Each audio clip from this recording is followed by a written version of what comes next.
Welcome back to Cafe Conspiracy, everybody. Happy Sunday evening. I hope you're all having an amazing day.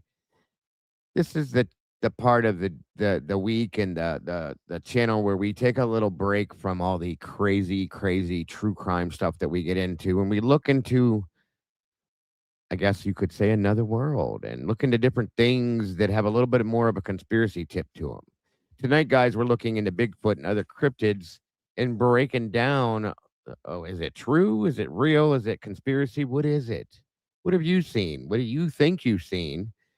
Things like that. So please come on in, grab a seat, get comfortable, settle in, because who knows what we're going to get into tonight.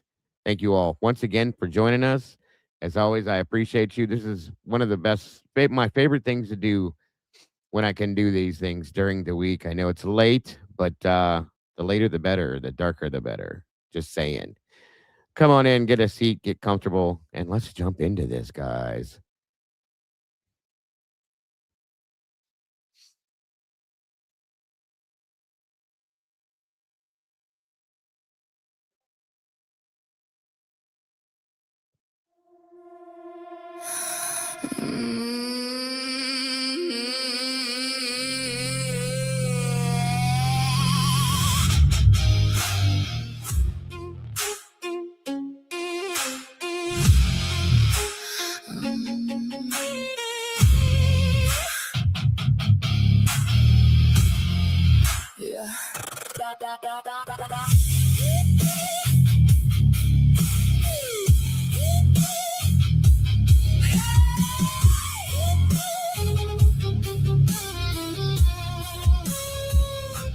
Welcome to Cafe Conspiracy.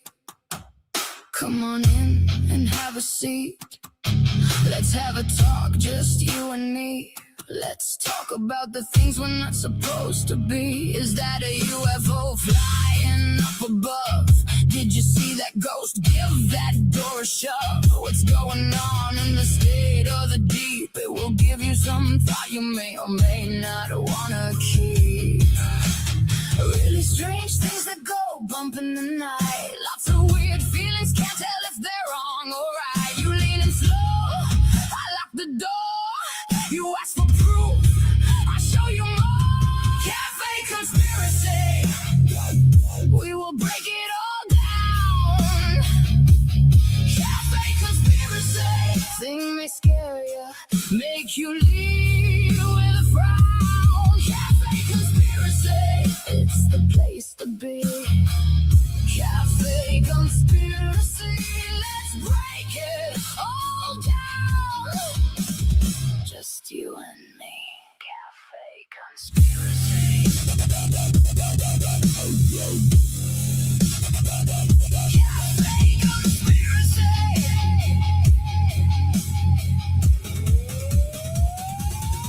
Well, digging deep, we'll talk about it all. So much to look into for us, one and all. You might wanna leave the lights on to make you feel safe. It may be hard to realize what's real and what's fake. The cup spins once, the silence gets loud. I hear your doubt move through the crowd. A little truth, a little dread, a little more when you nod your head. Really strange things that go bump in the night. Lots of weird feelings, can tell if they're wrong or right. You want the answer, I want the side. We trace the clues all along the line. Cafe Conspiracy, we will break it all down. Cafe Conspiracy, thing may scare you, make you leave with a frown. Cafe Conspiracy, it's the place to be. Cafe Conspiracy, let's break it all down. Just you and me. Cafe Conspiracy. Cafe Conspiracy.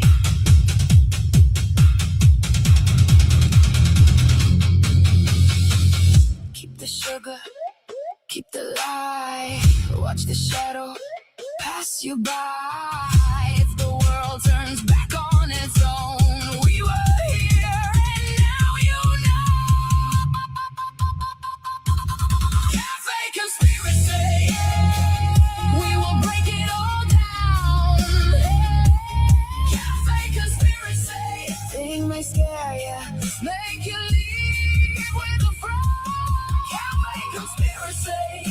is the place to be. Cafe conspiracy, let's break it all down. Just you and me. Cafe conspiracy.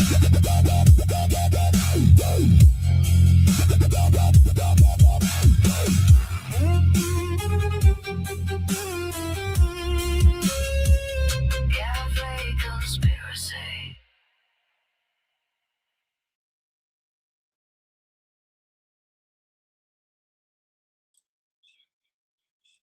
All right, all you crazy wild people, welcome back again. Sunday night Capic Conspiracy. We're going to delve into some crazy stuff tonight. Looking into the theory behind Bigfoot and some other cryptids and some whatever else we get into. So I hope you guys are here for it. Thank you all for joining us tonight. I do appreciate each and every one of you for being here. Come on in, grab a seat. Looks like the beautiful Miss Bianca's in the house. Thank you for being here. Foxy Rose, welcome. Thank you for joining us. Blue Eyed Butterfly, welcome back to you. Let's see here. Miss Tandy, welcome. Good to see you. Cat K, welcome back. Thank you to my moderators for taking time out of their night to join me for this. As always, Miss Rowe, good to see you. Gen 7, welcome back, dear. Good to see you tonight. Beauty for Ashes, great to see you. Great to have you here. Rebecca Seidner, welcome, welcome. Let me see here. Blue Devil, great to see you tonight. Thank you for being here. Adam and Epiton, Epperton, thank you for being here. Sorry about that. I couldn't see it clearly. Let me see.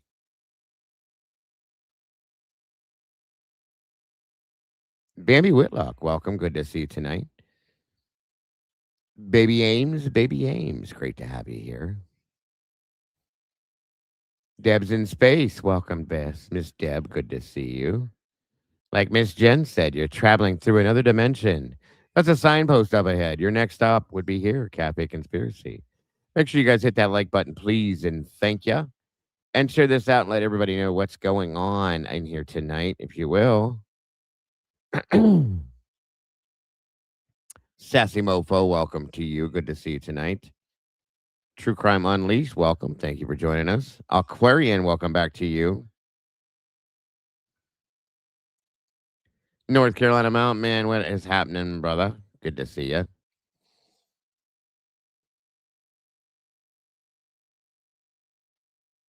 I think that's everybody. So Miss Sophie's in the house. Good to see you. And again, I will allow you guys to join me tonight. Anybody that should choose to that wants to discuss anything we're talking about. Always love to hear from you guys. Nikki Taylor, welcome. Again, great to have you guys here for a little conspiracy talk tonight. Well, first and foremost, let me see. How many of you guys in here believe in a Bigfoot cryptid type situation, person, thing, whatever you want to call it? How many of you believe in that? Throw a one in the chat. Mr. Kent Corbett, good to see you tonight, sir. Michelle F., welcome. I'm curious, even if you're over in the UK, Australia, wherever, how many of you believe in the theory behind Bigfoot? I'm curious to see how many ones we get. Oh boy. Looks like we got 1, 2, holy shit. 3, 4. Miss Becca, welcome. Nemes, good to see you. Aussies in the house. Welcome to all of our Aussies in the house. We love our Aussie friends. All of them living it down under. They got real knives over there. That's not a knife. This is a knife. I have to do it. Sorry. Mr. Dundee is one of my favorite. Jane Thought, welcome to you. Mighty.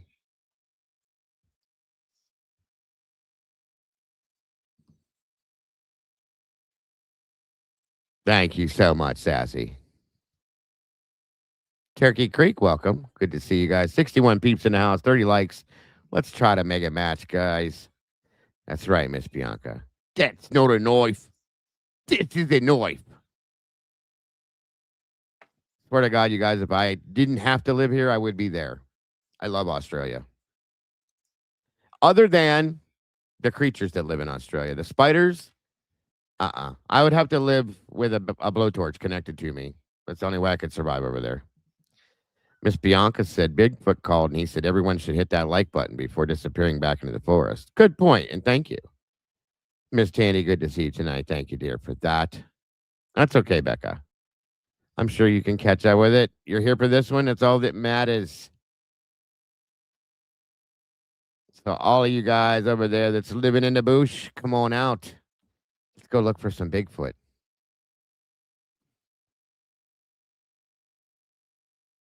Blue Devil, good to see ya. Nope. Nope. Where I live, we have a Bigfoot festival in Kane, Pennsylvania. I've heard of that, which is in the Allegheny Forest, the TV show BS. Allegheny Mountains are very well known for Bigfoot sightings. For sure. Yes, they do, Robert. Does Bigfoot have big feet? I mean, I guess it depends on who you ask, Kent. Candy's either drinking or hit her head, because no, Dago don't love spiders at all. I've heard there's a lot of Bigfoot festivals around. We have one here in Ohio somewhere. I can't remember where it was, but now here in Ohio, we have what we call, and I'll show you different variations of these things. In Ohio, they call it the Ohio Grassman. There's a whole bunch of different variations of what Bigfoot is. We have the Yeti in different places. Just many variations of what Bigfoot is to different people. So we're going to get into that. And who knows what else we'll find. I'll show you some different variations of stuff, and we'll talk about it. And Sasquatch, right? And they're in every different countries. They have different names. It's crazy. Different states, they have different names. Yowies, that's right. There you go. The Yowie and the Bunyip. Yep. Dogman. I mean, there have been people that have mistaken what they believe to be Bigfoot with the Dogman situation. I guess I've seen that. Right. Yowie in Australia, of course. Lots and lots of different names for these things.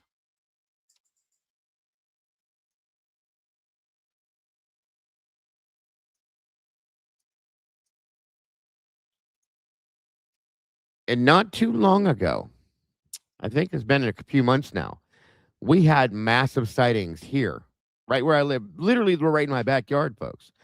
Based on what they stated, this thing walked right through my backyard in a path it was headed to. For whatever reason, many people cited this thing, called it in. I don't know how many different times.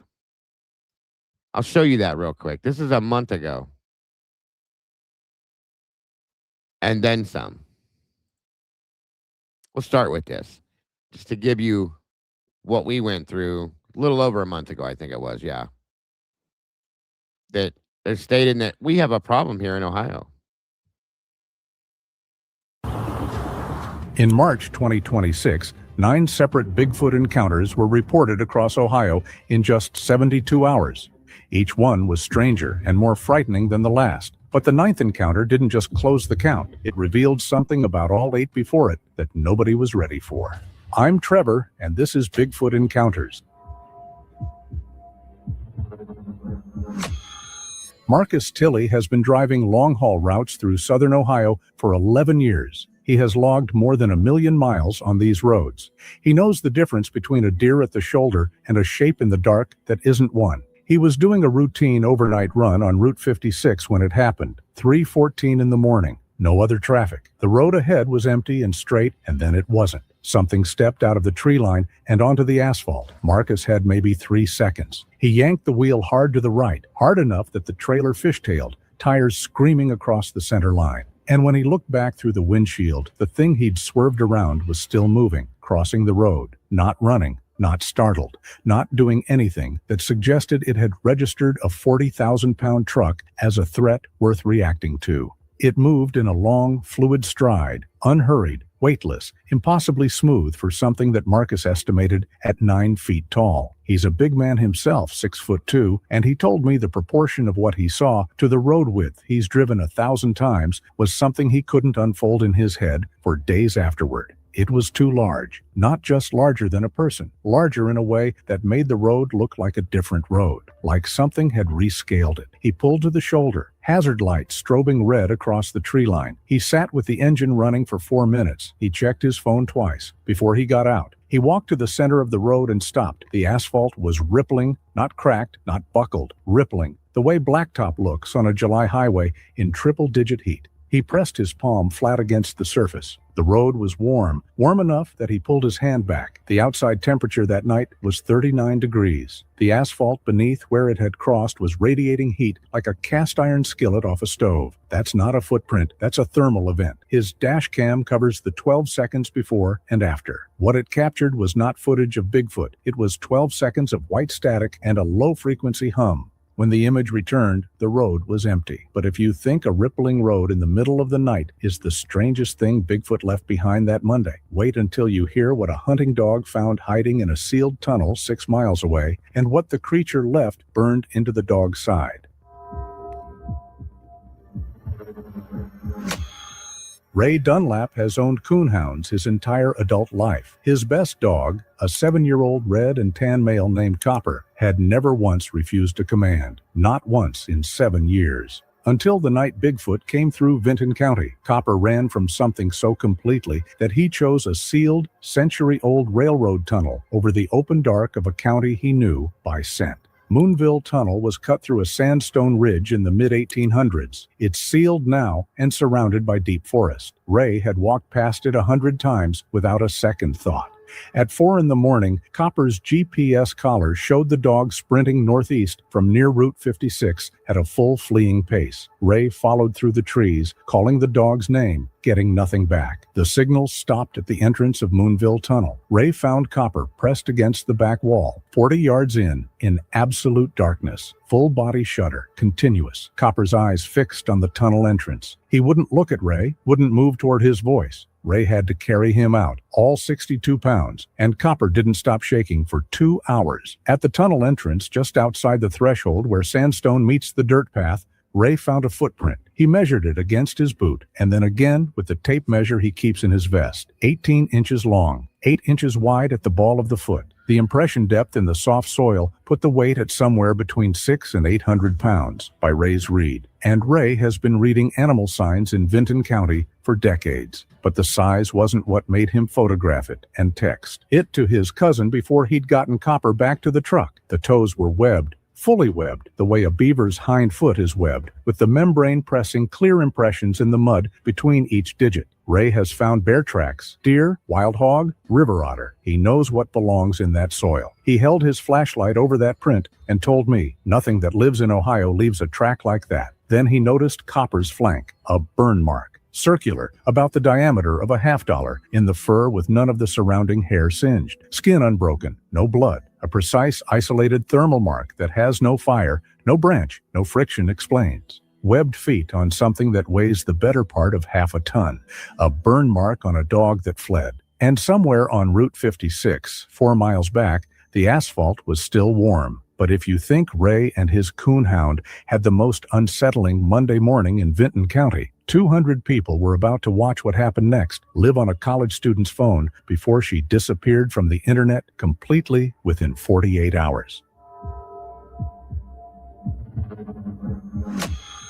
Kira Vasquez was a junior at Ohio University who documented everything. She went live on the Strouds Run Trail with 212 viewers watching. For the first 9 minutes and 39 seconds, the video is exactly what it looks like. A college student on a familiar trail. At 9 minutes and 40 seconds, Kira stops walking. The camera still goes with her. 4 seconds of silence. Then, in a voice noticeably quieter than anything before it, she says 3 words. It's not a bear. Then she runs. The footage during the run is shaky, but at the 6-second mark, the camera swings left for just over 2 seconds. And in those 2 seconds, in the gap between 2 mature oak trees at the edge of the trail, something is visible. I've paused on that frame more times than I can count. The 2 oaks are approximately 14 inches apart at that gap. I confirmed it by visiting the trail myself. 14 inches is not a passage. It's a gap you turn sideways to squeeze through if you're slender. What moves through it in Kira's footage is not slender. It is massive and dark, with a shoulder width the shaky frame still cannot fully contain. It did not push the trees apart. Both oaks are visible before and after the shape crosses. Neither trunk moves. Something wider than the gap passed through without touching either tree. Kira withdrew from Ohio University 11 days later. Through a mutual contact, I reached her. She confirmed she'd seen it from roughly 40 feet before she ran, standing completely still between the trees, facing her direction. She said the stillness was the worst part. Not movement, not aggression, just absolute stillness. But if you thought Kira's daylight encounter on a public trail was terrifying, what happened that same Tuesday night, 12 miles west in Hocking Hills, was far more prolonged. And it ended with a weather radio saying 3 words that nobody in that tent has been able to stop hearing since. Dennis and Sandra Callahan and their 2 teenage sons had been camping at Hocking Hills for 3 days. Experienced campers. Dennis told me they'd done that specific campsite 4 times in 6 years. He knew every sound that gorge made at night. When something started circling the tent at 11:43 p.m., he knew immediately it didn't belong. It wasn't footsteps. He said this twice. The way people repeat things they know sound wrong, but need you to understand are accurate. It wasn't footsteps. It was a rhythmic, hollow percussion, a heavy thump, a half-second silence, another thump, coming from ground level, moving in a slow arc around the perimeter of their campsite. Even-paced, deliberate, the beat of something that knew exactly where the edges of their space were and was tracing them. It circled them for 20 minutes. Nobody in the tent spoke. Sandra had her hand on Dennis's arm. The boys, both teenagers who had spent the previous 2 days being aggressively unimpressed by nature, were completely silent. 20 minutes of that rhythmic thump, moving around them in the dark, never accelerating, never breaking pattern. And then the weather radio turned on. They hadn't touched it. It was a hand crank emergency unit sitting on the gear bag at the foot of the tent. It powered on by itself. Dennis reached for it instinctively and stopped with his hand an inch away, because underneath the static, woven into it, almost like the static itself was being shaped, was something that was almost a voice. He told Sandra to listen. She heard it too. Both boys heard it. It took them a moment to isolate it from the noise. And then it was impossible to unisolate. 3 words, repeating, not wood, not wood, not wood. The cadence was human. The spacing between repetitions followed the natural pause pattern of spoken English in a way that randomized static simply does not produce. Something was using the radio's frequency to push 3 words into that campsite, on loop for 47 seconds, before the unit cut to silence. The thumping stopped at the same moment the radio went quiet. I've spent a long time with those 2 words, not wood, something announcing what it is not, declaring what the comparison gets wrong. Whatever moves through Bigfoot's body apparently felt strongly enough about the distinction to repeat it twice a second for 47 seconds into a dead radio in a dark gorge in southern Ohio. But if Bigfoot broadcasting through a dead radio in the middle of the night rattled the Callahans, what a game warden found in a clearing inside Wayne National Forest before sunrise on Wednesday morning had no explanation in any wildlife manual ever written.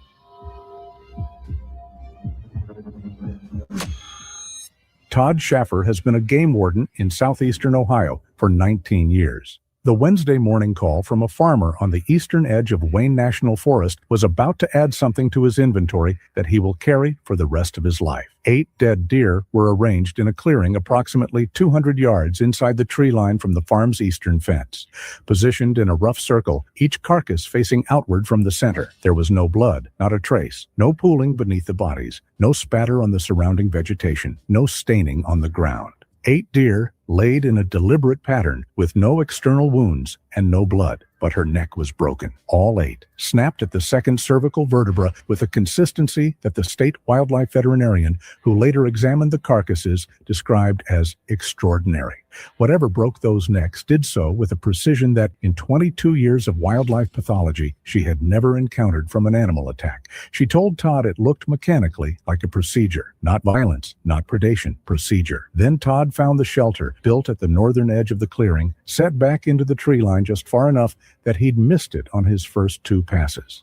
A dome structure roughly 6 feet high and 8 feet across, constructed from living saplings that had been bent and woven together while still rooted in the ground. The weaving stopped him. Every junction where 2 saplings crossed was secured in a knot that Todd photographed and later showed to a botanist at Ohio State, who identified the pattern as nothing in any indigenous or traditional construction method she could reference. The knots weren't just functional, they were symmetrical, each one a mirror of the last, tied with a consistency that implied either long practice or a cognitive relationship with structure that nobody has ever formally attributed to Bigfoot. In the center of the shelter, on bare ground cleared down to the soil, river stones had been arranged in a spiral, smooth, palm-sized stones with no business being 200 yards inside a forest with no creek nearby. Todd counted 31. Photographed from above, the spiral pointed magnetic north, aimed, when I later overlaid it on a topographic map, directly at a ridge system 40 miles away. A ridge that sits directly above the Nelson Kennedy ledges. But as disturbing as that forest clearing was, nothing could Now, this area here, let me play that back for you real quick. We go to this place regularly. Aimed, when I later overlaid it on a topographic map, directly at a ridge system 40 miles away. A ridge that sits directly above the Nelson Kennedy ledges. So we call this Nelson's Ledges. This is literally 6 minutes down the road from me. We go here often, and there's a giant quarry that was turned into like a swimming place, and there's caves and ledges all through this area. There's been many, many sightings in Nelson's Ledges out here. Welcome, Ronnie. Good to see you. I love your name, bro. And we used to camp here on weekends when I was a partier back in the day. And like in the middle of the night, 2, 3 o'clock in the morning, people were telling, then again, there was a lot of drugs going on too, but you would hear things moving through the woods, big sounding things. We do have bears, but when there's people around, they don't come out. Okay. And a lot of people claim to have seen Bigfoot within Nelson's Ledges out here, literally 6 minutes up the road from me. And it's very interesting how many times this has happened here. Excuse me. But as disturbing as that forest clearing was, nothing could prepare anyone for what happened the very next morning in Shawnee State Forest when a deaf hunter sat alone in a blind at dawn, and Bigfoot walked up and spoke to him in a language he could actually read. Gerald Ashworth has been deaf since birth. He has been hunting Shawnee State Forest since he was 12. He told me all of this through an interpreter. He'd been in the blind since 5 a.m. Terry, this is all in Ohio. That place that I just explained is literally 6 minutes up the road from me. Again, many of this stuff, these sightings and stuff are all going on around me regularly. You're welcome to join me, Clyde. Come on up if you'd like. At 7:28, he felt the vibration through the platform under his boots, a slow, rhythmic ground compression that his feet told him was heavy, bipedal, and closer than anything that weight had any right to be without him having registered it approaching. He turned. Something was I haven't camped there, Sassy, probably 15, 20 years, so it's been a minute. standing 30 feet away in the creek bottom, facing him directly, 7 feet tall. Broad through the chest and shoulders, narrower at the hip, covered in dark reddish-brown hair that caught the early light differently than fur, differently than hair, differently than anything Gerald had a word for. The face, and his interpreter paused here when Gerald did, was not an animal's face. That was the phrase he used and came back to twice. Then Bigfoot raised its hands. Gerald Ashworth has been fluent in American Sign Language his entire life. His hands are his first language and his deepest literacy. When Bigfoot lifted both hands and began to move them, Gerald's brain did what it does every day. It read. The signs weren't standard ASL. The hand shapes approximate, the movements larger and rougher than conventional signing, grammar stripped to bare meaning, the way a child signs before they learn syntax. But the intent was legible. 3 concepts, in sequence, unmistakable to a man who has spent half a century reading hands. Go, bad night, many come. Gerald came down from that blind faster than he'd moved in 20 years. He drove to the Scioto County Sheriff's substation and reported what he'd seen. The deputy logged it. The sheriff apparently found it funny enough to share with the morning shift. Gerald asked the deputy to walk out to the parking lot. The scratches were on the tailgate of Gerald's truck, parked at the Shawnee trailhead since 5 a.m. 3 parallel lines, each 18 inches long, running horizontally across the steel. Not surface scratches. The metal had been displaced inward rather than scraped away. Gerald's truck is a late model half-ton with 16-gauge steel. The deputy pressed his thumb into the nearest groove and said nothing. Quarter-inch displacement. At a trailhead where Bigfoot had never physically been. Whatever signed a warning in that creek bottom had also signed his truck from miles away. Many come. Thursday morning. 5 sightings already in 4 days. But if Bigfoot delivering a signed warning to a deaf hunter sounds like the strangest communication you've ever heard of. What 2 fishermen watched at Burr Oak Reservoir the very next morning wasn't a single Bigfoot. It was an entire family, and they weren't just passing through.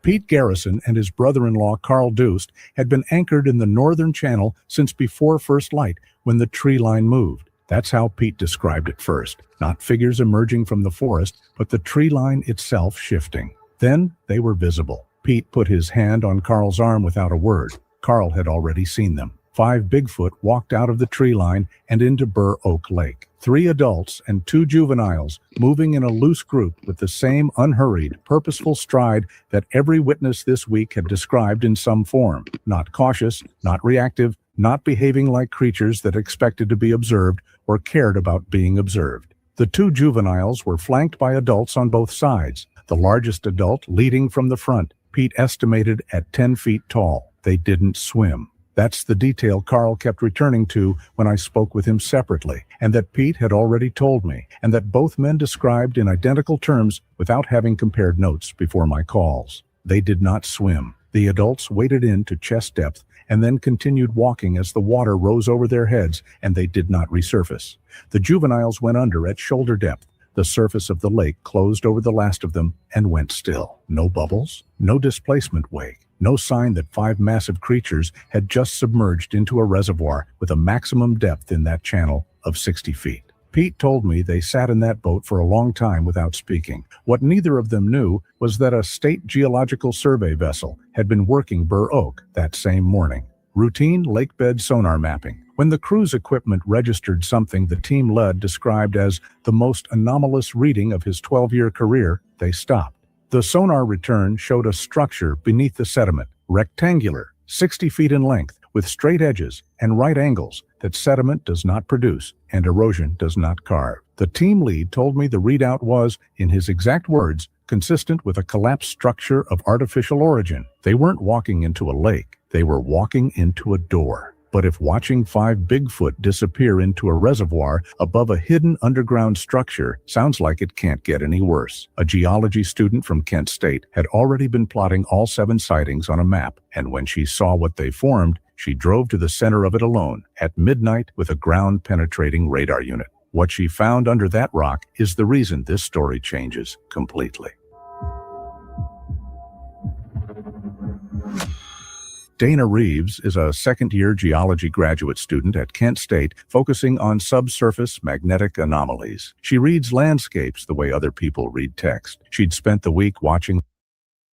Hang on, let me make sure I pinned it right. Give me 1 second, you guys. My apologies. Yeah, there's a link pinned. If you want to join me to discuss this, come on up. Click on that link. It'll bring you backstage. Show your face for 3 seconds to make sure you're going to show your face and not your waist.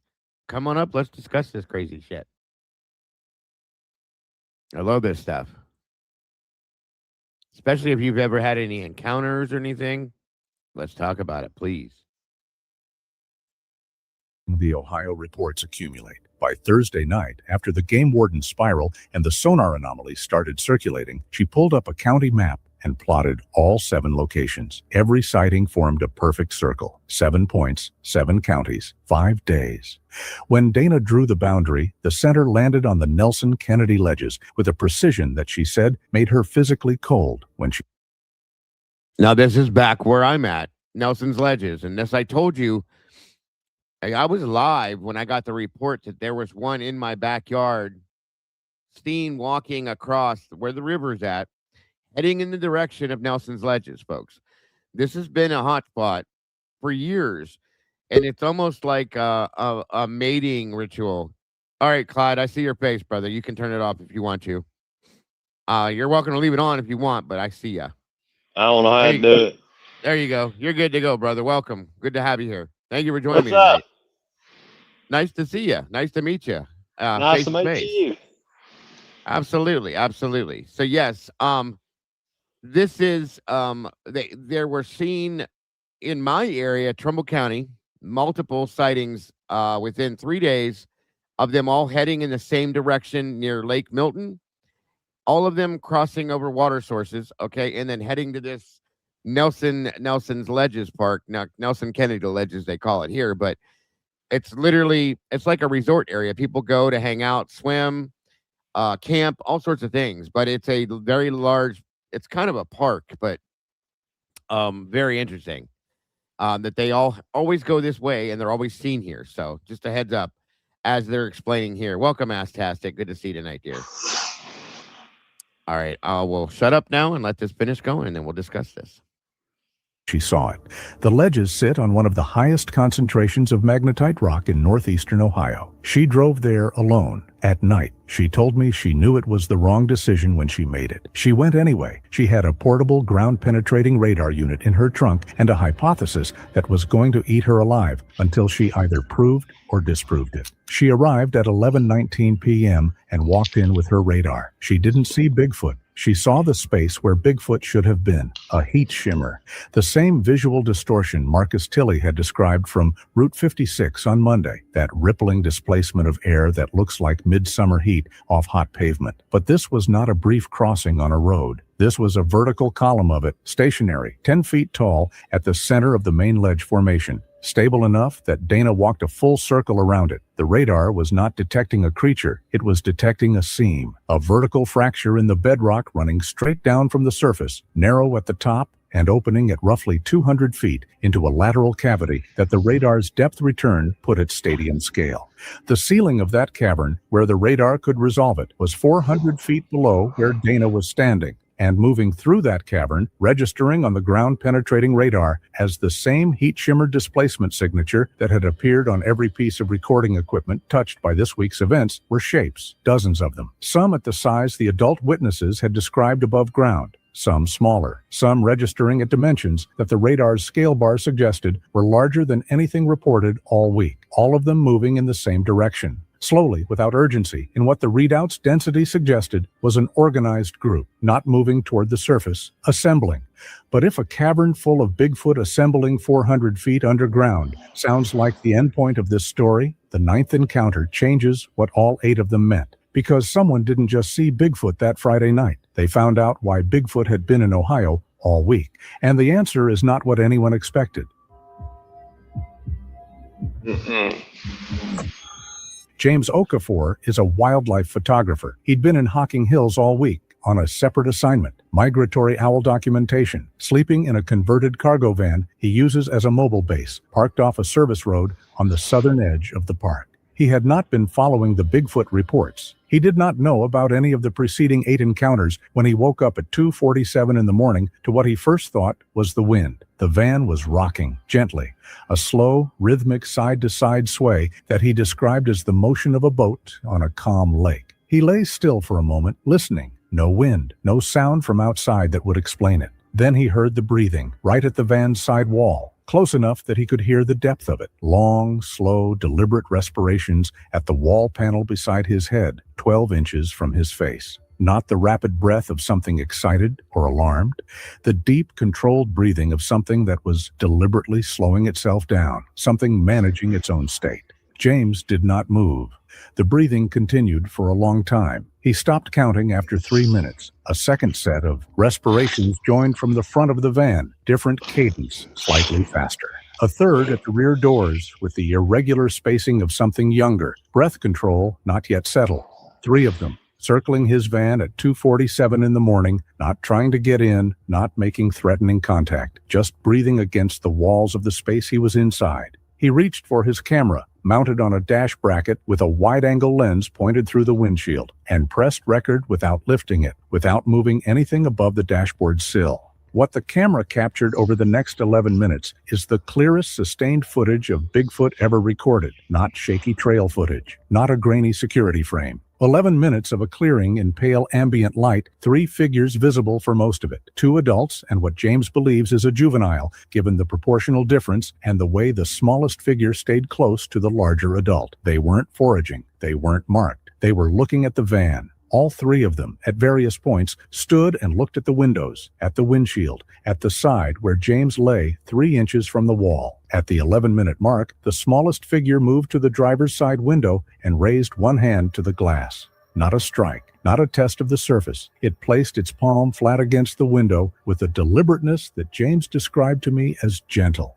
The specific, careful gentleness of something that understood the glass was a boundary and was choosing not to break it. It held that palm against the window for 41 seconds. At the height of the palm print, there was condensation, the misted impression of a hand left by the temperature differential between the surface and whatever pressed against it. James photographed it from inside before it faded. The palm print, measured against the window frame he later documented for scale, was 11 inches across. The hardest part, James told me, wasn't the fear. It was what the largest one did before it left. It turned back just once at the tree line, not at the van, at the specific window where the hand had been placed. The way you look at a door you've just knocked on when you're not sure anyone is home.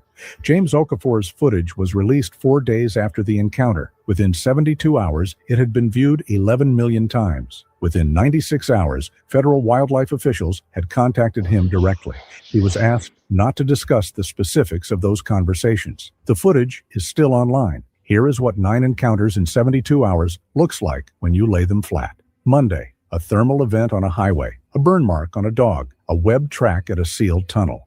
By Tuesday, 200 people had watched something pass through a 14-inch gap on live video, and a family lay in a tent listening to a dead radio tell them what Bigfoot is not made of. By Wednesday, a game warden photographed surgical neck fractures and symmetric knots, with 31 river stones pointing 40 miles north. By Thursday, a deaf hunter received a signed warning in a creek bed. By Friday morning, a geology student stood above a 400-foot cavern full of moving shapes, and 2 fishermen watched a family of 5 walk into 60 feet of reservoir water above an artificial structure on the lake bed. And by Saturday morning, something had pressed a palm to a photographer's window and waited 41 seconds for a response. Go, bad night, many come. That's what Gerald Ashworth was told Thursday morning, stripped down to what could cross the language gap. Here is what I think many mean, not a threat, a description of something already in motion, a migration, a gathering, a movement through the underground corridor system that the sonar and the radar had just revealed beneath southeast Ohio. The heat shimmer signature that appeared on Marcus Tilley's dashboard, on Dana's radar, at the ledges, and on James Okafor's van. That's not a side effect. That's what happens when something built differently than we moves through a world. Calibrated for us, not wood.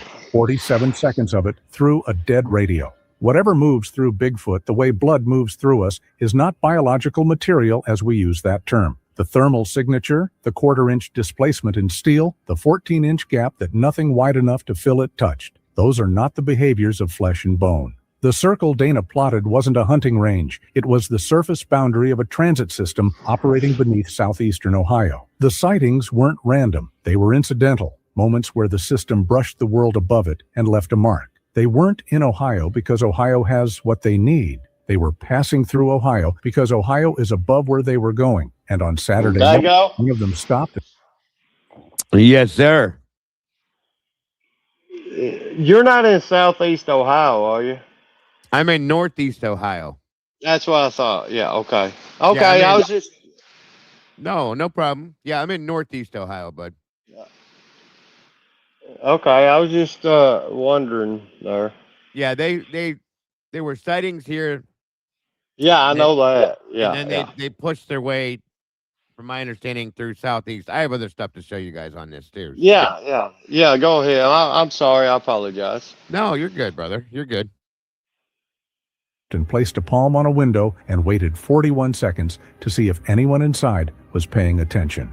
The question 9 sightings in 72 hours left me with is not whether Bigfoot is real. That question is settled. The question is what paying attention means to something that has been moving through the bedrock beneath us since long before we were here to notice. A palm on a window, 41 seconds. What was it? Mm-mm.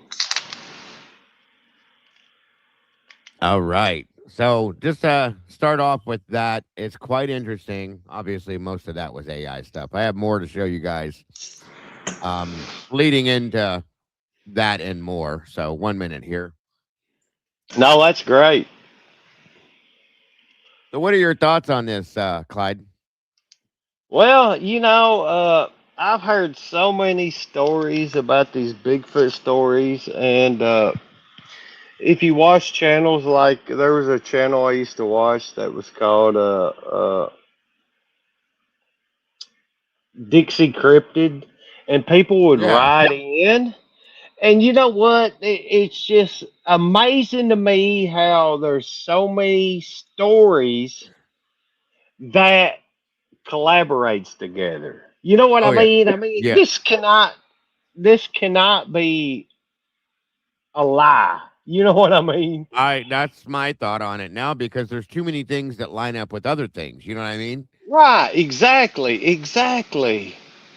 Yeah, there's Um, something to it somewhere. I agree with that fully. yeah, I mean, there's just, especially when you hear the stories about these hunters that's hunted their whole lives, then witness this shit, then Yeah, they will never go in the woods again. That right. is a red flag for me.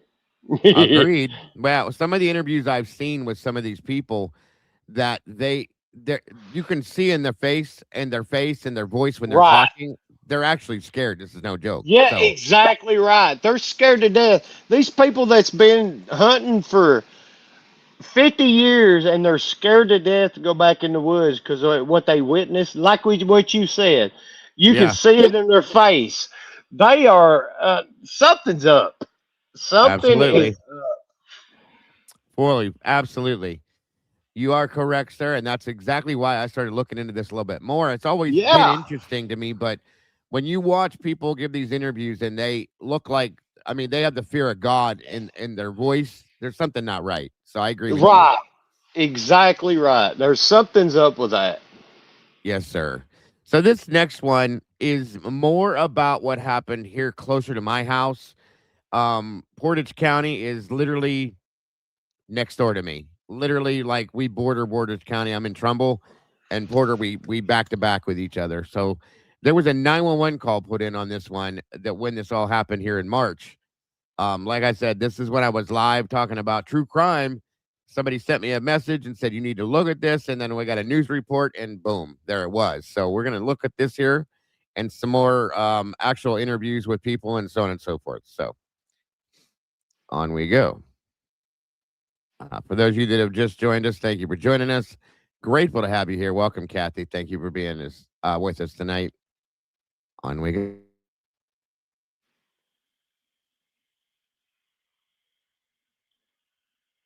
After 8 p.m. on Monday, March 9th, 2026.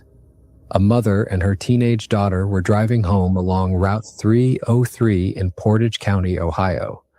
The road there cuts through the kind of wooded greenbelt that defines this part of the state. Now, to give you guys an understanding as to where I am at, Route 303, if you drive down to the end of my road, drive a mile and a half through our town and make a left, you turn onto 303. I'm right here. It's literally, I could ride there on a bike. I could almost walk there if I wanted to. So that's how close this is. Literally right down the road from me. Second growth forest on either side, the occasional farm field, gravel shoulders, no streetlights once you leave town. They were not looking for anything unusual. They were going home.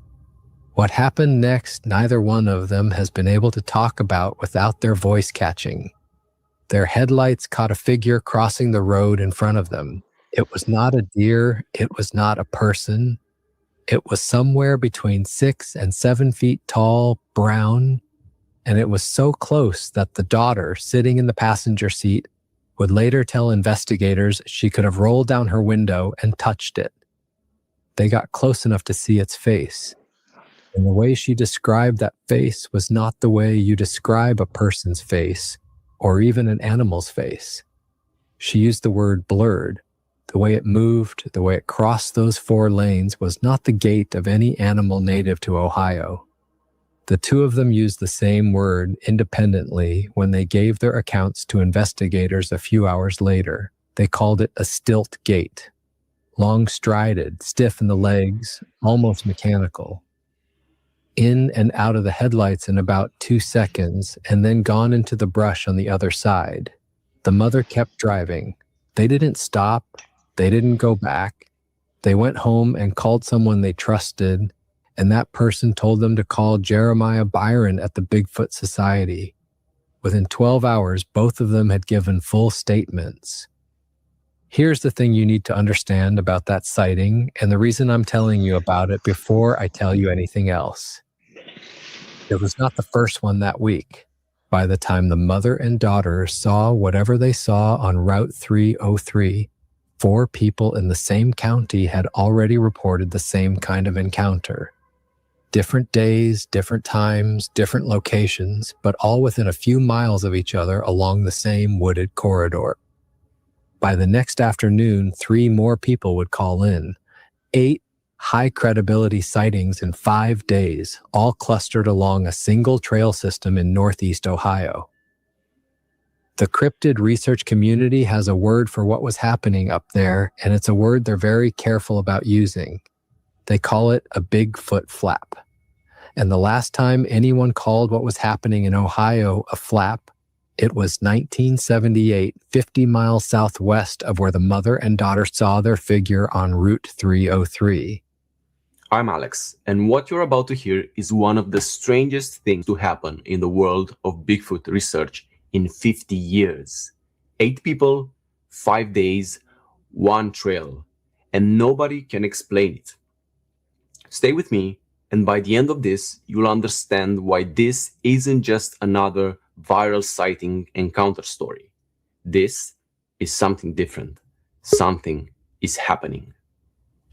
To understand what was happening in northeast Ohio in early March, you have to start at the beginning, and the beginning was a Friday. Friday, March 6th, 2026. 12:23 in the afternoon, bright sunshine. A cryptid researcher was walking near State Route 44 in Mantua Center, a small village that sits on the western edge of the Headwaters Trail, which is the name of a converted rail trail that runs along an old river corridor through 3 of Portage County's small towns. He was not in the field looking for Bigfoot that day. He was running an errand. And what he saw, he would later tell investigators, was something he was not prepared to see at midday. About 120 yards out, standing at the edge of the tree line, was a figure he estimated at 9 feet tall. Brown all over, broad-shouldered, and it was looking directly at him. This is the part that experienced researchers fixate on. Bigfoot sightings, when they happen, overwhelmingly cluster at dawn, dusk, and in full darkness. There are obvious reasons for that. The animal, if it's an animal, is reported to be deeply nocturnal, and the witness is more likely to encounter it when the animal is moving. A 12:23 p.m. sighting in broad sunlight is not just rare, it's anomalous. The researcher did not run, he stood, the figure stood. Once we get through this, I'm going to give you a personal experience I had in my own home that I believe could relate to this because of my where I'm located. So stand by for that. They locked eyes for what he later estimated was somewhere between 5 and 10 seconds. And then slowly the figure turned, walked into the trees, and was gone. He didn't follow. He went home and made a phone call to Jeremiah Byron at the Bigfoot Society. That was the first sighting. The next one came less than 36 hours later. Saturday night, March 7th, 10:52 p.m. Same general area near the Headwaters Trail. A different witness, this time on foot, was about 40 yards from the trail's edge when he saw what he described as an 8-foot dark brown figure step out from behind a tree. Same broad shoulders, same upright posture, different color, slightly different size, possibly a different animal. What this witness reported that the first one didn't was the sound. He described what he heard as a deep, vibrating grunt that he felt in his chest before he heard it with his ears. If you've watched my video on infrasound and the Bigfoot phenomenon, you'll recognize this immediately. Researchers have been documenting low-frequency vocalizations from suspected Sasquatch encounters for decades, and the consistent description from witnesses is exactly what this one gave. You don't hear it first, you feel it. Sunday was quiet, no new reports. The Bigfoot Society had 2 sightings on file by that point and was treating it as a coincidence. A statistically interesting coincidence, but a coincidence. That changed on Monday, March 9th, Yes. in the morning. A hiker on a wood. Yes, sir. Did you say something? No, I didn't say anything. Oh, okay. It must have picked up in the audio then. No problem. Sorry, bud. No. Now, Ronnie, by the way, send it. I'll give you my email.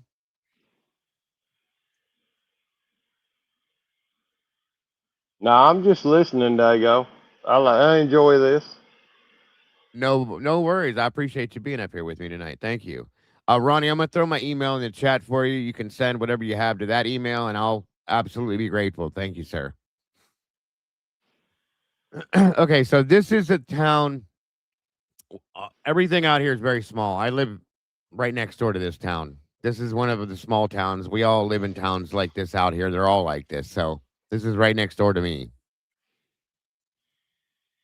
Section of trail near Garrettsville, the next town east along the Headwaters corridor, encountered what he described as a tall, black-furred figure standing among the trees. He didn't get a long look. The figure moved into denser brush within seconds and was gone. But what he was able to give investigators beyond the basic description was a behavioral detail that matched the first 2 sightings. The way it moved away from him was deliberate. It was not startled. It was not fleeing. It was just leaving. 3 sightings now, 3 different witnesses, 3 different days, all within a few miles of each other, all along the same trail system. Then came Monday evening.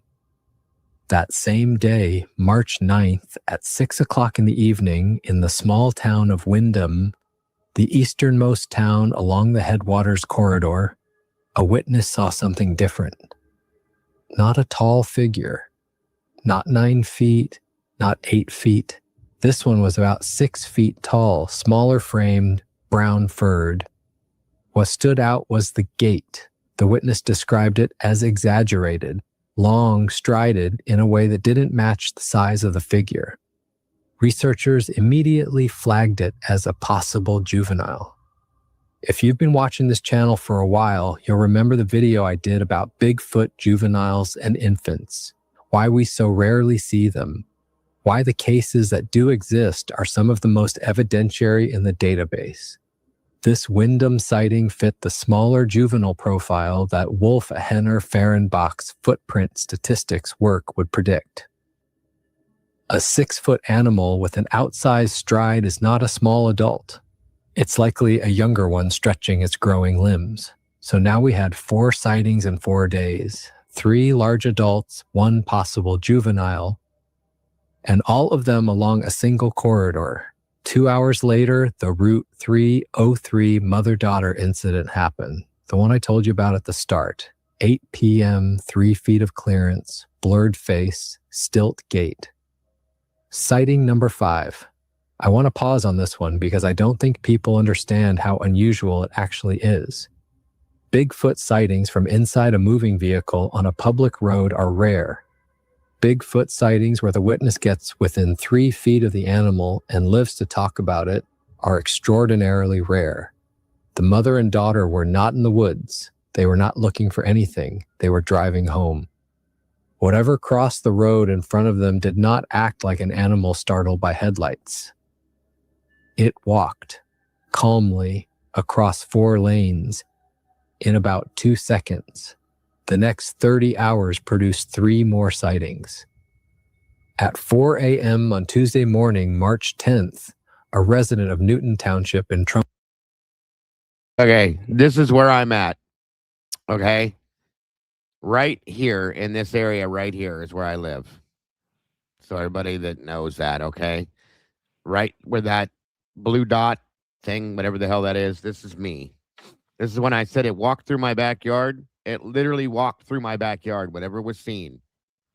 Because as I've explained before, I live on right now because I'm moving, but I live on 6 acres in the woods, basically. I'm surrounded by woods. Welcome, Willard. And I have the house that I'm sitting in. I'm in a den area right now, right in front of me. Okay. I know, Foxy. I have windows all across the back here, okay? And the story I'm going to tell you guys, I was sitting in my living room. I've told my moderators this, which is directly that way where I used to be set up, okay? It was nighttime, just like this, and I have a mercury light on my garage out here. I have a garage, I have my house, my garage, I have a little shed, and then I have a barn back behind this. Behind the barn, there's like a marsh, okay? If you guys know what I mean by that. And then there's some more wooded area, and then there's a river. The Mahoning River runs back through there. So my understanding is that these things are seen near water a lot.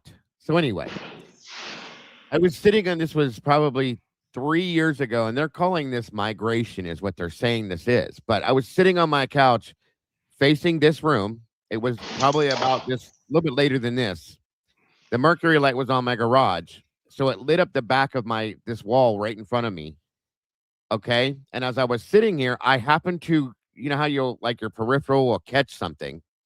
I look up, and mind you, here's the difference. This is not ground level where I'm sitting right now. They built this addition onto this house. This house was built in 1903, I think it was. It's an old farmhouse. So they built this room I'm sitting in right now later on down the road as an addition. And it's tilted up in the air so it levels off with the house, and the backyard sits down lower and all that fun stuff. Welcome, Jacqueline. As I caught this peripheral, I look up and I watched my right hand to God and on my grandchildren's lives. I watched something walk across these 3 windows in front of me right here. A head, shoulders. Okay, understand what I'm saying. Head and shoulders. I could see clearly the shadow of this walk right across all 3 windows. And I just kind of cocked my head like, what the hell was that? And everybody was in bed in my house, okay? There's nobody out. Now, mind you, if you are level and I can see your shoulders and your head in this shadow of this window, this here, I went outside with my son, my older son, and we measured this the next day because it bothered me. The window level of this, the bottom edge of the outside window, is 10.5 foot up off the ground. Period. Okay? This is what shook me. Because I watched this walk behind my house, whatever this was. So my son's like, maybe it was a bear. You know what I mean? Bears don't have shoulders, and they don't have a head like this. It would have been more of a blob blur. Okay? I have other stories to go with this. I'm just letting you know. And then when I saw it, I just froze, and I stared at it walk all the way across the back. My dogs were going a little bit weird at that time, you know, making weird noises, kind of growling, stuff like that, which they do because we have raccoons, possums, all sorts of other animals that run around back here, and they get weird, so I didn't think nothing of it. I get up, I walk out. I have a door over here. You guys have seen it before when I was spun around. Walked out on my back deck, and I'm standing there. I could hear things moving in the back here. It was dead quiet, and I'm not kidding, dead quiet. Normally, I hear crickets, birds. We have owls, so on and so forth. Okay. No lie. It was dead quiet out here. And I talked to my neighbor the next day. Their dog was going absolutely insane as well, trying to get out the door, whatever, so on and so forth. They have a shepherd next door. So anyway, I stood there for a good 15 minutes just looking around, listening, so on and so forth. I didn't hear anything more. But no, like the cricket, we have tree frogs, we have crickets. Nothing was making any noise, bro. No lie. Usually you can sit here and listen to the tree frogs chirp and the crickets chirp and all sorts of weird shit. Nothing. Nothing at all. It weirded me out. So when this story came out in March, it refreshed me back to that, like, holy shit. These things are like migrating like through our backyard. Okay. Freaked me out. No lie. And my wife, I'll tell you some more stuff here after we get through this, things that my wife has seen and heard. This here is about, like I said, off the ground, to answer your question, is about 10.5 foot up off the ground to get to the ledge of my windows here. Here's the thing, Beauty. It always smells out here because the marsh we have behind our house, there's always like it smells like old water and stuff like that out here, and rotting like grass and stuff because of that marsh. There's always that smell, unfortunately. So it doesn't give you anything different. So I'll just say that. Anyway, I'll move forward. I just wanted to give you. Can I ask you a question, Dago? You sure can. Most people say that when they're confronted with like a Bigfoot or something, their dogs just cower down. You know what I mean? I do. And I have 2 small dogs. Well, I had at that time. I have 1 now. The other one's gone. They were being weird the whole time. yeah, I was sitting here that night. They were just acting like very. I don't want to say like cowering. They were just being weird. Like they were. Yeah, they was referring to it. Yeah, they were pacing through the house. Yeah. They would run back here and run back to me, run back here, run back to me. Hey, I'm like, what the hell are you guys doing? You know? Right. Now, my neighbor, I don't know. It's different. My neighbor said that his dog was at the back door. He's got a shepherd, like I said. And he kept trying to go to the back door, like to get out, like he had to go out. And they had just brought him in. He had gone to the bathroom probably an hour before that, and it was late, so they didn't want to put him out. But he kept going back there whining. So that's all I can tell you on that. But it was I've heard them strange. stories. I've heard these stories about, a dog's a man's best friend, but when it comes down to this, they just cower down or something. They're you know afraid. what I mean? They're afraid. Yeah, they're overwhelmed with. Yes, I don't know what it is, but I'm telling you guys, I would never in my life state this story on my grandchildren's lives and anything like that. I'm not saying that I wouldn't do that, but my right hand to God, I would never make something like this up. This is absolute fact, folks. I would never think that. No. Right. I just want you guys to know how serious I am. That this actually kind of scared me. And I thought my son the next day, that's how much it bothered me. We went out and I measured the outside. I looked around. I looked for footprints. There was no footprints, but this was in November. Okay. And it was cold here. The ground had hardened. There was nothing there. And we looked around like different things to see if things had been moved, messed with, touched, whatever. And then we measured the back windows from the ground up, and it was just, what the fuck? You know what I mean? Like that's very high, 10.5 foot up from the ground to the edge of this window. And then it was above a little bit. It looked like, Yeah, it was see completely the shoulders weird. and the head. It was crazy. Yeah. Now, my son said that there may be a bit of an incline here that slopes downward towards where my well and stuff goes down. That could drop it down. Maybe I'll say a foot and a half max, but that's it. So that still makes whatever was out here pretty tall to be able to see. I thought it was a human being, folks. I thought it was a man because of the shape that I saw. But it was there's no human being that's that tall to be able to be up there to the point where you can see the shape of the shoulders, the head, and the neck. No, not at all. So I agree with you, Dago. up there in northeast Ohio, y'all got a lot of sightings. Yeah. Oh my God. Yeah. More than I ever. And listen, folks, you guys that know me, you know that I am one of those people that you got to show me something for me to believe in it. Okay. Period. I'm one of those show me or it didn't happen type people. This, I'm starting to get a little freaked out because it's happening way more often now, and it's right around us, very much around us, to the point where I've thought about moving closer to the city. I'll just put it that way. Everybody knows I'm moving now, but not because of that. It's weirded me out. I'll just say that. So I'm going to continue on with this. Humboldt County, the next county east of Portage, was woken up by something massive crashing through the brush behind her house. She didn't see it. The dog did, and the dog reacted, she would tell investigators, in a way she had never seen a dog react before. Not the bark a dog gives a coyote, not the hackle-up posture they give a black bear. Something deeper. The dog backed away from the window with its tail tucked and refused to go outside for the rest of the day. This is, again, a documented pattern. Dogs in suspected Sasquatch encounters consistently respond differently than they do to known predators. There's research on this, incomplete research, contested research, but research that suggests dogs may be picking up on either an unfamiliar scent, an infrasound emission, or some combination of both that simply does not register in their training around native wildlife. At 10:30 that same morning, 6.5 hours later, the most evidentiary sighting of the entire flap occurred at a private residence near Lake Milton in Mahoning County, now 2 counties east of where the cluster started. A woman was at her kitchen window doing whatever you do at 10:30 on a Tuesday morning. She looked up and there was a 7-foot dark reddish-brown creature in her yard. Not a glimpse, not a shape, a clear, unobstructed view at maybe 60 feet. And she watched it for 30 full seconds.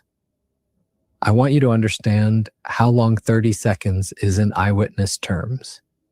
The vast majority of Bigfoot sightings, the ones that make it into the BFRO database, the ones researchers consider credible, last between 2 and 5 seconds. A glimpse, a figure, gone. 30 seconds is enough time to memorize an animal. And the woman at Lake Milton did. She gave investigators a level of anatomical detail you almost never see in this kind of report. She described, in her words, big, fat, round, muscular arms. She described a forward-leaning, high-velocity run. She watched the creature duck under low branches before vanishing near a small pond at the back of her property. She ruled out deer, she ruled out bear. She did it on the spot before anyone asked her to. The 8th sighting, a roadside encounter whose exact date and time are still being verified by the Bigfoot Society, closed out the cluster. By Tuesday evening, March 10th, 8 high-credibility reports had been logged in 5 days across 3 Ohio counties, all along a single drainage corridor. 30 seconds. That woman watched something for 30 full seconds out her kitchen window.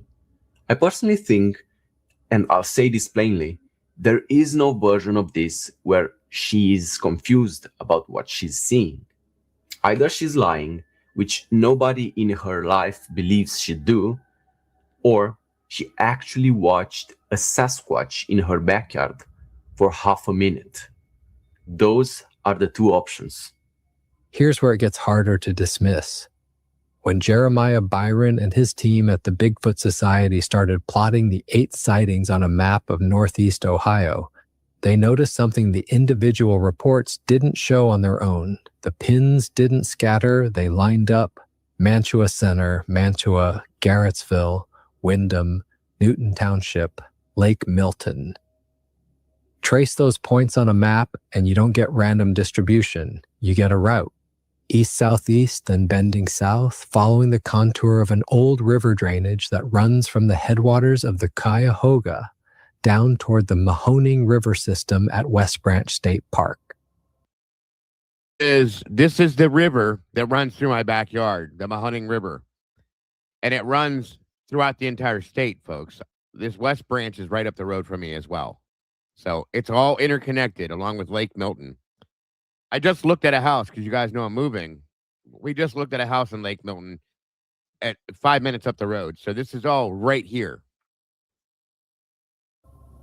The Headwaters Trail itself, the rail trail that the first 3 sightings clustered around, was originally built on a railroad bed that followed that same drainage, because that's how 19th century rail engineers worked. They followed water. This is the part of the flap that I find genuinely difficult to explain away. Byron's mapping work, which he posted publicly to the Bigfoot Society's Twitter and Facebook accounts in mid-March, suggested something he started calling a pincer movement. A 10-foot black figure tracking northward near Newton Falls, confirmed in 2 separate sightings, and a reddish-brown figure pushing south toward West Branch State Park along the Mahoning River corridor. 2 animals, possibly a third counting the smaller juvenile profile sighting at Windham, all moving along the same waterway system in coordinated but opposite directions. Now, you could read that 2 ways. You could read it as evidence that what's being reported is real, because 2 coordinated animals moving along a drainage corridor is exactly what biologists would predict if a population of large mammals was relocating through territory. Or you could read it as confirmation bias, researchers seeing a pattern in scattered data because they want to see one. I've been looking at the map for weeks. I personally don't think it's confirmation bias. The reason I don't is that the corridor maps to something else, something that predates the 2026 cluster by 150 years. Every documented Ohio Sasquatch tradition I have been able to find references waterway travel. The Grassman, which is what Ohio Bigfoot researchers call the regional variant, has been described as a waterway corridor animal since the 1800s. The Shawnee and Delaware oral traditions about what they called the wild ones of the woods, and I'll get into this in detail in a few minutes, also placed them along rivers and grassland edges. If 2026 is a hoax, it's a hoax whose perpetrators happen to pick a corridor that aligns with 2.5 centuries of regional cryptid tradition. That's possible, it's just not parsimonious. 8 sightings, 1 drainage, eastward then southward route. The pattern was the story, not any single sighting. Before we go any further, I want to introduce the people who actually did the work on this cluster, because the credibility of the flap rises and falls on who was logging these reports. The lead organization is the Bigfoot Society, run by cryptozoologist Jeremiah Byron, who hosts a long-running podcast and an online community of about 282,000 followers on Facebook. Byron has been doing this for more than a decade. His standard for what he calls a high credibility report is strict, multiple witness corroboration where possible, ruling out alternative explanations, on-the-record contact with the witness. He doesn't post sightings he can't verify. By his own count, the 2026 Ohio flap is the most significant cluster he has tracked in his career. Working alongside the Bigfoot Society on the ground was a group called the Ohio Squatch Project, who put investigators in person at the sighting locations within days. They conducted face-to-face interviews, walked the terrain, looked for physical evidence, and corroborated witness accounts. This is the kind of field work that almost never makes it into the viral version of Bigfoot stories. But it's what separates a serious investigation from a viral video. And then there's Mike Miller, co-founder of the Ohio Night Stalkers Bigfoot Research Group, whose role in this story will become important when we get to the new evidence that surfaced in May. Miller has been doing audio analysis and footprint casting in Ohio for years. What pushed this from a niche cryptid story into local mainstream news was Now, I want to tell you guys, this is still going on. Okay? This started in March. There are still issues going on with this and new things coming up with this in this area and other areas, all connected. Just so you guys know, it's been a while. I've been wanting to do this for a while, but this is real stuff, folks. This is no joke. They have made this, a lot of people have taken this as a joke, this and that. These TV shows that they come out with, this is no joke. This has been on the news. Local authorities have been involved in this. Many, many things, and it's still ongoing as we speak today. So just a little heads up on that. Dago, you're exactly right. I mean, this has been going on for a long time, and nobody ever picks up on it. No, and the sightings and the issues we've had around here, there have been. Let me give you a little heads up on something. Like I said, it started in March. We're in August now. Okay, April, May. Yeah. There was some other shit they're about to explain to you that happened in May, June, and July. There have been people finding animals that have been murdered, like killed, completely destroyed, shredded. Dogs, cats, cattle out here in my neighborhoods, birds, all sorts of weird things happening. Raccoons that were ripped in half. Yeah.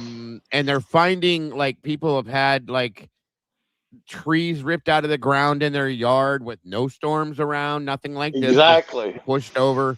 All of this happening in my area, folks, and it's still happening today as we speak. Yeah. So this is no joke. That's why I said tonight would be a good night to bring all this to the table, because all of this is in my local area. Okay, this isn't just some stories from other places. And we have had the Ohio park systems, the rangers, and the wildlife. They drive these areas now, like patrolling them like the police do, ever since it started. Oh, yeah, I didn't know that. They have been patrolling everybody that lives in the township areas like I do, and so on and so forth. You'll see the rangers now and wildlife patrolling these areas like law enforcement, along with law enforcement, the county, everything. Like they never did it before, and now they have been doing it. It's crazy. Hey, Taylor. So, hey, Dago, have you ever reached out to like the wildlife management and asked them what they was up to? I have, sure, absolutely. I called. My wife actually said that when this all happened here, I called. They won't say a word, not a word. They said we have no comment. We can't speak on that, so on and so forth. Nothing more. So take that for what it is. You know what I mean? Yeah.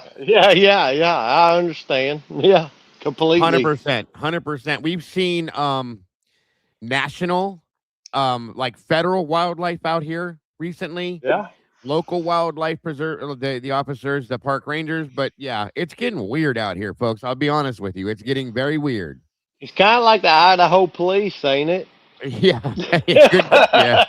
Yeah. Good call, bro. Good call for sure. Now, here's the other thing. Let me give you a little hint on something. I'll show you too. To prove it. I live within about 1.5 miles of a military installation. Okay. Right. And they have been, believe this or not, they have been on alert over here too. It's a military that they in a base that they usually use for like reserve trainings and stuff like that for weekends. They have been full throttle every day, opened up wide open on the base. They have MPs standing at the gates now, all sorts of weird shit. And we're like, what the hell is going on out here? So that's all I'm gonna tell you. You take that, because that's all I can tell you. And you tell me what you think that is, because it's not normal. That's kind of fucked up. It's crazy. It is absolutely weird. Everybody in our town is like, what the fuck is going on? You know what I mean? Yeah. I agree with you. There's been choppers that have been circling a lot more often. They do. We used to think they were just doing maneuvers and stuff. No, they're out here patrolling. We have seen military vehicles down in town, and people that are in Wyndham are seeing military vehicles in town, all coming from this base that is usually a sleepy base, if you call it that. So it's kind of wild. I don't know if they're here because of this shit or if they're doing something else, but it's been weird. I'll just put it that way. Yeah, it's kind of fucked up. A little bit, yeah. So on we go. Quiet acknowledgement from the Portage County Sheriff's Office. The department put a post on its official Facebook page acknowledging the cluster, urging residents to stay calm and to stay inside if they felt unsafe. That language is not the language law enforcement uses about a hoax. That is the language law enforcement uses when they have to publicly address something they cannot officially identify but cannot ignore. It is the same kind of half confirmation we saw from Sheriff Alan Cutler in Pender County, North Carolina, after the 2021 Highway 210 911 call I covered earlier on this channel. When a sheriff's department posts about Bigfoot, the cryptid community has stopped just talking to itself. National coverage followed: Cleveland 19 News, WKYC Cleveland, the Canton Repository, Fox 8, eventually Fox News at the national level. Most of the coverage was straight reportage. 8 sightings, here's what the witnesses said, here's what the researchers think. Some of it was the predictable, joking tone of voice news package. But the volume of coverage and the willingness of local outlets to take it seriously is itself part of the story. This wasn't a tabloid event, it was a regional news event. Quick favor before we keep going: if you want to keep up with this kind of investigation as new evidence drops, and there's a good chance the Ohio corridor reactivates this fall, I'll explain why later. Hit the subscribe button. I'm tracking this cluster as it evolves, and you'll want to be here when the next round hits. Here is where the 2026 flap becomes something more than a current event. It becomes a pattern. 50 miles southwest of where the mother and daughter saw whatever they saw on Route 303, there's a small town called Minerva. It sits in Stark County, Ohio.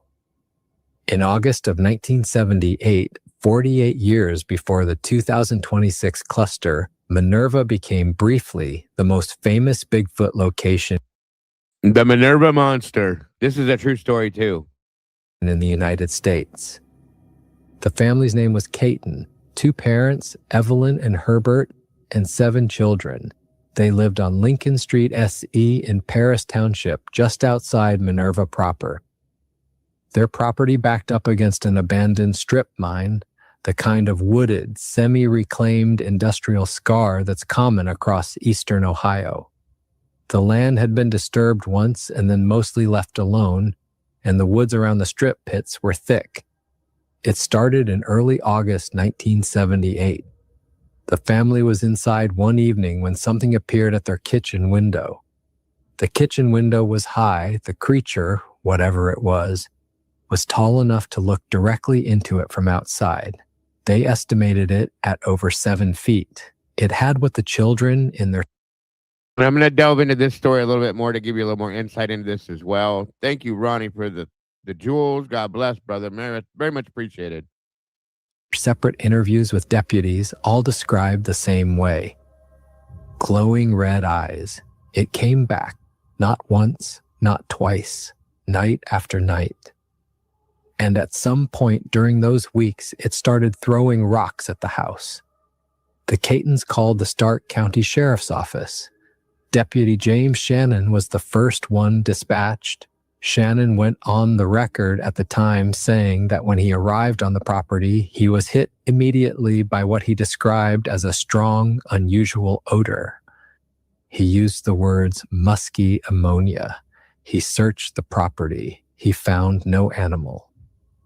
But the smell was real, and so were the rocks. The sheriff's department on the record did not consider the Catons to be hoaxing. That is in the official paperwork. Reporters and Bigfoot hunters descended on Minerva over the next few weeks, some of them at the time showing up armed with rifles and shotguns and Dobermans. The Catons stopped giving interviews. The family wanted the spotlight off them. Decades later, they still did. After Evelyn and Herbert died, the surviving family members put up fencing to keep curiosity seekers away from the property. They never recanted. Not in 1978, not in 1985 when researcher Don Keating went back and re-interviewed them. Not in 1991 when he went back again. Their account did not shift a single substantive word across 13 years. In 2015, filmmaker Seth Breedlove released a feature documentary called Minerva Monster. Breedlove interviewed the surviving Caton children, the deputy who responded that first night, and the Akron Beacon Journal reporter who covered the original story. The documentary doesn't try to prove anything, it just lets the witnesses talk. Don Keating, who has spent a lifetime documenting Ohio Bigfoot reports and I've actually had conversations with Don. He's local here and has done this for years about this stuff before. So just so everybody knows, this is real too. runs the annual Bigfoot conference at Salt Fork State Park, has gone on record saying that if you ranked Ohio sightings by credibility, the Minerva case would easily be in the top 3. And here's the gut punch: the 1978 flap and the 2026 flap line. Up across nearly every dimension a researcher would check. Both followed brutal winters, both occurred along waterway-adjacent rural-suburban interface. Both involved multiple unconnected witnesses describing the same physical profile: 6 to 10 feet tall, broad-shouldered, dark fur, exaggerated upright gait, deep vocalizations. Both produced a documented strong, musky odor. Both included testimony from law enforcement officials who had not officially endorsed the conclusion, but would not dismiss the witnesses as hoaxers either. Both happened in Northeast Ohio, 50 miles apart, separated by 48 years. Both produced no clear photograph and no recovered body. This is the part that bothers me the most. If 2026 Bigfoot flap is just a hoax wave or some kind of mass misidentification, then why does it match the 1978 case so cleanly? Coincidence doesn't usually rhyme this well. I personally think you're either looking at a copycat hoax that somehow managed to hit every regional Bigfoot tradition marker by accident, or you're looking at a population that still lives here. Okay, let's talk about the Grassman. Most people who encounter Bigfoot research start with the Pacific Northwest version, the Patterson-Gimlin film, the Olympic Peninsula sightings, the Cascade Range. The Sasquatch of the West Coast cedar forests is what gets most of the attention, most of the documentaries, most of the cultural footprint. But Bigfoot, if it exists, is not just a Pacific Northwest phenomenon. It's a continental phenomenon. And the version of the animal that has been reported in Ohio for 2.5 centuries is different enough from the Pacific Northwest profile that researchers have given it its own name. They call it the Grassman. The name comes from a behavior that's specific to the Ohio variant. Witnesses across multiple decades and corroborated in the work of researchers like Christopher Murphy and Jody Cook in their book Bigfoot Encounters in Ohio, Quest for the Grassman, have reported finding large woven structures in remote Ohio fields and forest edges. Not random piles of brush, intentional interwoven nests built from tall grasses, branches, and farmland debris. Some of the documented structures have been large enough to shelter 3 full-grown adult humans. Whether the animal builds them as dens, as territorial markers, or as something else entirely is still debated. But the structures exist. Researchers have photographed them. The Grassman gets its name from those nests. The behavioral profile separates from the Pacific Northwest Sasquatch in a few specific ways. The Grassman is reported in family groups more often than alone. Pair sightings, juvenile sightings, occasional reports of 3 or more individuals together. The Pacific Northwest version is overwhelmingly described as solitary. The Grassman is also reported as taller on average. 8 to 10 feet is a more common upper estimate in Ohio reports than in Washington or Oregon ones. And the Grassman is associated repeatedly and consistently with 2 specific environmental signatures: a heavy musky odor that witnesses compare to musky ammonia, and a documented preference for waterway corridors as travel routes. Look at the 2026 cluster against that template. Multiple individuals, possibly including a juvenile. Heights ranging from 6 to 10 feet. Documented odor in some of the witness accounts, with the new evidence drop reinforcing it. Travel along a drainage corridor. That's not a Sasquatch wandering east from the Cascades. That is, behaviorally and morphologically, the Grassman. The tradition goes back further than the modern term, though. The Shawnee, who held much of what is now eastern and central Ohio before forced removal in the early 1800s, had stories about large, hairy, bipedal beings they called by various names depending on the dialect. A category of beings often translated into English as the wild ones of the woods. The Lenape, also called the Delaware, had similar stories. These were not children's tales. They were part of the cosmological landscape. The beings were sometimes described as guardians of certain places, sometimes as dangerous, almost always as deeply tied to specific waterways and woodland edges. I want to be careful here because indigenous traditions are not Bigfoot evidence in the way Western researchers sometimes try to use them. The Shawnee and Lenape were describing a category of beings inside their own framework, and that framework should be respected on its own terms. But what you can say fairly is that the geography indigenous traditions place these beings in, waterway corridors in eastern Ohio, the kind of forest-grassland interface that the Cuyahoga and Mahoning drainage systems still represent today, is the same geography that produced the 1978 flap, the 2026 flap, and the steady drip of individual reports across the 4 decades in between. The BFRO database lists 326 historical Bigfoot sightings for the state of Ohio. That ranks the state 4th in the nation, behind only Washington with 724, California with 463, and Florida with 344. Portage County alone, the epicenter of the 2026 flap, accounts for about 19 of those reports. Eastern Ohio in general, especially the Salt Fork State Park area where Don Keating has documented more than 36 sightings since the 1980s and runs the annual Bigfoot Conference, is one of the densest Bigfoot reporting regions in the eastern United States. Ohio is not a fluke. It is, by the numbers, one of the most active Bigfoot states in America. It just doesn't get talked about that way, because the cultural footprint of the Pacific Northwest version is so dominant that the Grassman has been treated as a regional curiosity rather than what it actually is, a parallel population with 250 years of consistent reports.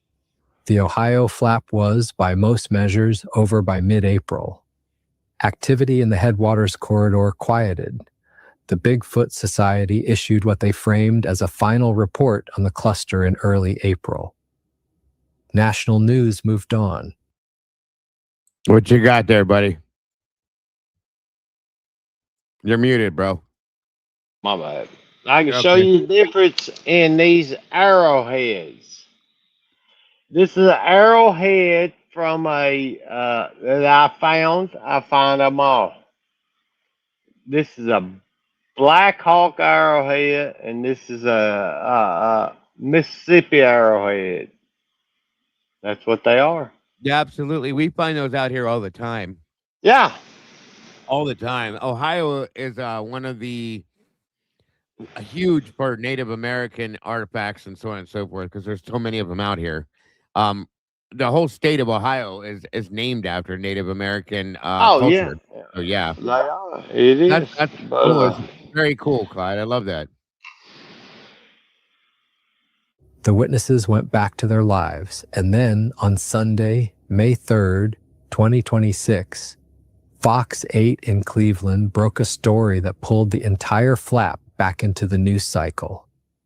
The station had obtained, through Mike Miller and the Ohio Night Stalkers, what they called exclusive new evidence tied to the recent sightings. 3 things specifically: video of alleged Bigfoot tracks recovered from the corridor, audio recordings of howls captured during the period of the flap, and critically spectrograph analysis of those howls.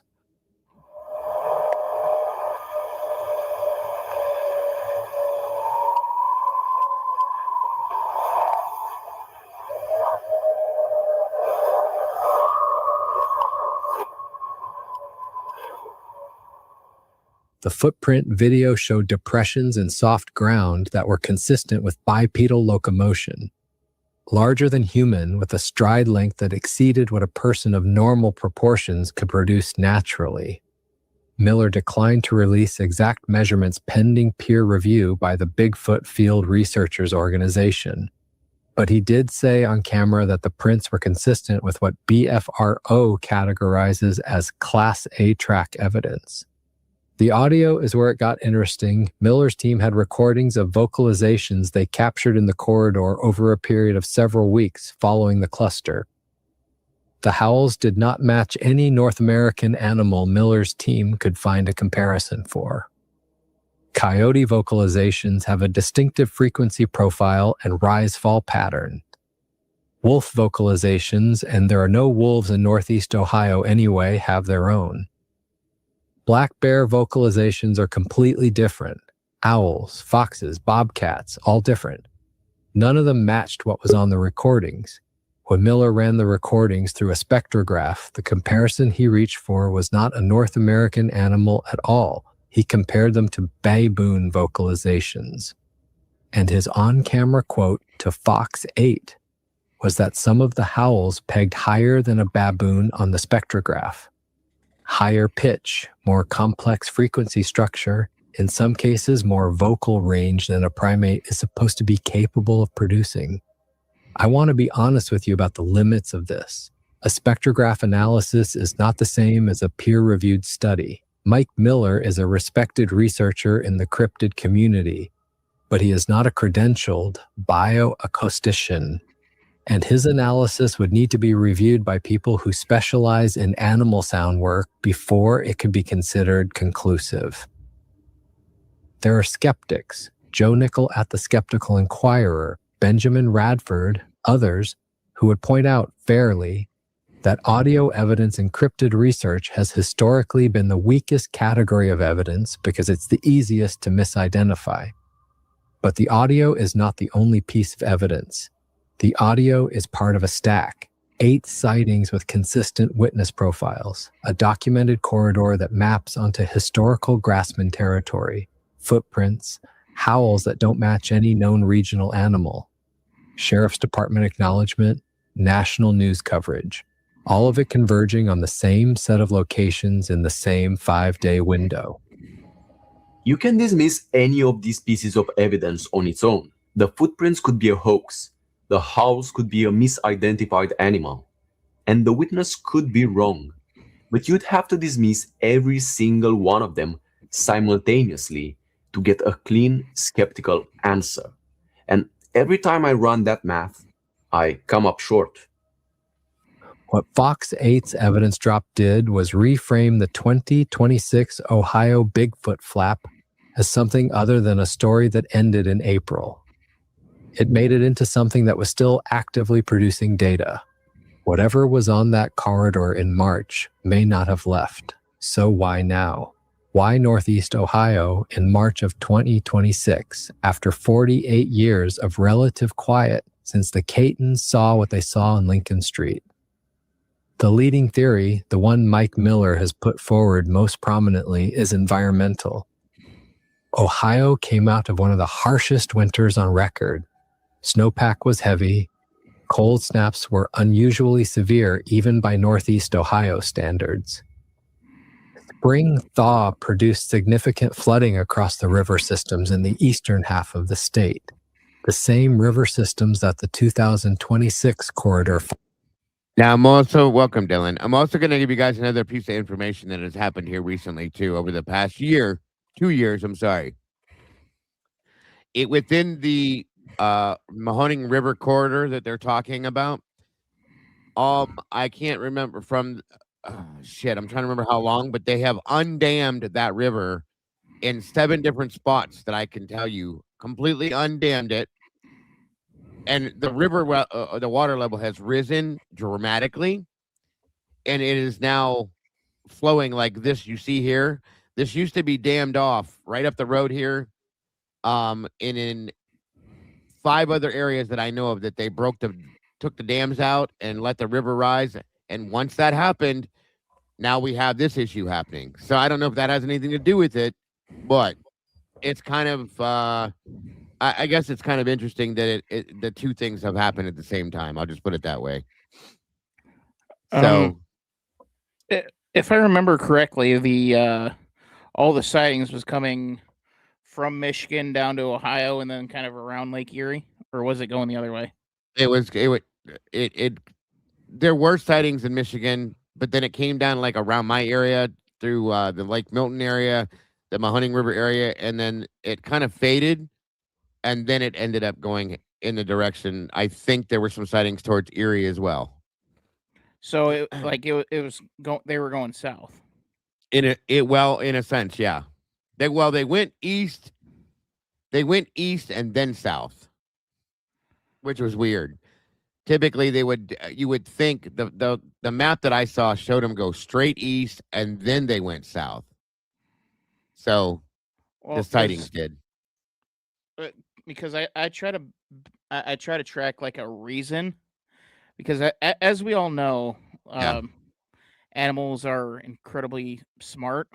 Yes. Smarter than we gave them credit for. What happened recently that would cause animals to move south and away from Canada? The fire. Uh-huh. The multiple fire. Well, and here's the thing, Dylan, is that happened in 24 as well. And there were some sightings then, but the massive fires in Canada have pushed. And I got to wonder, because there have been still sightings happening in this area. And I mean, you live in the same state that I do, but you're in a different part of it. I don't know if you guys have these issues where you're at, but I'm in more of the northeastern version of it. So we're closer to that, which would make some sense. Yeah, I mean, I haven't heard of any sightings around here, so I really couldn't tell you too much. I got you. But that, and I'm one of those non-believers, but I do look. No, I am too. Right. I do look for reasons on why, because there's always like there's a reason for everything. Yes, sir. Why are we seeing these? Something's making these. Yeah, something makes everything happen. There's a reason for everything. I agree with that. And yes, we do. We have. I don't know about where Dylan's at, but we definitely have extensive cave systems.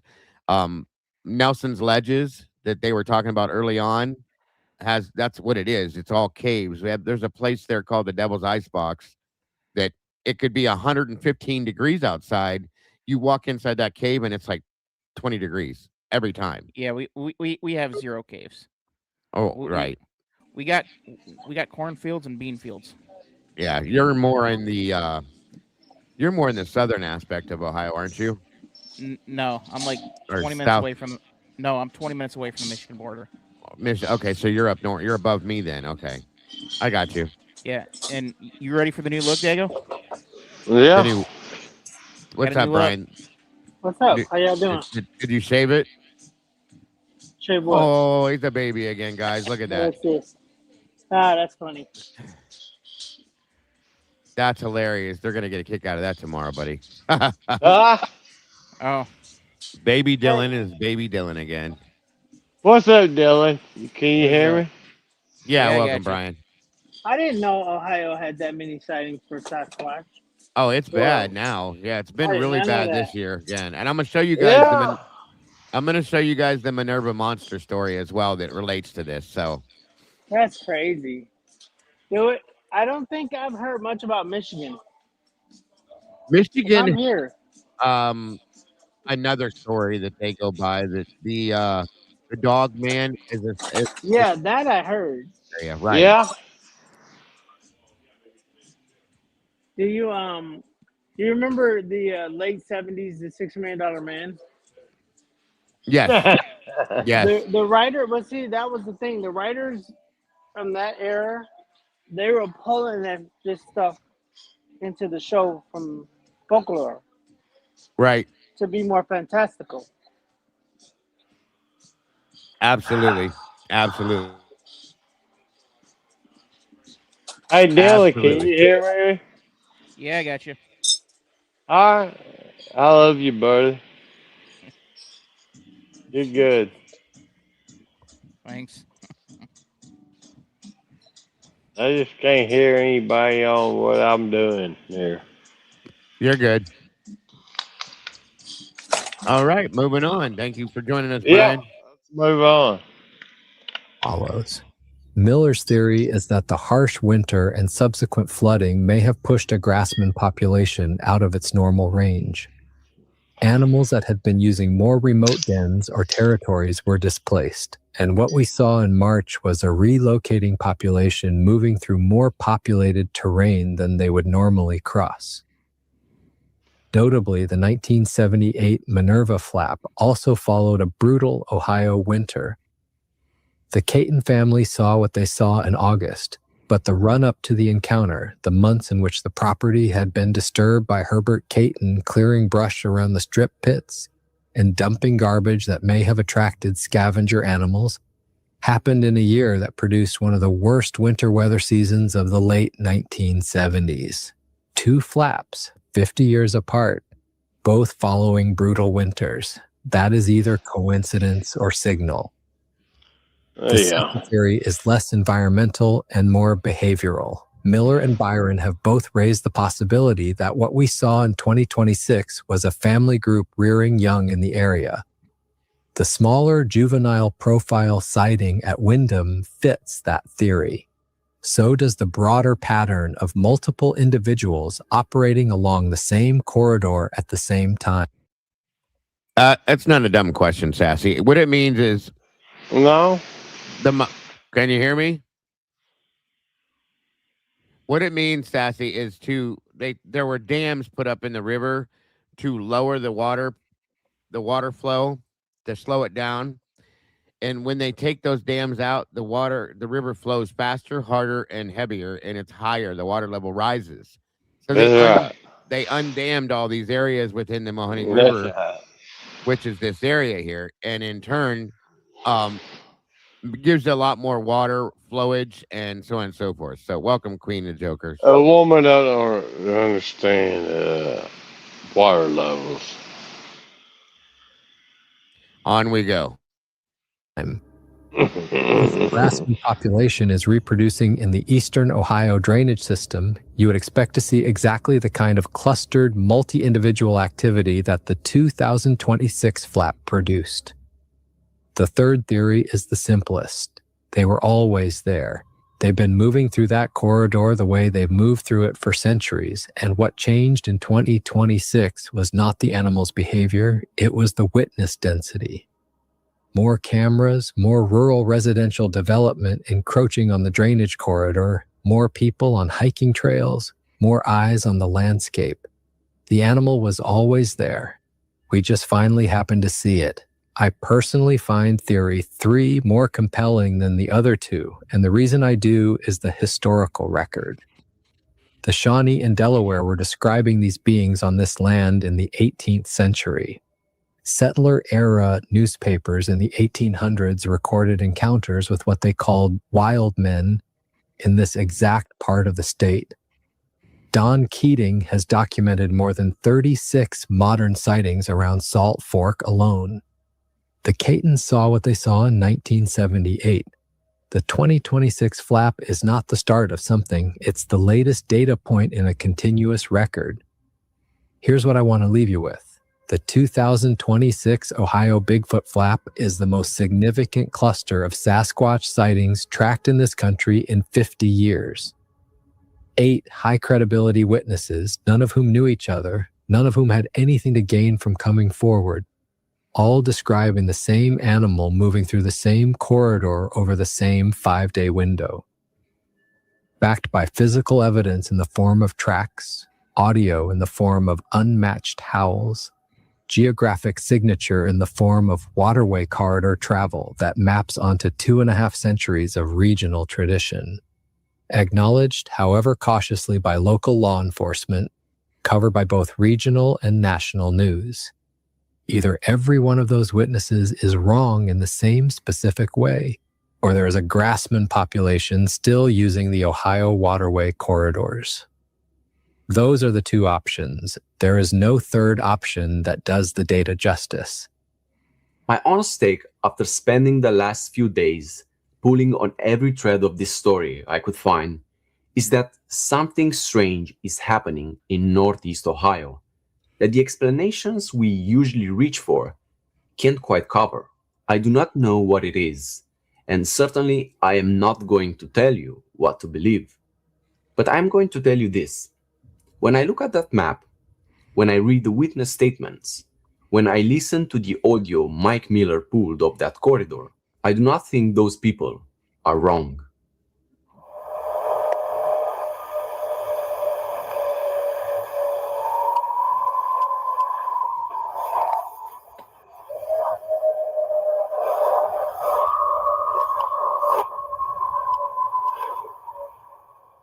If you live in Ohio or in the western Pennsylvania foothills that border the Ohio drainage system, which is the obvious next territory along the corridor, and you've seen something you couldn't explain, drop it in the comments. The Bigfoot Society is still actively collecting reports, and so am I. Several of the most useful things I've ever included in videos on this channel have come from comments left by viewers who saw something and didn't know who to tell. The Grassman has been on Ohio land for a long time. Whatever was moving through Portage County in March, the historical record suggests it didn't show up in 2026 and probably isn't going anywhere. The corridor goes quiet for years sometimes, but it doesn't go quiet forever. I'll keep watching. So should you. All right, moving on. 1 minute, guys.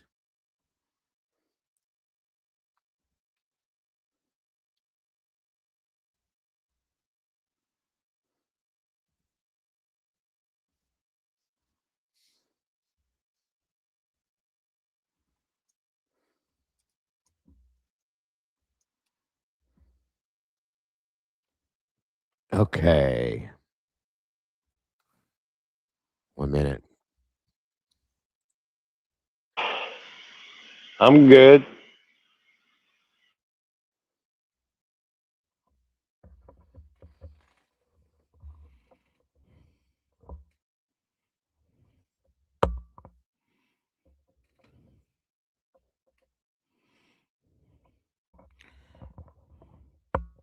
Yeah, one of my problems with the hearing what they're saying is Bigfoot is I just can't I just can't picture a creature like that making that sound. It seems a little too high pitched and a little too like That's soft. always been the Bigfoot holler, I guess you call it, the yell, whatever it is that I've ever seen. There's a few other sounds that they do make, and there's some tree knocking and stuff like that. But that's the sound that it's kind of it is a high pitched sound. You wouldn't think it would be that way, but that's how they communicate supposedly. What are The you talking about here? the Bigfoot, the sound that Bigfoot supposedly makes. No, I'm talking about what? I mean, who's denying it? Nobody. We were just talking about the sounds that they make and what it No, sounds like, and okay. I so understand. I understand. Completely um understand. 1 minute.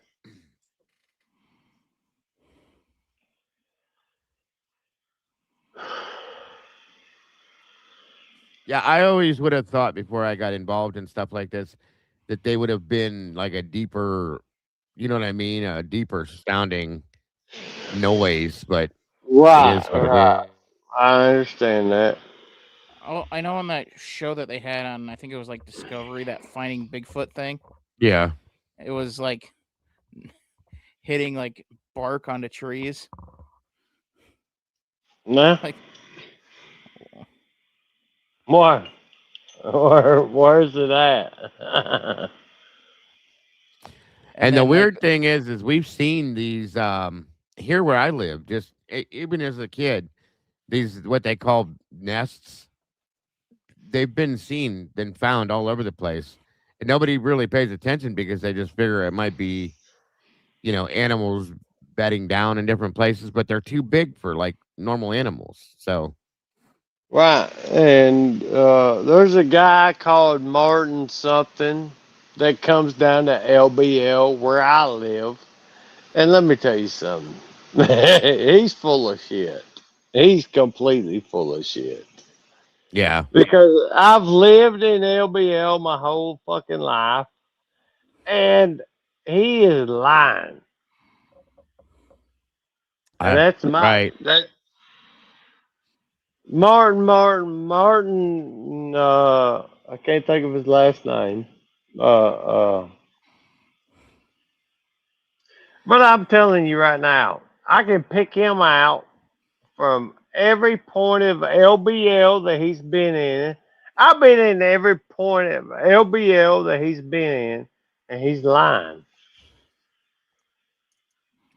I Yeah, can there tell are you that. people out there that do make things Yeah, up to get themselves the ratings and the views that they want on that's stuff, right. but it does happen without fail. And you know what? It just it disappoints me that people come down to where I live and they say LBL is a haunted place. It's not a haunted place. I've lived there. I've fished there. I've hunted there. I've camped there. There's nothing about haunted about LBL. I can tell you that right now. Gotcha. Understood. Understood. So this next piece was actually a news report that came out when this hit, just to give a little more insight into this, and then I have some other things I'm going to show you with the Minerva situation and some other stuff that's happened locally as well. People do definitely make up stories though to try to make this, and that's why I started following this and why I'm a skeptic, because there are so many made up stories. This, no, there's too many things and too many people in my area that called this in, and I told you like we started seeing national, not just local, but national wildlife driving around, patrolling like the police, as well as local wildlife and forest, um, as well as our local county police department. The military base went on active. I mean, it's so weird the shit that has gone on over the past 4 months. So something ain't right. Something is not right. I completely agree with you, Dago. Thank you, Dylan. Appreciate you, buddy. I'll see you tomorrow for sure. All right, on we go. Past the hour right now, so I don't know if you've heard of the multiple reports. Northeast Ohio is on Bigfoot watch with at least 6 encounters reported in just 5 days. And that's the latest update from the Bigfoot Society itself.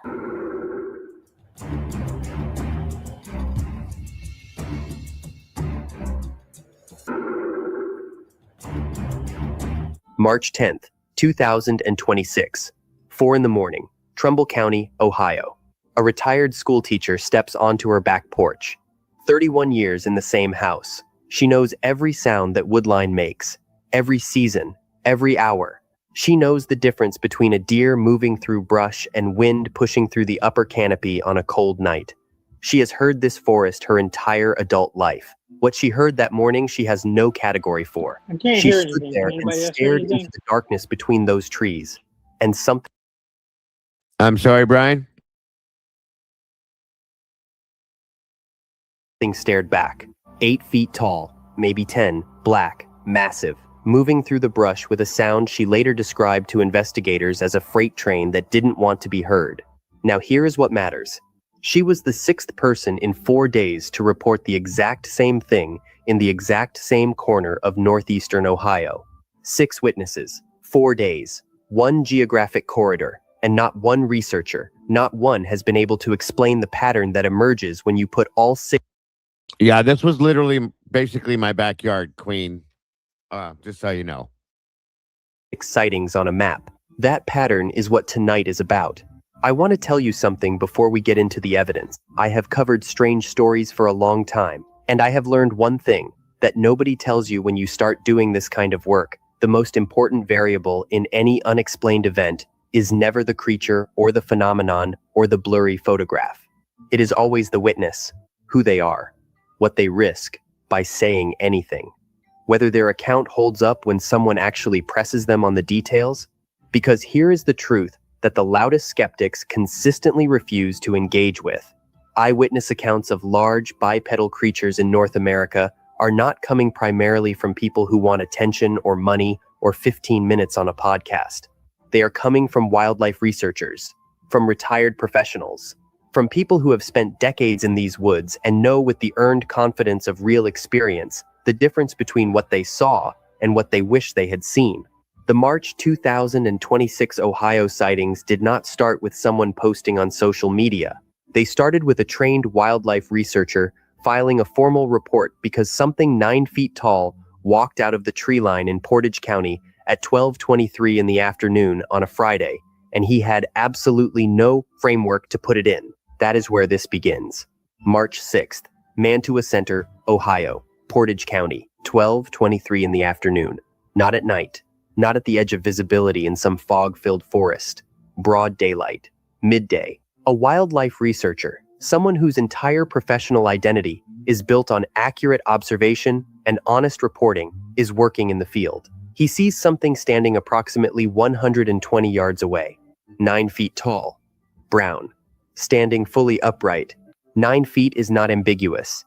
It is not a tall man in a heavy coat. It is not a bear on its hind legs in bad light. This researcher knows bears. He knows deer. He knows how the human brain assembles incomplete visual information into shapes it recognizes. He has spent years training himself not to do that. You guys aren't hearing this? Hold on. Sorry about that. Hopefully that fixes it. To see what is actually there, he filed a formal report immediately with the Bigfoot Society podcast, one of the primary organizations tracking these encounters across the country. And when he returned to document the site, he disclosed something he had left out of his initial report. Something he sat with for 3 days before he was certain he hadn't imagined it. There was a second shape, 30 yards behind the first one, darker, motionless, watching. It did not move until the first creature was gone. And then, it simply wasn't there anymore. 2 of them, moving together, one standing watch while the other retreated. Think about the behavioral intelligence that implies. Less than 36 hours later, it happens again. March 7th, 10:52 at night. Same general area. A second witness who did not know the first existed, who had not heard about the Friday sighting, reports an 8-foot figure moving through the same stretch of woodland. But this witness does not just see it. He hears it. Heavy footsteps. Bipedal. Deliberate. Not the 4-beat pattern of any animal native to these woods. And underneath the footsteps, a series of deep, low grunts. Resonant in a way he tells investigators he felt in his chest before he consciously processed it as a sound. He goes back in the morning. He finds footprints. The depth of those impressions in the soft ground suggests a body weight well above 500 pounds. They are cast in plaster immediately. The casts come back at 17 inches long, 7 inches wide at the ball of the foot. But the measurement is not what matters most. What matters most is what the analysts find inside the impression. Pressure ridges.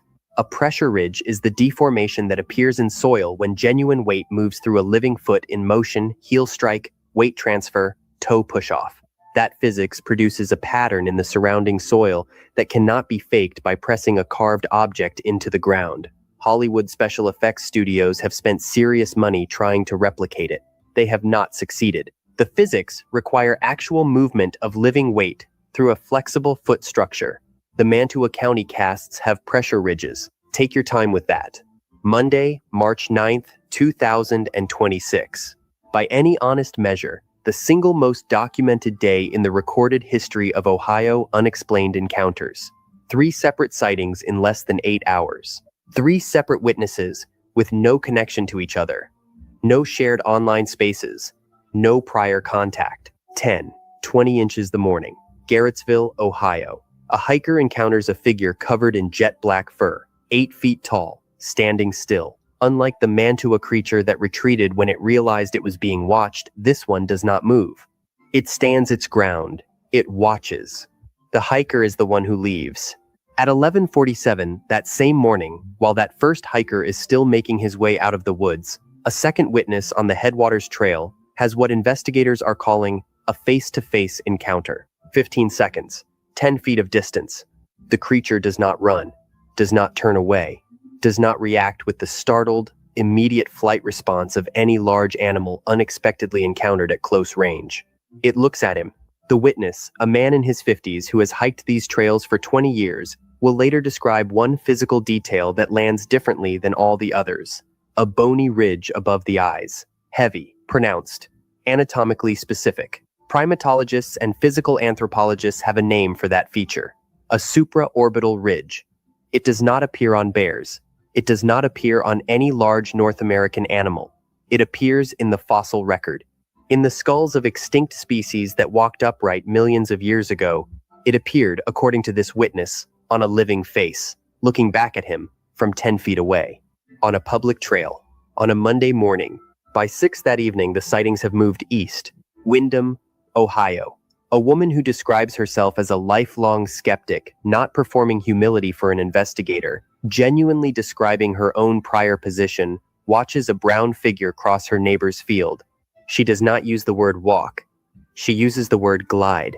The stride was impossibly long. The knees stayed bent throughout the entire movement, not the stiff, upright gait of a running human, not the 4-beat movement of any animal she knows, but something fluid, ground covering, efficient in a way that feels engineered. She is 63 years old. She has lived in that county her whole life. Her exact words, "I know what I saw, but I don't know what I saw." That sentence has stayed with me since I first read it, because it is the most honest thing any witness in this entire cluster says.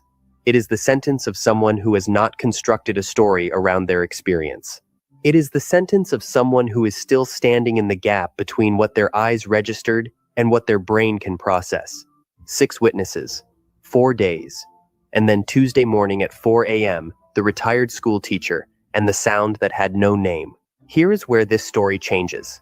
Jeremiah Byron, host of the Bigfoot Society podcast, and one of the lead investigators on the March 2026 cluster, did something that seems obvious in retrospect, but that nobody had done in real time with a concentration this dense. He put every sighting on a map, and he stared at what he saw for a long time before he told anyone. These sightings are not random. They are not scattered. They follow a line, a specific, consistent, directional line running from the western edge of Portage County eastward through Trumbull County toward the Pennsylvania border. Roughly 3 miles of movement per day, through connected woodland, cover the entire route, water sources the entire route, wildlife the entire route. This isn't random movement, this is controlled positioning. And here is the detail that Byron shared with his team quietly, that hasn't been printed anywhere else yet. There is no path through that corridor, no trail, no gap in the tree line that a person could use without being visible first. Whatever is using that corridor knows it, has mapped it, is moving through it deliberately, using cover that a GPS could not improve on. This is not an animal wandering. This is not hunger or weather. This is navigation. A creature or a group of creatures traveling with intention through a landscape they know better than any researcher who has ever tried to study them.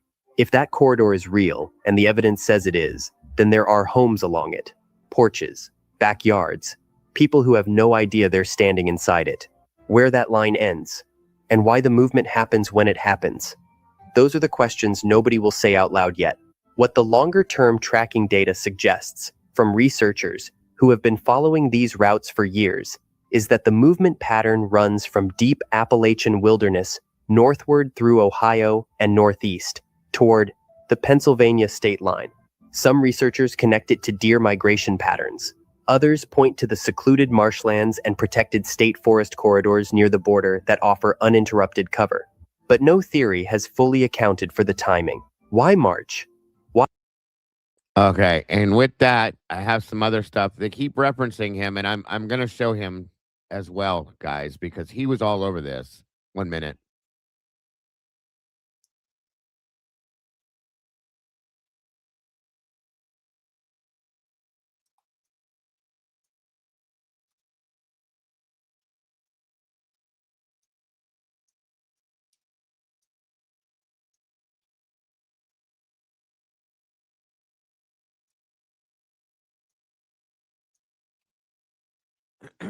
My apologies.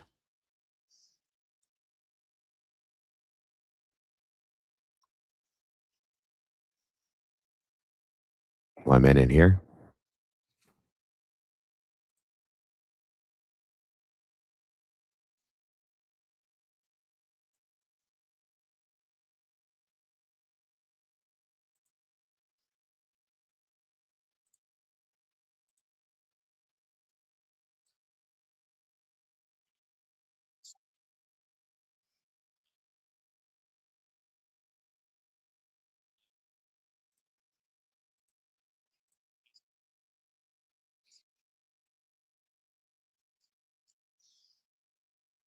One minute.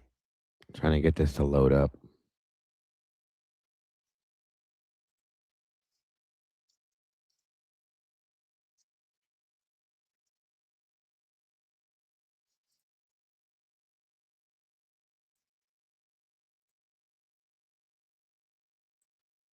Okay, this is a little bit of a report Jeremiah did when this went down. Just give you he's got a podcast that he does. I'll let you guys hear a little bit of this here real quick.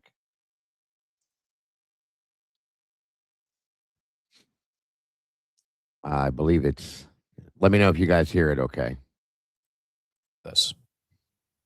All right, welcome back to another episode of the Bigfoot Society podcast. I've got the privilege of talking to an individual. His name is Rob today. And Rob is a local to Portage County, Ohio. Contacted me after. This is one of the witnesses to this, which is why I wanted you guys to hear this one.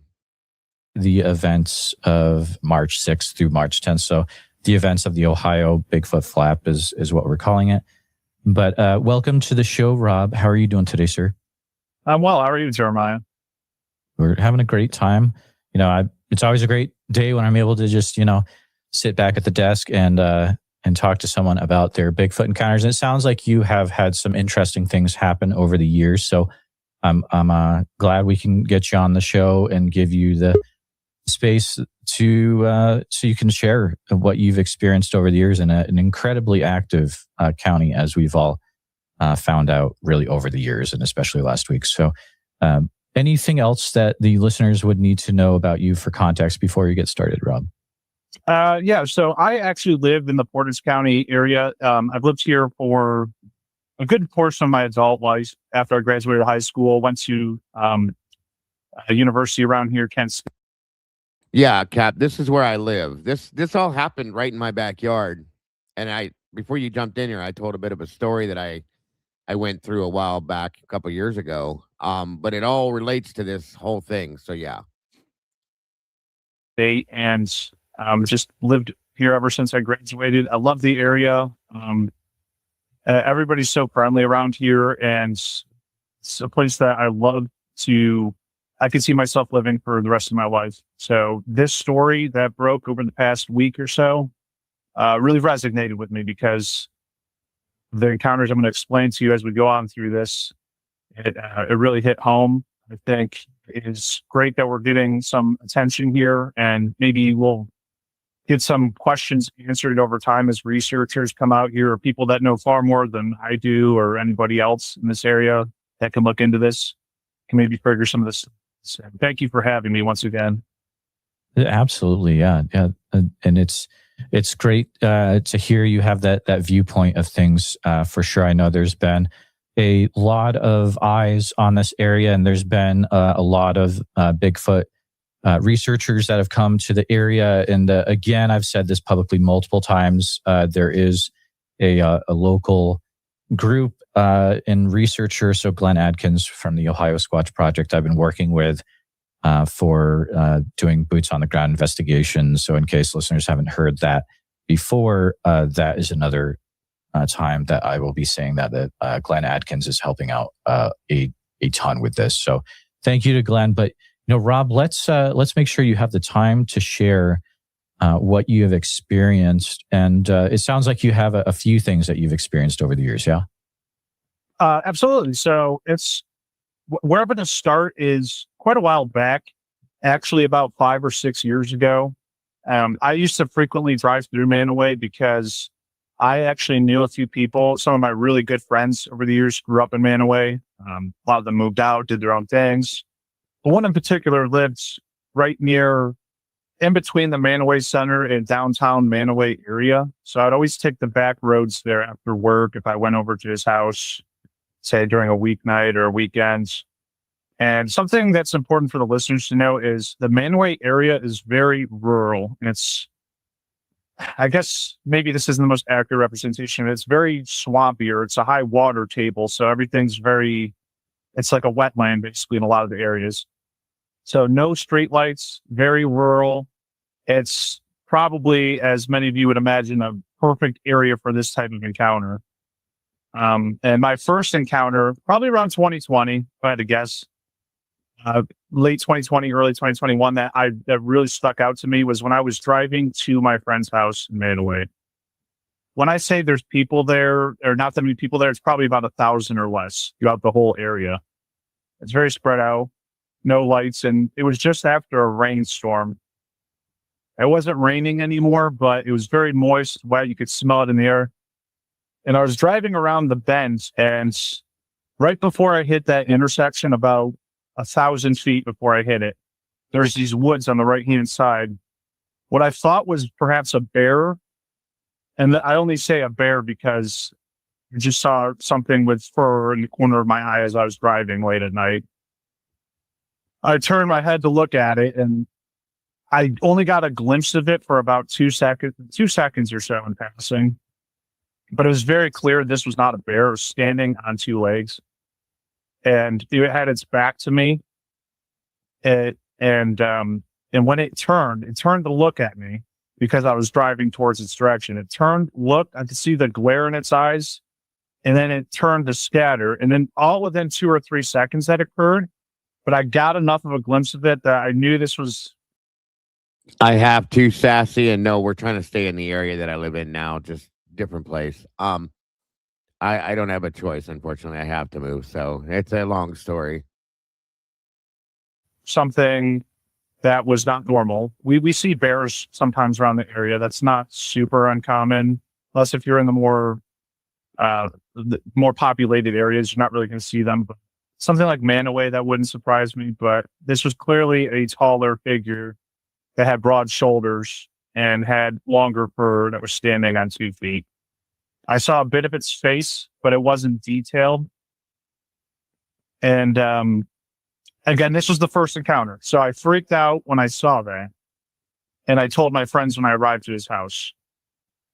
We all kind of freaked out about it, thought it was weird. They were on the lookout for the following weeks. Nothing was made of it. And we just kind of moved on with our lives. That was my first encounter. And that seems very light and mild in passing, but it's going to be important what I say next. Can I ask you a few questions about that real quick? Sorry. Oh yeah, of course. Sorry if I'm rambling. Thank you. Thank you. Of course. No, you're doing great. Can you? So, what was the color that you had noticed? Okay, so again, understand this is like the equivalent of you driving on the highway and passing something within a few seconds. So I got some details I could pick up on, and some were a little bit more vague. The fur I noticed was a little bit more greasy and kind of like a brownish, maybe brownish black. But it was definitely thick enough. It wasn't like some mangy fur you would see on an animal that's got attacked or something. It wasn't like that. It was long, and it kind of blew around. It was very noticeable. It wasn't something that stood out. So it was like a longer brownish fur that had some kind of I don't know if it was oily or greasy. What would you estimate the height of it to be, if you could? Easily I would say 8.5 feet. Gotcha. And I can't say 100% how tall it was. It might even have been taller because it was. It seemed like it was lurking forward, like it was standing up but lurking forward a little bit. So, absolutely. You said that it had kind of turned to look at you. Did it have a certain way of turning? Yeah. So when it turned to me, it just kind of turned its whole body. It's almost like it pivoted around at me all at once, like it freaked out or something. It didn't just like turn its head and look at me. It just swung around as if I startled it, or I don't know what the case was, but obviously a car. All right. And that, excuse me, that's the basics because this goes on and it gets boring for some people. I have some other stuff. I wanted to show you guys the story behind this other situation here that goes along with this.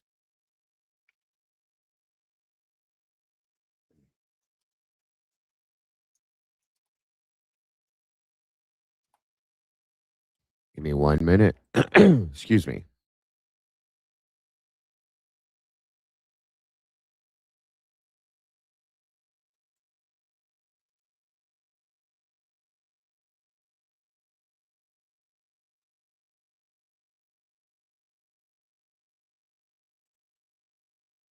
Now, this documentary, hopefully this works. This is what they were referencing to you guys earlier. It was called the Minerva Monster. This happened 48 years ago. Okay. And it's almost identical to what went on here just recently. So I wanted to show this because it relates in a lot of ways. And this is all true. 100%. There's law enforcement involved in this and everything. So curious minds. I try to. It doesn't always work. I have too much going on in my life and in my mind to sleep. So I do this because, of course, you guys are amazing. I would rather spend my non-sleeping time with you guys when I can't spend it with my other family here. So that is, I try to sleep, but it doesn't work much. Too much going on in my head. So, all right, guys, let's check this out. I got a call to go to a house.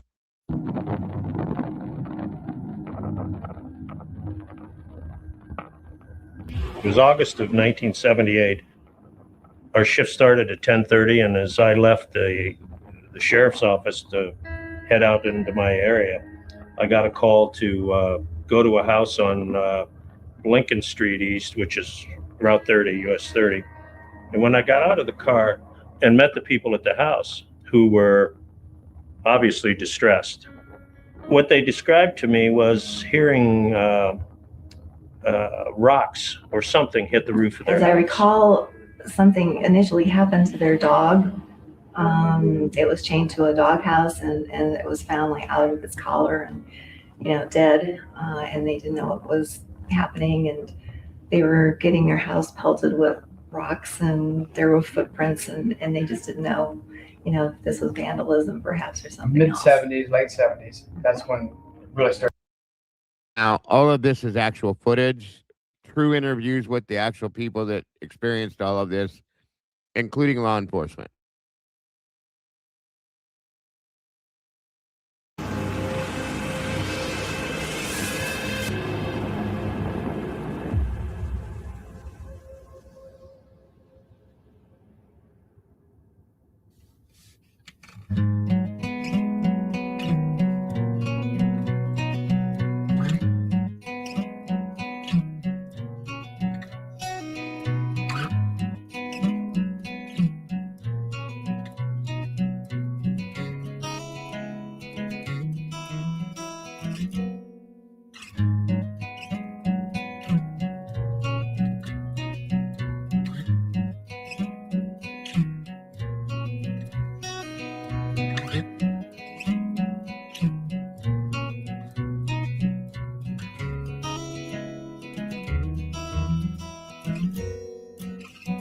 Minerva is located in northeastern Ohio, approximately 18 miles east of Canton, about 70 miles south of Cleveland.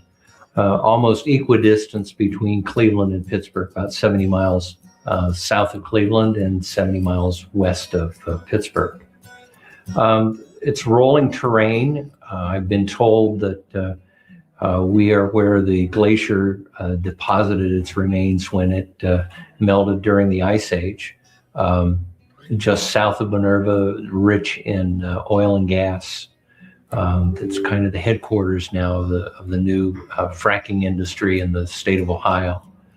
The village was started because of Sandy Creek that runs through town. And John Whitaker determined that there was enough fall in the creek that it would power a grist mill. And he built one, and that was standing in almost the center. I got to run to the bathroom, guys. I'll be right back. I'm just going to let it play. Hey, Miss Tina. Good to see you tonight, dear. Of town up until 1976 when it was torn down. There have been a couple of booms in town. Of course, Whitaker started with the grist mill, and then it was also on the Sandy Beaver Canal. And if you look at the way Market Street runs, and then Market Street takes like a 30-degree jog, and that was done to follow the canal. The canal backed up to a lot of businesses on Market Street. There were loading wharves and things where they could unload goods. When the canal went out, the railroad came in to take its place. And we have one of the largest railroad yards in the state. It's second only in our area to Canton. The rail line yard runs about a mile long. I think it had 10 or 12 sightings to it. We had a roundhouse at one time, and there were 3 different rail lines that intersected in Minerva. One of the reasons we had such a large yard was that they would bring coal up from southeastern Ohio and stage the trains here in Minerva, and then send it out both to Pittsburgh and Cleveland. There was a train that left Minerva every day to take coal to the illuminating company in Cleveland to provide electricity for the city of Cleveland. That coal train originated here. In talking to the railroaders, they said that the diesel engine was the demise of the rail industry in town, because then they could put together trains that were almost a mile long, and they didn't need the manpower that they had needed in the past to service everything and put the trains together. We've got a great community, and I suppose every mayor would say that, but ours is just exceptional. The people here, their care and stuff for each other and for the community makes it a nice place.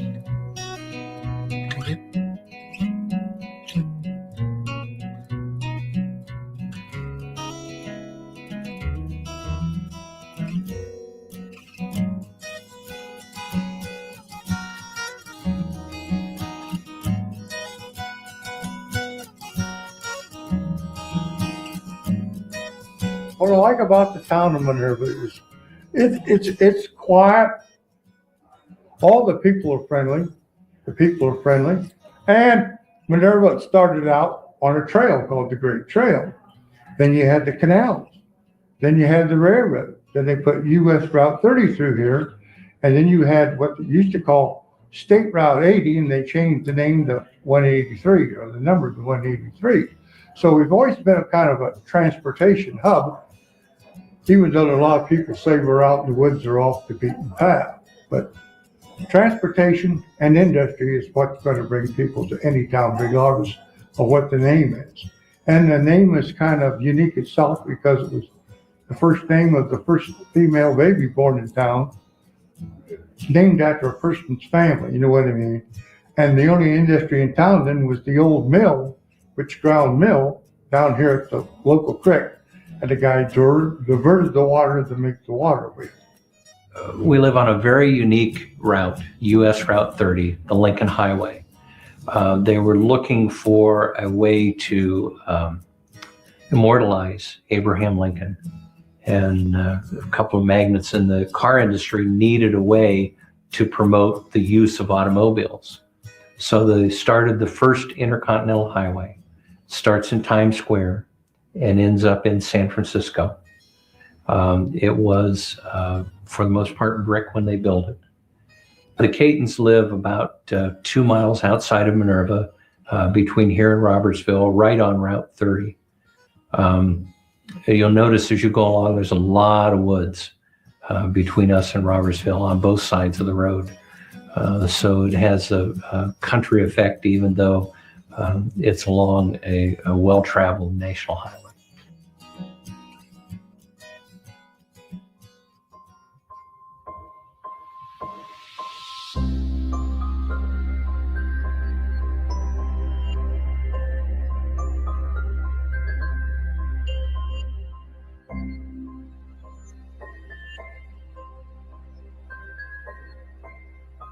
It was August of 1978. Our shift started at 10:30, and as I left the sheriff's office to head out into my area, I got a call to go to a house on Lincoln Street East, which is Route 30, US 30. And the address I don't recall, but it was a little bit west of Minerva in Paris Township. And the people that lived there had seen a peculiar object or a peculiar thing.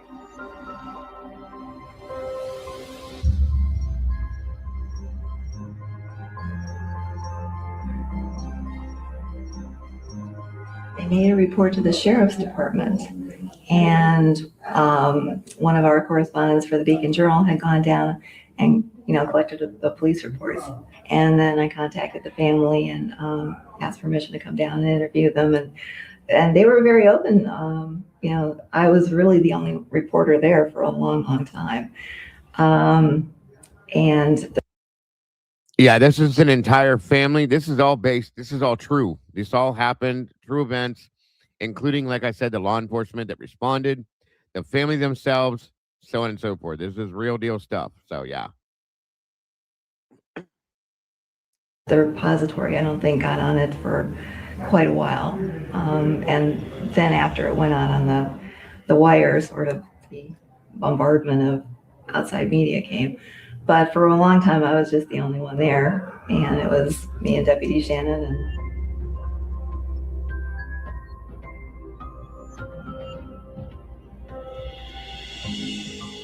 So my family bought the house in '64. And probably a couple years after we moved in, we started hearing noises and some mischief going on around the house, and we always just thought it was a man that lived in the woods. That's what we always thought it was, a hermit lived in the woods. And we had time, we outside, we had an old garage here. And it was always, we always hear something behind the garage. And we just thought it was someone messing around. Well, as time went on and everything, it got more and more active.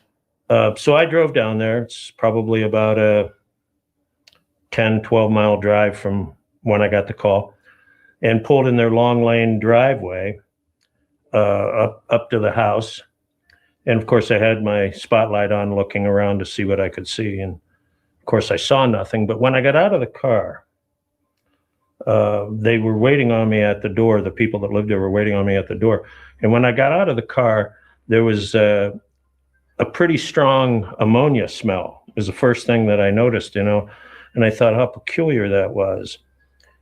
And kind of put it aside for the moment and met the people at the house who were obviously distressed.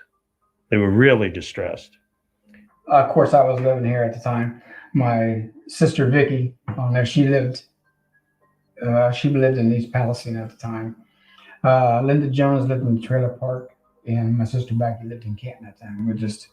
We were just all here because of the family. A weekend. We always got together on weekends as family.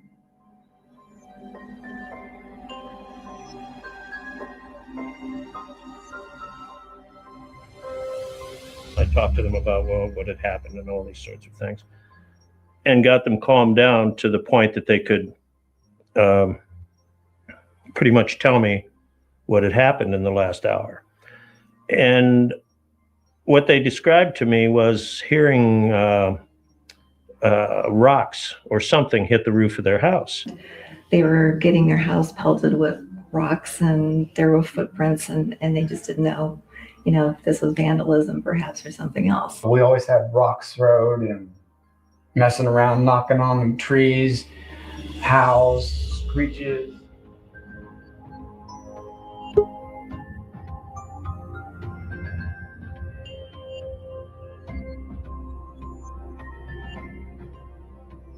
One of them saw a large, hairy object up against their house.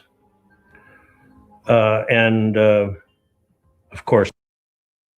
Yeah, we see you, Aurora. Thank you for being here. Very much appreciated. Panicked, freaked out, ran in and told everyone else. And I think, if I remember rightly, one other person in that family saw it as well. That evening at the kitchen table, and it appeared under the overhead floodlight. And it was just sort of looking in. Well, they couldn't see its eyes because no facial features were visible, but it was just standing there at the window, sort of looking in at them, what they assumed. And Mr. Caton, I believe, got a shotgun and pointed it and didn't do anything. So that told them that, it wasn't somebody dressed up, because they would have run. My mom, myself, my sister, and I believe it was my aunt sitting here at the kitchen table right where we're at now. And at that time, instead of the French doors, we had 3 windows there, big windows. And we're sitting here, and my mom happened to look up and see this thing leaning down, looking into the window. Well, of course, it startled us. And we're watching there, and stood there probably a minute, maybe 2 minutes, then it walked away. Well, we couldn't get out that, so we had to go out that door. And we walked around the back, and we looked around, and we seen it just walking way off the top of the bank. We came back in the house probably 10, 15 minutes later, and next thing you know, we hit tapping on the side of the house, tapping on the windows and everything. Just trying to get our attention. It wasn't harming nobody, but Scott Patterson, yes, I had a gun at that time. They pointed at the creature, and it was, my mom told him, don't shoot, because and at that time, we still thought it was a man. Don't shoot, because you don't know what, I don't want to hurt nobody. So he just pointed at the creature, whatever you want to call it, and it just turned and walked away. Like, it's no big deal. It's not a threat to me, and I know you're not going to shoot me, so it just walked away. And stayed quiet for a couple of days, but then I started coming back around. I remember they described it as hairy and tall. And I think the mother told me that it was as tall as the eave of the house where the... Welcome, Hangman. Thanks for joining us tonight, brother. Appreciate you very much. First time, Dago. Absolutely. Great to have you here, bro. Appreciate you. I love it. I hope you're enjoying this tonight. I love it. Good deal. The roof met the sidewalls. When we first started seeing it, it was, I would say, between 6 and 7 foot tall, covered in hair. It was. It still had facial features. It wasn't completely like a rag mop, over the face and everything. It had facial features and everything, had eyes, you could see. But it probably weighed a good 400 to 500 pounds, I'd say, maybe more, muscular. Because you could see it wasn't like I said, like a mop hanging from its arms or anything. It was hairy, but you could still see the muscular physique and all that. But yeah, it was a fairly good size creature, being, whatever you want to call it. I went out to the chicken coop where they said this thing was, and I couldn't see anything. I found no tracks of it or anything like that. But the ammonia smell was pretty strong. I mean, it was noticeable. I found some fur that was on a nail that was protruding out of this old chicken coop that was there. It was grayish brown, and it was almost like a mohair or a real fine, fuzzy kind of hair. And I collected it. But back then, DNA wasn't a very commonplace thing that we used. So I ended up submitting it later on to a college professor at Malone here in Canton, who couldn't really tell me what it was from or anything like that. So they were calmed down, and I kind of could do nothing else there that night.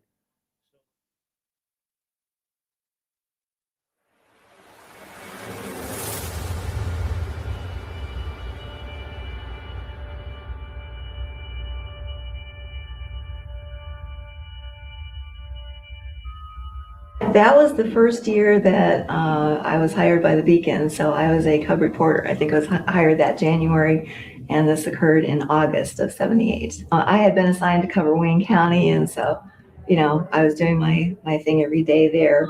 But this was kind of the first feature story that was off my beat, and the reason that I got it was because A, I was close to Minerva, and B, I live on a farm, so this concerns animals, and I got all the animal stories. So I was used to covering Wayne County government and feature stories there, and farming stuff, and agriculture, the agriculture center there at the OARDC, so that kind of thing. When she came down, she mainly talked to my mother and father at the time. You know, I pretty much stayed out of it, let them do their talking and explain to them what they seen and everything happened. Yeah, Barb pretty much dealt with my mom and dad at the time. I was just sort of curious at first and just collecting information, and Deputy Shannon was there most of the time, and so we were conversing and going over things and going over the property and looking at things together, and also a photographer from the Beacon, the late Ted Walls, was down there with me, and so the three of us spent an awful lot of time on the Caton property checking things out, and we even spent quite a few evenings on the Caton porch sort of waiting to see if something was going to show up or something would happen. I was a deputy sheriff assigned to the patrol division of the Stark County Sheriff's Office. Everything that came down the road, traffic accidents, bar fights, you know, whatever arose, we responded to and dealt with. Back then we had 4 patrol zones. They were basically the northwest end of the county, the northeast end, the southwest end, and the southeast end, where Minerva is situated. On the night in question, I was assigned to the southeast end, or the Paris Township, East Canton. There's a number of small little villages out that way, and more or less farming or agricultural areas.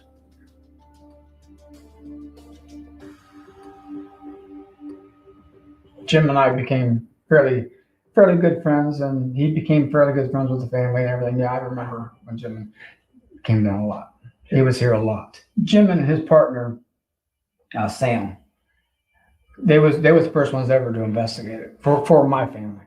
And they come down, they go up on a strip mine with us, they look around and investigate and see what they find. They found a bedding right there behind the house, approximately 12 foot round. And they had one of their deputies come down and lay in it. They said it looked like a baby laying on a king size bed. And I think that was the same time that they found the droppings and things like that. And yeah, Jim and Sam was down there almost every night for a couple of weeks, even after hours. When they get off duty, they came out and sat down here with my parents and us. In back of their house a good ways, there was a ravine, and going down to the ravine, it was just solid multiflora rows. And you couldn't have gone through there without getting all torn up. And it almost looked like there was an oval carved out of the multiflora rows, and straight down at the bottom, it was maybe, I don't know, 8 or 10 feet to the bottom of this ravine. And at the bottom, it seemed to have all sorts of squished leaves and, you know, branches and matter and stuff that had been tamped down like something had been sleeping there. And I remember Deputy Shannon saying that hair samples had been taken from those thorn bushes, and I think they were sent to Malone College. Why they were sent to Malone, I don't know. And then when we tried to track him down later, they either said they lost him or never had him or something like that. So we don't know what happened to those. But he said he did take a hair sample out of the thorn bushes going down to the bottom of the ravine.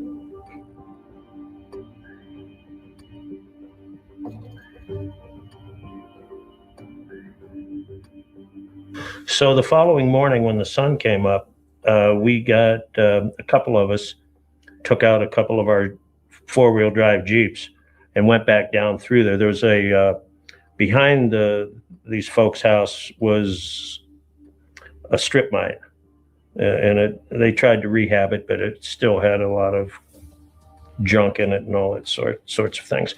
So we went down there and looked, and it was a nice day that day, and spent a couple hours looking around and found nothing.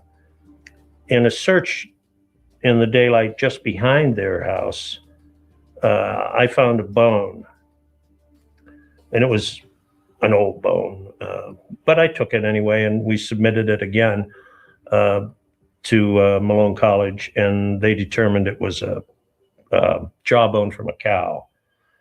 So that kind of pretty much ended my involvement with that case right then and there for that period of time.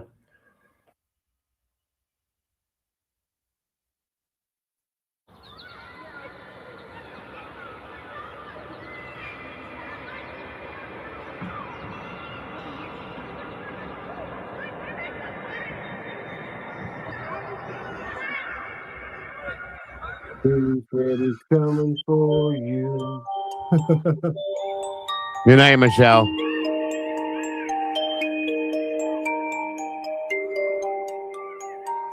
used to have rock throwing almost every night, you know, and it was just a game. We throw rocks, they throw rocks, they throw rocks, we throw them back. Well, one night we wanted to be curious and see what would happen, so we started marking. We throw a rock up, or we mark it with a big X with a marker. We throw it up on the strip mine.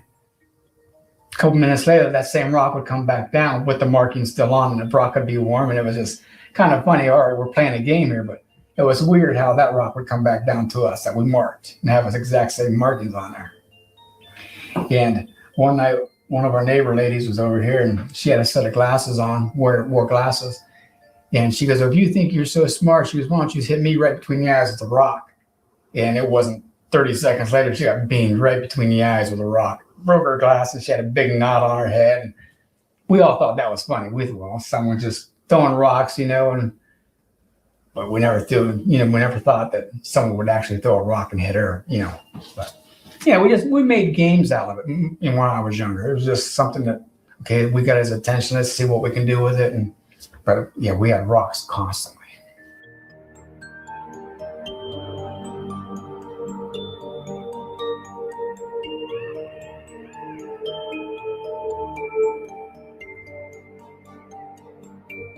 And in the mid 70s, late 70s, that's when it really started getting active, and that's when all the publicity started coming around. And we seen it walking on the banks out there, and like I said, we thought it was just some guy messing around. So one night it was messing around, it was really bothersome. You know, wanted attention, or just, and my brother, myself, and 2 or 3 of our friends, we chased this thing down.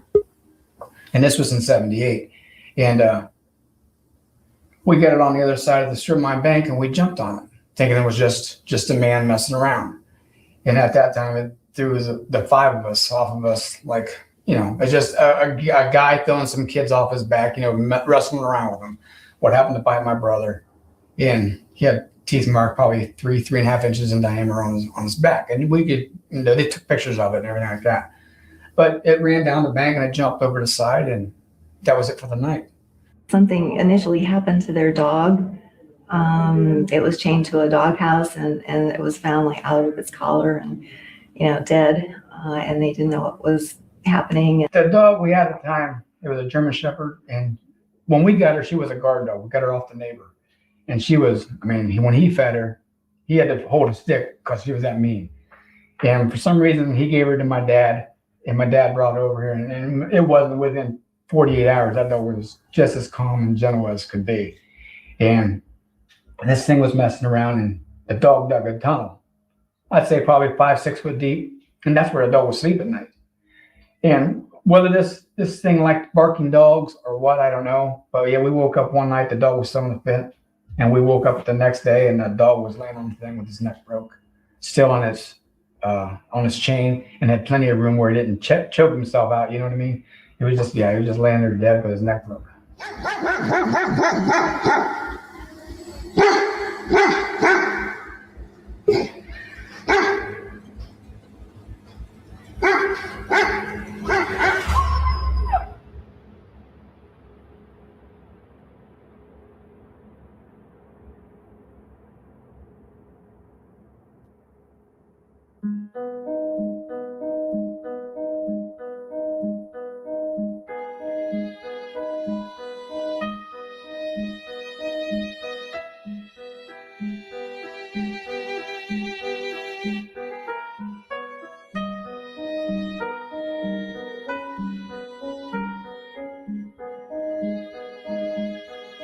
There's several people in the trailer park that saw it. There was one gentleman who lived down there at the time, and it was in the same duration that this was going on here heavily, that it came down and beat on his window of his trailer. And I'm assuming the sheriff and everybody talked to him like they talked to me. Whether he gave his report, I don't know. But yeah, he'd reported a few times. Actually, a couple of people reported that there was a mishaps going on down there also. Folks from the trailer park, and I think there was a gentleman living who sort of shared their driveway, and later on in later months he saw it cross the road on Route 30 and stop and look, and he described it the same way that the Catons did. And in fact, that's kind of what convinced Deputy Shannon and I that these people were not perpetrating a hoax, because they all described it the same way. They never changed their story. Finally, we had a Beacon Journal artist, Denny Hawes, come down, and he basically made a police sketch based on their descriptions, and they all described it the same way, same height, same approximate weight, and the hands were like this, sort of with palms out and thumbs out, and sort of bowed shorter legs. And they always described it exactly the same way, and their descriptions all agreed with each other. Someone traveling on Route 30 during that same period of time, the summer of '78, had also seen this creature run across the highway in front of them, but never reported it because of the nobody would believe me kind of thing. That's true. They We never used to play believe football you. and everything down there in the field. And What'd you say, never. boss? They never, not once. No. Well, and I get it. I understand. Yeah. People like me, for instance, I have to see something to believe it. Well, Same. the way this has happened around me over the past few months, especially after my experience of seeing what I saw, that shadow go over my windows here. Right. What you have to explain something to yourself in your own mind to understand things. You know what I'm saying? Absolutely. So, what else is there to? I mean, listen. I've seen bears. I grew up in this area my whole life. Okay, my whole life I've seen bears. I used to hunt. I've seen deer, and I've seen human beings. Right.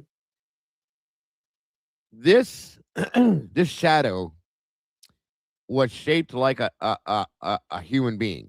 Okay, it had a head, and you could clearly see what would be the tops of their shoulders. Okay, or its shoulder, whatever it is. Okay, and here's my problem with the whole thing, you guys. I get goosebumps every time I fucking talk about this. I'm sorry, but as I was sitting on my couch, like I said, my whole house is sound asleep. I'm looking, and I don't drink, I don't do drugs, I don't do any of that kind of shit. And you guys know I'm up 20. I'm usually on the internet, so I'm always awake. Even when I'm sleeping, I'm still kind of awake. So anyway, I know when I'm awake, and with all the coffee I drink, it is what it is. But anyway, right. I saw this thing walk literally past all three windows, going from this direction that way. Okay. And like I said, my dogs were being, they would just, they were pacing. My animals, well, I only have the one left now. They're small dogs. They're Yeah. whiny, like little whiny, those types of dogs.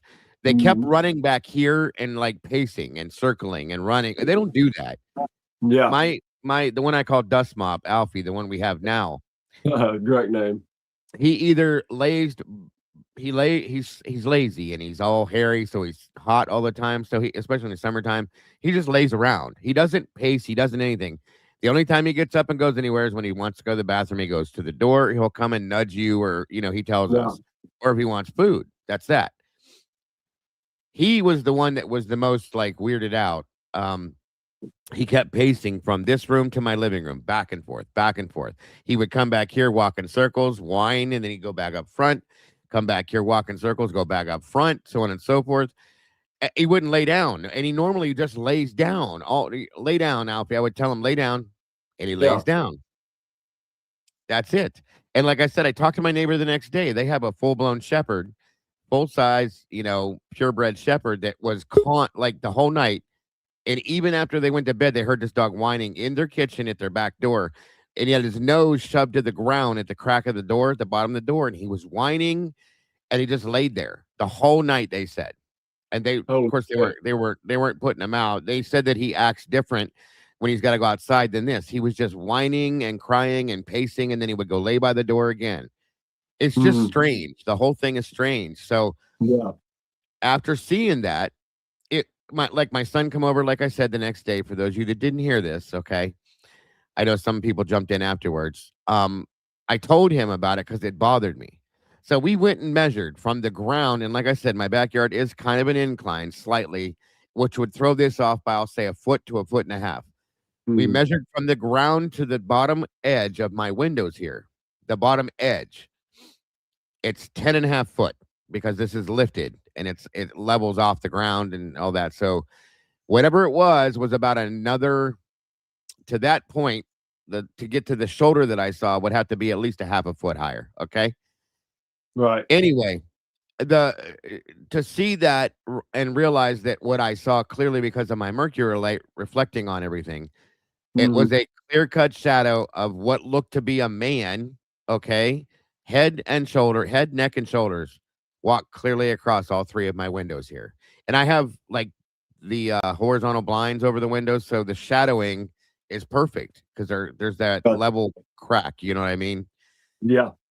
And it went left to right, and then it disappeared. And then I finally sat here for probably 4 or 5 minutes, like, what the hell did I just see? And I finally got up. When I got up and walked back here, my dog followed me until it got into this room. Normally, the dog would follow me right out the door.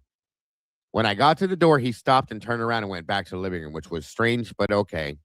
I go out the back door, and I'm walking out my deck to my stairwell, which faces out all of this. My stairs go that way.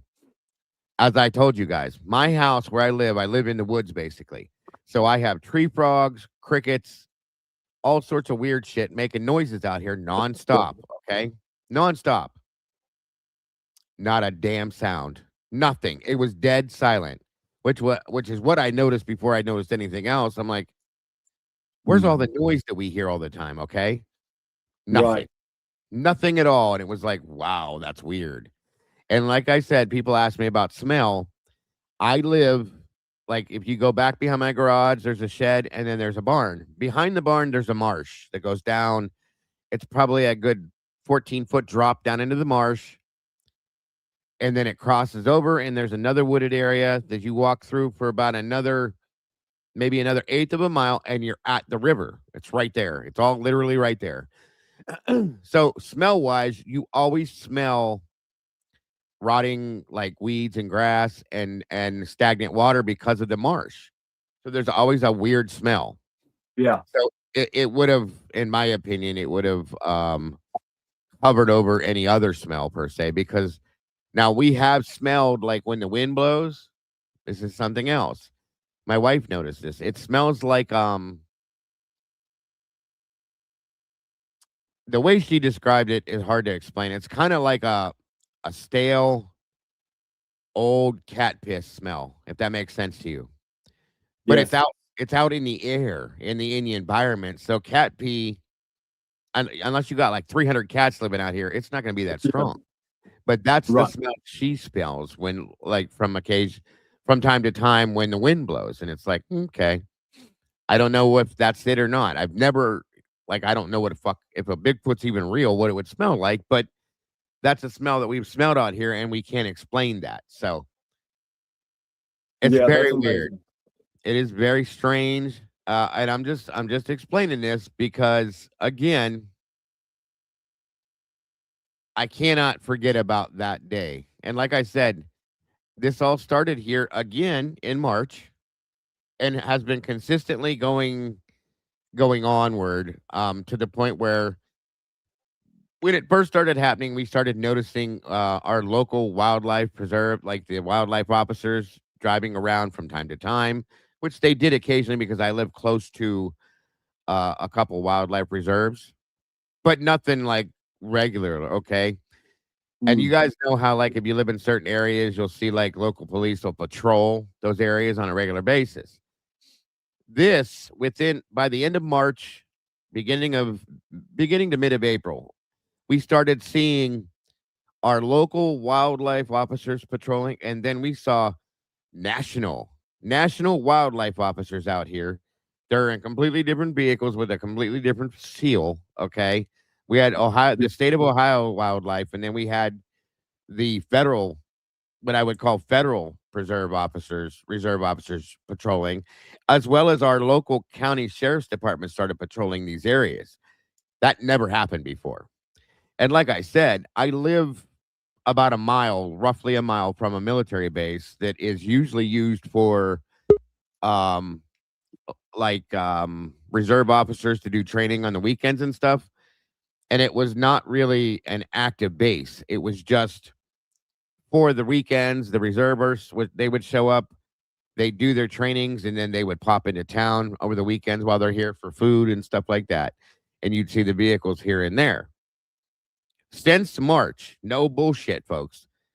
Um, it's called the Ravenna Arsenal, is the military installation that we have. And since March, we've seen, like, that base has been active, like ongoing, as if it's an active military base. Through the week, through everything. You go by, there's military police officers standing at both the gate entrances. There's Jeeps everywhere. There's military vehicles everywhere. There's been helicopters that have been doing maneuver flights around the houses and so on and so forth. That never happened before. So Yeah. I feel like they're looking or watching for something. It's a very weird feeling. And none of this, like, I've been here 6 years, y'all. 6 years. Never, ever did we see shit like that, ever like that. And now all of a sudden we do. So, Miss Kawanda, I didn't even know you were in here. Good night, and thank you for that, dear. Have a great night. So, it just makes us wonder. That's all I'm saying.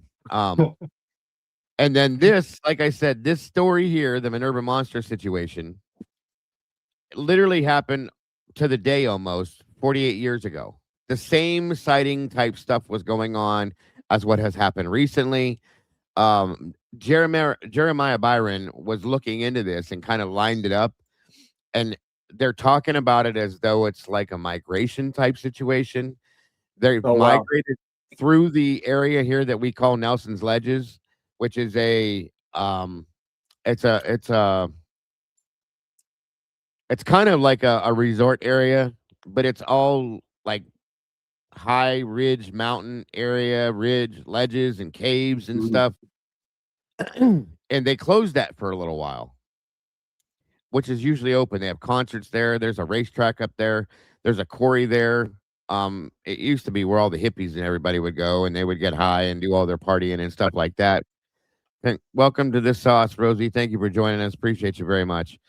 And they closed it down for a month or so, and everybody was saying they were doing renovations to, like, the buildings and stuff they had. Whatever you want to call it. But and there's the wildlife officers are patrolling out there now too. And certain caves that used to be free roaming are closed off now. They have taped over and stuff. You can't get through those. You're not supposed to, at least. something's weird. I'll just put it that way. Yeah. Something is going on. I don't know what they're worried about, what they're looking for, if anything at all. But none of that happened until this started out here in March. So I'll just put it that way. March of this year. This year, yeah, 4 months ago. And I remember I was in here doing a live stream. It was in the evening, and somebody popped in here and said, they go, "This is in your area. You need to look at this." So I pulled it up, and I'm like, "What the shit?" And I think it was the 4th or the 5th sighting, literally, bro, was in my backyard. Like, if you walk down through that marsh across, it was right there. That somebody had seen it from a house that's over in another road over, but you got to go through the woods to get to it. But it literally was cutting through my backyard, and I was like, "Oh shit!" So we started watching a little bit to see if we'd see anything, which we didn't, of course. And from that point forward on through May, there was other issues. There's sightings, like there's people through the town that, because I live on a township outside of a city, but the people within the city have a great night, Kawanda, are saying that their animals have been acting crazy, and then they're finding trees ripped out of the ground. They have found dead animals out here, dead dogs, dead cats. One person, I think, found a goat, raccoons that were ripped in half, laying in the yard, like literally ripped in half. Just a bunch of crazy shit going on out here. So just to give you guys a little bit more insight into what the hell I'm talking about, this is why I brought this up tonight. So, and like I said, that's amazing. It really is. I mean, I don't get into, like, again, I'm not a big conspiracy person. I enjoy looking into conspiracy stuff, which is why I started this part of the channel. But I have to see something for me to believe. I mean, you know how I am, even with the Idaho case. You got to show me somebody's guilty before I'm going to believe it. It goes with this too. Right. Yeah. I don't believe. I'm not saying I don't believe. I said I need to see. You're going to have to show me an alien for me to believe fully in an alien, or same with the Bigfoot or with ghosts and all that other shit. So 100%. So that I got a story for you a little later, whenever. The reason I wanted to come on, and because I'm like you, I was the same way. I got to see something. I got to see something. I mean, you can tell me all day, I got to see this. Yeah. But it was bone chilling, to say the least. But proceed, sir. Oh yeah. As soon as we're done, I'd love to hear it. Yeah. All right, on we go. Neighborhood kids, they was all talking about it, and actually a lot of them was afraid to come out at night after they told them what they seen and all that. I was 10 years old at that time, and right around that time there, the neighbors over there was complaining that they seen, they thought it was Bigfoot and all that, and they said they seen green eyes looking in the windows, and then the garage had shingles tore off of it, and there was claw marks on there, and after that they started going up in the woods, seeing what they could see, trying to see it at night, even with flashlights and guns and that. And they never did, but they seen some footprints. It was long like that would be, and there was no bear because theirs is round. Everybody knows that. And the claws. This didn't have claws. It had toes sticking out, and the foot was kind of long. And then, hold on. Right turn, Clyde. I've been trying to bring you back up here, brother, ever since. It says that your devices are not connected. It will not allow me to touch and bring you up here at all. I don't know what you got going on, but there's no link for me to pull you up here. I've been trying since you fell out off stage earlier. It won't let me, bro. It won't let me bring you back up, boss. I'm trying. I've been trying the whole time, so I'm sorry about that. the footprint was deep, like weight, So that's why they really thought it was something like a caveman or something big. That's what they said. That they didn't say nothing about Bigfoot then, but they heard trees cracking and stuff, but they actually never seen it. They just was scared because they didn't know what it was for sure.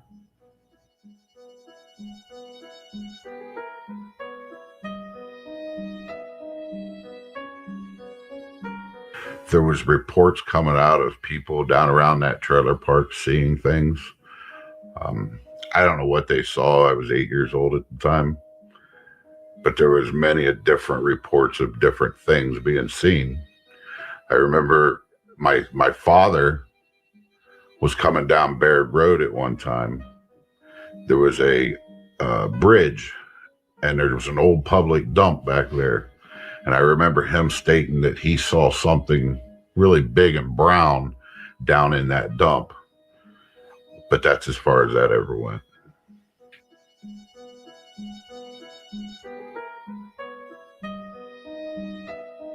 There's strip pits behind Bunker Hill Trailer Park. And it was back there, we'd go fishing. There was a real high wall, and we'd fish by that high wall. This was after I'm going to say around 14, 15. We used to take this boat out, and there was a real high cliff wall in the back. But it was a great place to fish, and we'd go back there, and we would be pelted with rocks at our boat. We would hear noises up in the woods. We just always thought it was kids playing around.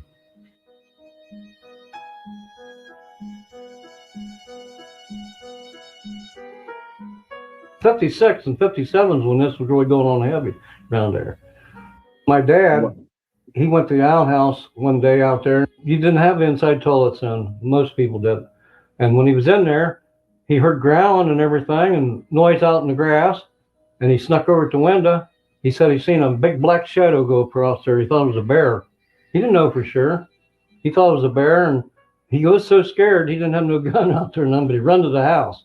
I remember I was in the house, and he come in and told us all about it. And he was just shaking.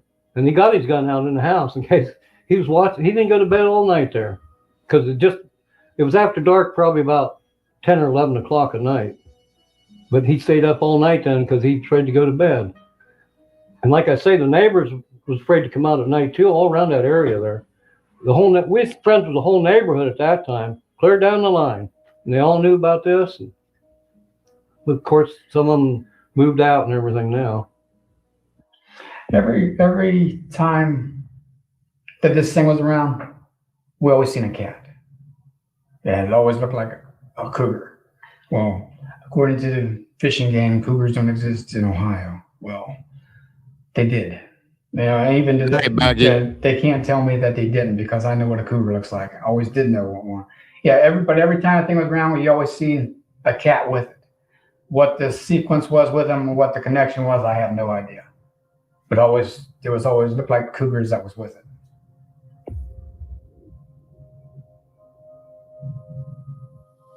I mean, some of the reports that have come into the police supposedly have this thing going around with two smaller things, but the family witnesses here couldn't pinpoint any kind of description on the two smaller things. They only saw it in the dark, kind of reflected in the flashlight, and it wasn't too clear, and they had this big thing kind of stepped in front of one of these little things, and they couldn't come up with anything clear on the two smaller things. From what they said, it didn't even sound like the two smaller things were the same species as the big thing. They seemed to be, they said, traveling on 4 legs instead of 2, and they look like big mutated cats, like big, about the size of a mountain lion, about the same color, only they had funny shaped heads. Well, in 1978, July or August of 1978, I was going over to a friend's house to spend the afternoon, and I went to his house, and we got a bow and arrow and a BB gun, and we went down into the woods. Well, we went out to the barn, and he kept telling me about a hairy witch that lived down behind our barn. So we went down into the valley. We went through a gate. I don't know what the gate was to. It was just it was a gate, a fence gate. We went through the fence gate, and there was an old building sitting in the valley.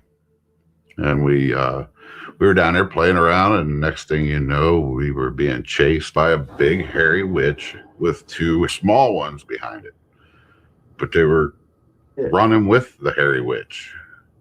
And we ran back to the house. We slammed the gate on our way through, and it stopped at the gate. When it stopped at the gate, we continued to run up to the house. We told his mom. His mom did not believe us. She told us to go play. So we went back out to the barn, and we stood there and we watched it down in a dump behind their house. but the big one was very tall. I was 8 years old, so to us, the big one was real tall. It stood upright. It walked like a man, but it took really long strides. We were running, it was like a fast walk. The small ones were right behind it, running with it. And they were, I'm going to guess, about 4 feet tall, real hairy. But I don't remember the facial features. I don't even know if I ever actually seen the facial features.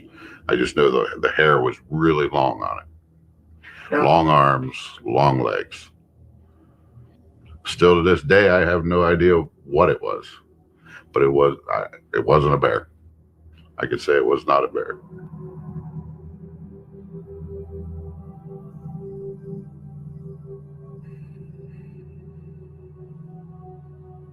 It originally started early morning of September 6, 2011. This is the area that my son and myself were standing here when my son looked over to his left and actually saw the creature roughly about 100, 120 feet away from my left. My son we were actually walking the deer path, and he was about 8 feet in front of me, and he just happened to stop real quick, and he looked to his left, and then he pointed, and he told me, he says, "Look."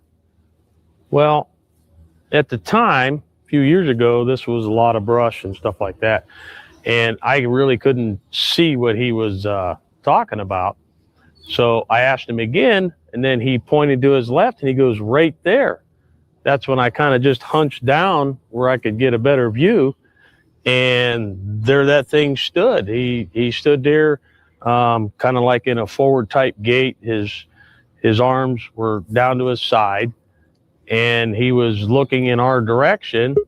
His actual body was at an angle, but he was looking in our direction, and he was moving his upper body left and right. But where I'm standing at, his body was at an angle to me, and you could almost pretty much see him head to toe. If I were to guess weight, I would say 500-600 pounds. I couldn't tell if it was male or female. I really didn't. Welcome, Miss Jody. Good to see you tonight, dear. Thank you. Well, probably morning for you, but thank you for joining us. Glad to have you here. Get into that, but you couldn't really see a nose. You know what I mean? You couldn't tell if it was a hooded nose or, you couldn't tell. And the hair kind of went clear up into here, and then the hair on the forehead, it kind of came down in front of the eyes. Then the time came, my son says, I want to get out of here, I says, okay, I agree, and we actually left the area before it did. We still see the footprints, and we still get the knocking on the trees, and we still get the knocking on the house and on the windows and everything, but it's never trying to break into my house. It's never threatened anybody. It's just pretty much just knocking on the house, say, "Hey, I'm still here."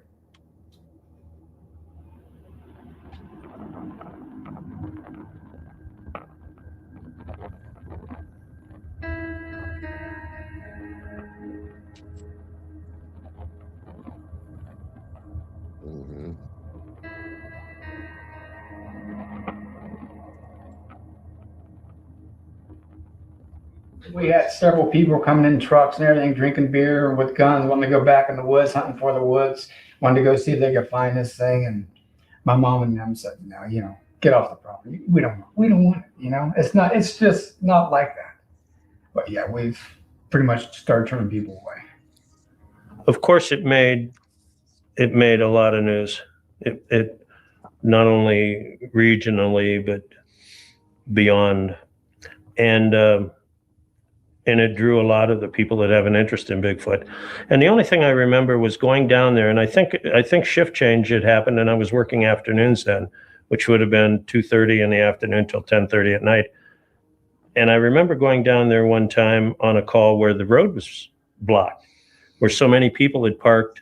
That's a 2-lane road going right through there, and so many people had parked partially on the roadway, that it was creating a hazard. And I might have run a few off back then. I really don't remember. I remember it was very hot and it was very nice. Those nights that we were on the porch and everything, you could hear all the crickets and the night sounds and everything, which they said stopped, if this thing was around. But unfortunately, when we were there, that never happened. So we didn't get to witness that. But yeah, it was sort of a steamy August, as I recall, and nice weather. And unfortunately, too, that was sort of helpful to the Yahoos who brought their beer and their Dobermans and were trying to kill Bigfoot. So I think if the weather had been a little more unfavorable, there would have been fewer people camped down in the strip mine. I don't know how many times we were called down there. I know how many times I was. I see you, Sky. If you're going to bed, thank you for being here. Was there something you said that I missed? I'm sorry if you did. Hold on. Or if I did, 1 second. I'm checking. I'm just trying not to interrupt this as they're telling this story. 1 minute here. I'm looking. Going back here in the chat real quick. I'm sorry. I'm grateful that you're here. If you are going to bed, I'm sorry that you're leaving, but I don't see it. It may have rolled off because sometimes these statements roll off after a period of time. I'm sorry if I missed something you were saying you wanted me to respond to. I'm very sorry about that. But I'm grateful you're here. Either way, thank you for joining us tonight. Repeat, por favor. Right. But how many times other guys may have been called, other deputies were called down there, I don't know. But the repository, the local newspaper, did a continuing series of stories on that back then. And I remember reading some where people from all over the country had descended on the community looking for this Bigfoot. But my involvement in it was the only thing I can remember. There was 2 times.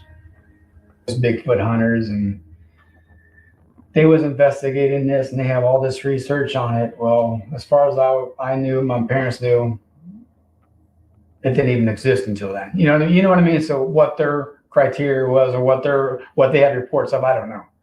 But yeah, we had a lot of people coming saying they was Bigfoot hunters, and they did this investigation, and there's proof of it back here. Then, yeah, my dad pretty much turned them away too. So. They were embarrassed by all the attention, especially after all the Yahoos started coming in with their Dobermans and their rifles and their beer and looking for Bigfoot, and they were going to shoot them.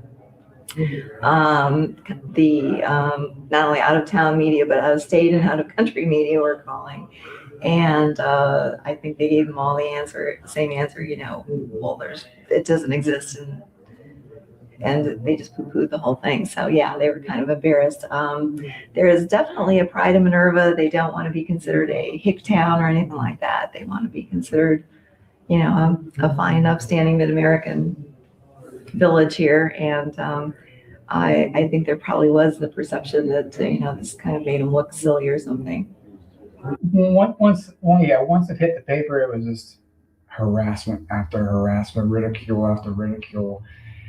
There was a little restaurant up by town, Bigfoot ate here, and we got Bigfoot sandwiches, and it got out of control, and that's pretty much when my mom and dad said, that's it, we don't want no more publicity, we don't want to be involved in this no more. And it pretty much just ruined the excitement of everything, in my opinion, And some of us, after we got a little bit older, we just moved away and stayed away for a while. But yeah, when it hit the news, and it was just like, we had cars going by 3-4 o'clock in the morning. My mom and dad did hollering at us and screaming stupid stuff like that, pulling in the driveway, coming in, turning around just to holler at my mom and dad. And that's another reason why Jim and Sam came here after hours, and they sat on the porch with my mom and dad just to try to keep the peace. You know what I mean? Well, Minerva, everybody played up to this in Minerva, a little small village down there. in the tip of the southeast end of the county. And a lot of the businesses used this as a, I don't know, I don't know if it drew many more customers in, but for example, there was a car wash that said Bigfoot washed here, and there's Marquee and a couple of other places, I think, used it as a funny saying or something. They were there in a rural area and they were making their way, and they took care of their family, and the Caitons took care of their children, and their children were, in turn taking care of their parents as they got older. And it was just a very close-knit, very fine family. Yeah, very honest people, very down to earth. I felt bad for the Caitons because they reported this, and I don't think everyone believed them. I think a lot of people believed them. I believed them, but I think there were people in the community that obviously there's people all over the world that disbelieve this. Well, the only thing I can say about my family is that they never was into the attention. My mom and dad, when we grew up, we keep to ourselves. We never wanted the publicity and everything. And my mom and dad was never the type of people to lash out at somebody just because of what they said. It was just they are who they are. We are who we are. And sooner or later, what comes around goes around. That's just the way my family has always been. But to be ridiculed like they were, and my dad was very protective over my mom. I'm really surprised he didn't fly off sometimes, but that's just not how my family was. There's no doubt in my mind then or today that those folks saw something. No question in my mind. There was no booze involved. I didn't go in and say, "Hey, where are you all drinking tonight?" But in conversation with them, you could certainly tell. And there's no doubt in my mind that they saw something. What they saw, I guess, is the question. But they definitely saw something. They were terrified. They were frightened to no end. Took me. I was probably there that night. I bet I was there the better part of a couple of hours, talking to them and reassuring them that everything would be okay. But no, I'm thoroughly convinced they saw something. He was checking it out like it was, and he told me he did not believe it was a hoax. These people, told the same story every single time. Now, later on in the Wall Street Journal, I think in '96, he was interviewed, and he sort of poo-pooed the idea of Bigfoot existing. And he was quoted in there as saying, well, once it robs a liquor store or something, then I'll believe in it. But at the time, we didn't know what was going on, but we thought something was going on. So when we went back out that following morning, the whole shift went. There were 5 of us on that shift. So the whole shift went out. And I think everybody genuinely, when I told them what had happened, I think everybody genuinely believed it and wanted to see if we could find anything. Whether or not they believe that Bigfoot exists or not, nobody really ever said. And we moved on from it then. But no, there was no talk of disbelieving the people or anything like that. I don't know that it matters so much for the town per se, but the area. I think it sort of speaks to the culture and to the honesty and, as I said, sort of salt of the earth people who live here, and the fact that they did report it. Something's going on. Somebody killed our dog, and they did report it, and they put up with all of this hassle afterward.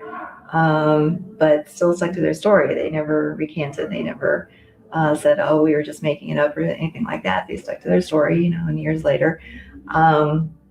So I think it speaks to the kind of closeness of the community, that in the end, the Caitons were still accepted as members of the community and supported and everything, despite the few who might harass them or yell things out the window as they drove by. I still don't know if Bigfoot exists.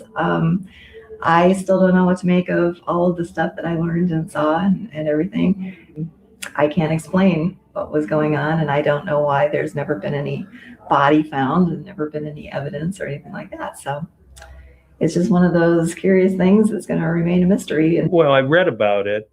I didn't go into an exhaustive research of it, but I read a little bit about it because I was curious too.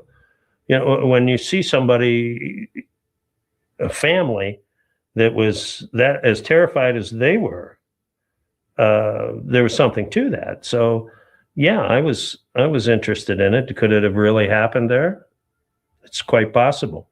If I guess I don't know if I'm a believer or non-believer, but I know I believe what I saw that night and what I smelled that night and the shape those people were in when I got there. So something happened. I just want everyone to know that my mom and dad didn't make it up. They wasn't that type of people. And what they went through, they didn't deserve it. You know, they really and truly, they were genuine people. And I consider my family genuine people, you know, but to make something up like this, and I'm not putting anyone down for what they did or anything like that. It's just, it wasn't made up. And this thing to be, and for this thing, whatever it may be, it's not a monster. It's not violent. It never has been, at least with my family. It's never been violent. It's never been aggressive. But, you know, they really got to understand it. This thing is what it is. Don't make it out to be something else. You know what I mean? Because then you give it a bad name, just like it attacks people. Now people's going out and hunt it. They don't need to be hunted. Leave it alone. Let it be curious, do what it does. Leave it alone. Some of the people just got carried away with it. I mean, they were younger at the time. We all were younger at the time. Yeah. And, you know, that's all it was. Nothing personal against them, nothing personal against the town. Just we all was young and juvenile at the time, and okay, let's see how much harassment we can get. Past is past. The Minerva monster it's not a monster. It's just a thing.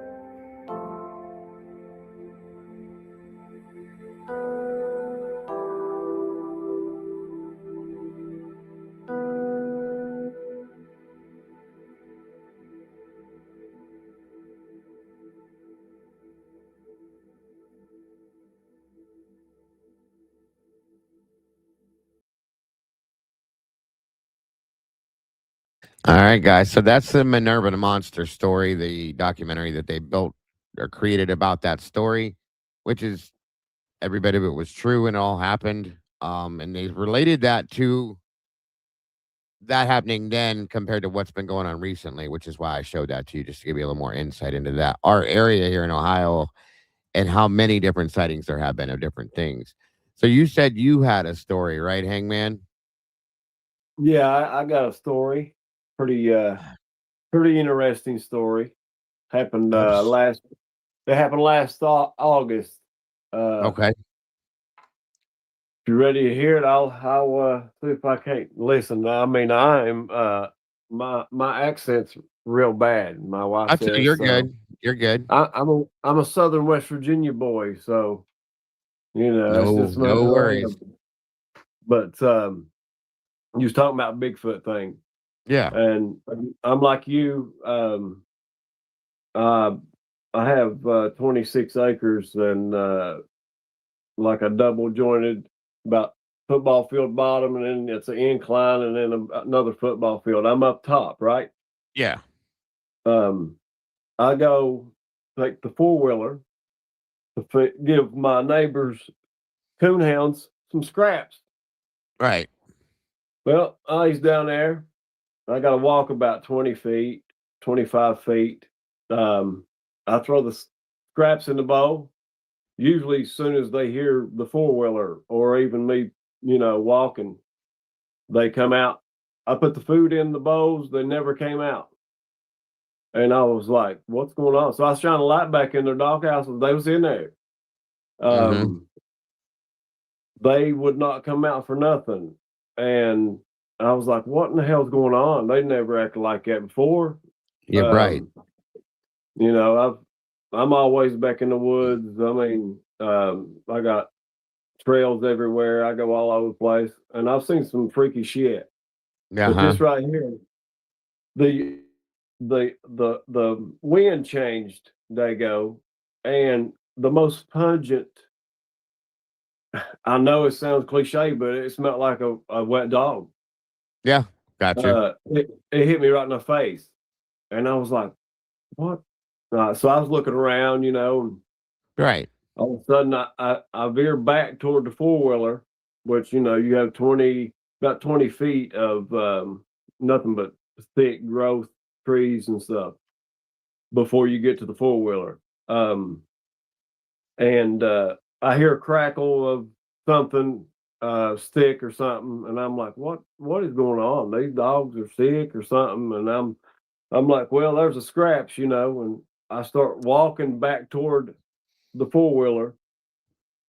When I stop, I smell it. It's hitting me right in the face. It is very, very, very pungent. And I'm like, what the fuck is this?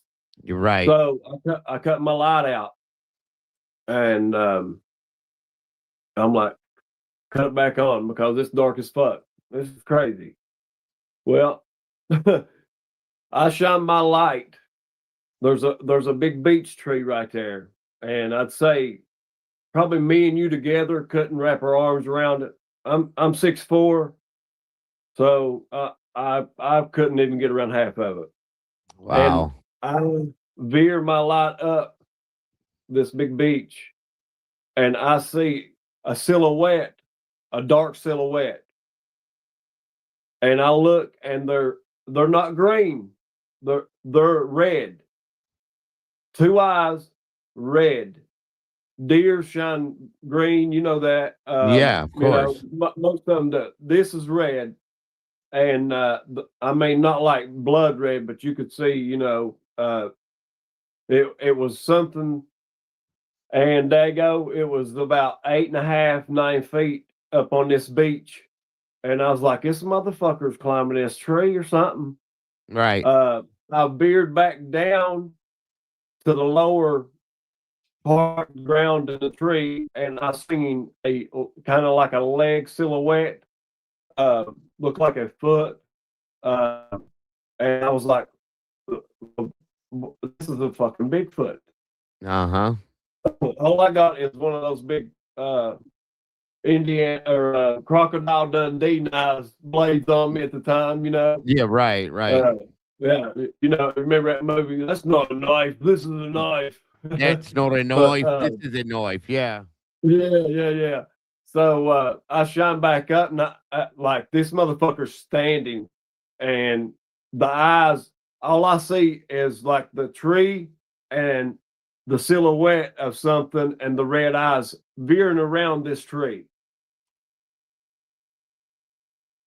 So, no way. Yeah, and the smell was amazingly fucking horrible. And I said, I gotta go past this motherfucker to get to the four-wheeler. Fuck this. I will walk down through the neighbor's yard, down Route 97, down and up my driveway before I go through those woods. I left my four-wheeler up there, and I dipped out, bro. I don't blame you. I would have too. I come home, and you know, anytime Megan is with me, we don't see nothing. But one time we seen something.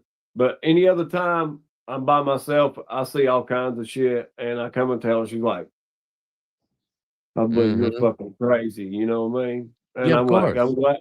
You know, I mean, of course, I understand you didn't see it, but yeah, I dipped out. I went back up the next morning and got my four-wheeler, and I actually went over Dago and measured my height with that beach, to where I was, and I mean, this thing was probably 2.5 feet. The head was 2.5 feet higher than I was. I was standing exactly like it was. Mm-hmm. They wasn't no prints or anything like that. It'd been, it hadn't rained in a few weeks and it was dry. Yeah. But I never did hear it like leave or because I was going the other way, dipped out. But I went and got it, and measured. I was like, that son of a bitch 8.5 feet tall. Easy, yeah. So I go down to the dogs and they're out. They never touched the scraps. They go. Never touched them. That's crazy. I was thinking, what I was thinking was maybe if I go there, the scrap bowls that the dogs eat out of, maybe that's what it wanted, because it was used to me coming and bringing nice, delicious scraps, man, for these dogs. Yeah, of course. Maybe he wanted some, but never touched. They never touched them. Whatever it was scared the shit out of me. But yeah, that was one story that's crazy, dude. I had to come on and tell you, and I appreciate it, because that would have scared the shit out of me. Done this, Dago. First time I've ever done this. I appreciate you doing it. I do. I enjoy these stories, and I'm grateful that you felt comfortable enough to come up here and do this with me. Yeah. I've been wanting to for a while, but I was just after the whole Cy deal, man, I had to take a break. I got pissed. I went outside. And I was going to whoop anybody's ass that I seen. Straight up. I get it. I think we all felt that way. I'm gonna knock this motherfucker. The first motherfucker I see is Cy Ray. I see his face, and I'm gonna knock him out. Right. I feel the same damn way. I think we all did. Yeah. You heard me going off about it. There you go. He broke my heart, bro. Straight up. I agree. I fully agree. I mean, I'm glad you're doing this. I love what you're doing. I try to catch every day. I'm on a hoot out schedule that sucks ass, but I catch you when I can. I try to intermingle with everybody. But I appreciate you, bro. I really do. Yeah, keep doing great things. I mean, all y'all, Lee and all them, and Birdie and all Atlanta. Yes. Yes, absolutely. I appreciate you. I appreciate all you guys more than you guys know. If there was another way to express it beyond words, I would do it, because it is a level of appreciation that's not truly verbalized in a way that you can actually verbalize it, because it means a lot. It really does. So, and people on the outside, they really don't understand that connection. Mm-hmm. But it fulfills my my evenings and days, and I'm grateful. I'm grateful for that. I mean, I interact. I try to comment and stuff. I'm a little crazy, and I might be a little tipsy at times, but there's nothing wrong with that. Nothing wrong with that. All in good fun. You know what I'm saying, brother? We do appreciate you. You both. Honest to God. Welcome, Brian, back. Glad to have you back, buddy. Oh yeah, no problem. Yeah, no, awesome. I appreciate it. What's up, Brian? What's up, baby? I didn't know there were so many sightings in Ohio. That blows my mind. That blows my mind. I'm literally one state away. Oh yeah, their Pennsylvania is just about as bad. West Virginia, I've heard, down below us, there's a lot. Michigan, all around me, and of course, if you go further north into Canada, constantly, because Canada for sure. Canada for sure. Yeah. Because what's the name? Well, that's what Sasquatch is for Canada. Here it's Bigfoot, but there it's Sasquatch. Yeah. In all honesty, if you was a Bigfoot, wouldn't you hit Canada wide open, or Oregon? Absolutely. Or something like that? You know Absolutely. Yeah. And especially like in the Appalachian area, the Appalachian Mountains, like nobody goes up in that shit because it's so crazy up in there, and that's where I'd go. And I've heard a lot. Oh yeah. People that hike that Appalachian Trail have had so many sightings. It's not even funny. So, yeah. Well, you got to look at it as the way the species is. If you understand evolution, and we are an offshoot of a primate that got away from the primates. Yeah. then you got to think there's got to be species that did the same thing and they keep to themselves.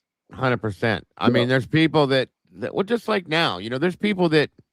All right, let me give you a little. This is a dumb example, but I'm gonna give you the truth. It's 2026. My father. Right. Okay. We all have these now. Okay, this is our phone now. Right.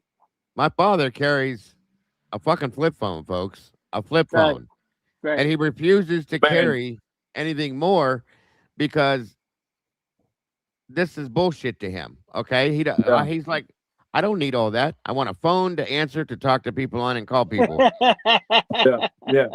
That's Flip it. phone. So your father's smarter than the rest of us. That's he all I gotta absolutely say. is. He absolutely is. He don't need all that shit. So it's like you gotta think that and the reason why I'm giving you this story, there's a real reason, I promise. Because if you think about it, why would if a species of a living thing is happy with the way they're living their life, why change it? If it ain't broke, don't fix it. Right. Absolutely. Think about the Amish society, same type thing. Right. Oh, yeah. I know these are bad examples of like between a fucking Bigfoot and this, but I'm just saying. No, they're not. That's a good correlation. It's the same type theory as far as I'm concerned. Like, if it ain't broke, don't fix it. Like, they live how they live because they live how they live, period. Yeah. So The only issue I have with Bigfoot, though, you guys, I'll be honest with you. How is something that is so big, that smells so bad, that's a living, breathing creature, why can't we not find the damn things, and why can't we see them? How do they do it? That's all I'm saying. You got to think of the same vein as the great octopus. What is it? Great octopuses. Oh yeah, they hide too. They hide. They're actively hiding. Yes. And they're less than us in percentages. We're not going to come across them, but like this, rurally, here and there, scattered stories. Right. 100%. I fully understand. That's why I've always found it fascinating myself. Yeah, well, and I had. I think they can actually maybe cloak themselves a little bit to match. You know what I mean? Like the Predator. You remember the Predator? No, absolutely. I think I've heard a there's lot of possibility. stories, you guys. I've heard so many stories. I've done so much research on this. I've heard stories that they're interdimensional, that they cross between dimensions, and there's portals that they cross in and out of. I've heard that they're basically aliens that are based on alien type stuff. Multiple things I've heard on these things, which if you think about it, again, we're in the conspiracy channel tonight anyway, so it doesn't matter. But, if you think about it, what the hell? I mean, what else would make any sense? Nobody's ever found a dead one, a real one. They've never found real bones that belong to these things. So think about it, We just found evidence of dinosaurs having feathers. Uh-huh. So for the last 30 years, dragon. we've been running around thinking dinosaurs look like lizards and dinosaurs look like more like big giant chickens. Right. And then there's another thing since you brought that up. Like if you look at a lot of, like, I live, like I said, in Ohio. We're a very large Native American state, okay? And a lot of they found cave drawings in different caves that were from Native American tribes of Bigfoot looking type creatures back then. And I'm just saying, it is what it is. I don't believe in I don't think that they're okay, let me put it this way. I'm not saying they're not, okay? Because again, I have to see it to believe it person, but what I'm saying is I don't think they have to be interdimensional creatures. What I'm saying is they're just so used to hiding from like the world, like a lot of other creatures do, that they just know what they're doing. You know what I'm saying? Well, we've only been here 250,000 years in our modern form. Yeah. So, I mean, if you're going to go by our current understanding of the science. Absolutely. That's not a long time. No, it's really not. And time markers for planetary existence and time markers for how long a star exists, That's literally like the other day I was thinking about listening to crickets, and crickets only live 90 days. I thought to myself, I'm here 55 years. How many goddamn crickets have I heard that Exactly. lived and died? Exactly. There is a guy. Thank you, Micro. Appreciate that. There's a guy by the name of Don Keating. I've had a couple conversations with. He's actually been on a show or two of mine back in the day when I used to do this on Friday nights. Yeah. That he has been hunting these things for as long as I can remember, okay? And actually has like seen these things and heard these things. I have a couple videos of filming that he's done. You guys tell me what you think when I show it to you. And I have some other videos we're going to look at of sightings of these things, like video footage and stuff like that, just for your opinions and your thoughts as we close this out, because we've been here going on 4 hours. I don't want to drag you guys through too much of this. But again, this is Don Keating, and this is at Salt Fork National Park, where there's been, I don't know how many sightings here in Ohio. This is a very, very, very deeply wooded area where things can hide here like you wouldn't believe. This place and also Hocking Hills in Ohio, again, very deeply dense wooded areas like that you can't you can lose yourself in there. I'll just put it that way. Right. So I'm going to show you guys this and you tell me what you think on here. All right, here we go. Now, this is what they refer to as the Ohio Grassman. This is our version in Ohio of what? Sasquatch, Bigfoot, whatever you want to call it.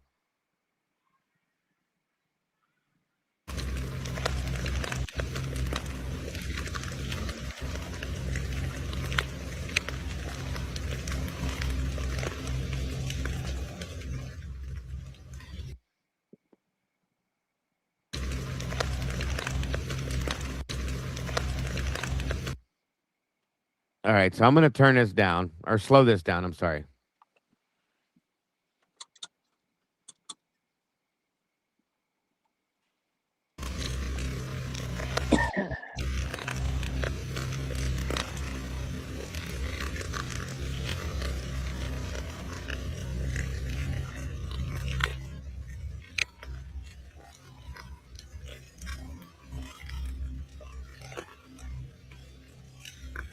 Do you guys see it? It's Right there in the center? Right here. Yeah, that's huge. Let me back this up so you can see it again. It's very hard to see. It's like blended in. Yeah, well, that's the whole point. These things camouflage themselves, but that's why I slowed it down. But it's there. It shows up right here.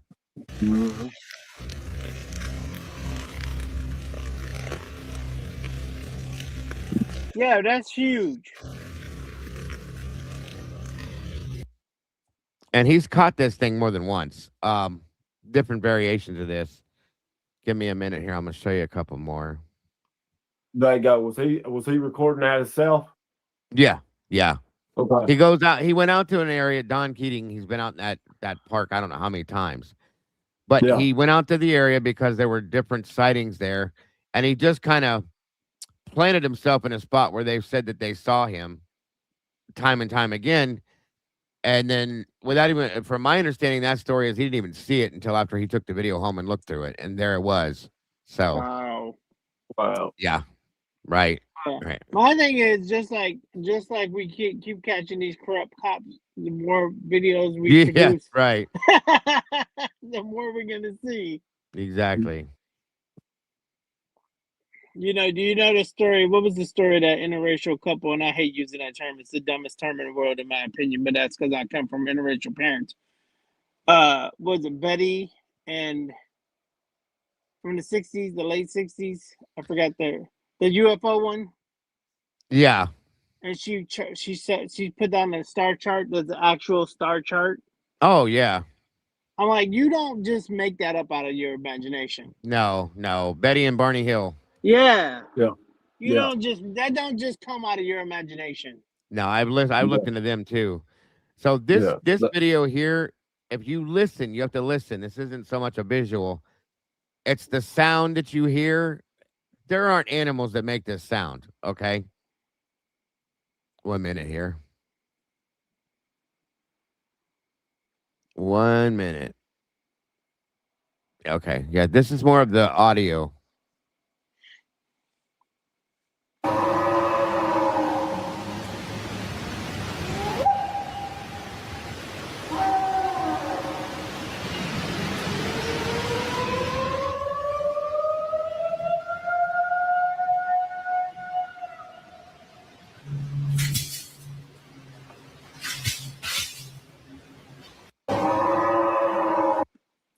A There you human go. Is that being. in Tennessee?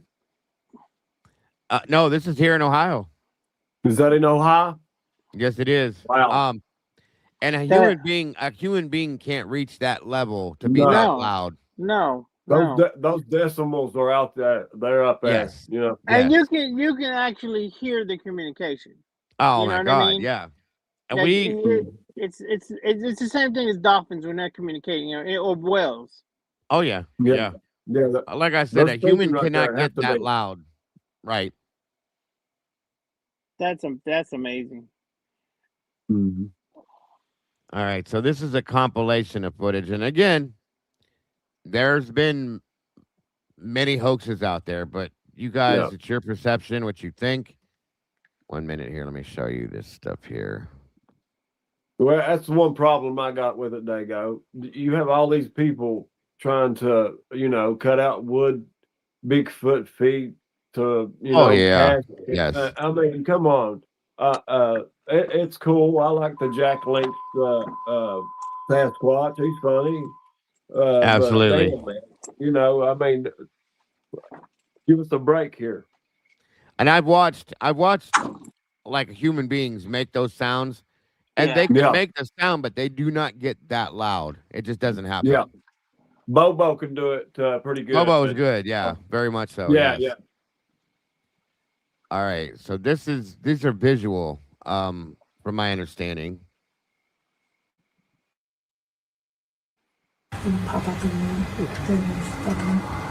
What in Jesus' name is doing this? Oh my God. Oh my God.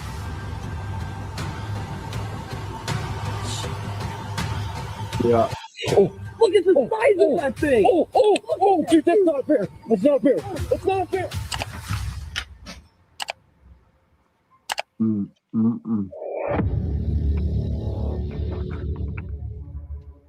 Of Ken's uploads, but in December 2022, one of his videos took an unexpected turn. While flying his drone around the neighborhood searching for bears and filming them, Ken noticed something unusual on the camera. Whatever it was, it did not appear to be a bear. Wanting a better look, he guided the drone closer to the figure. That closer view only made the scene even more confusing.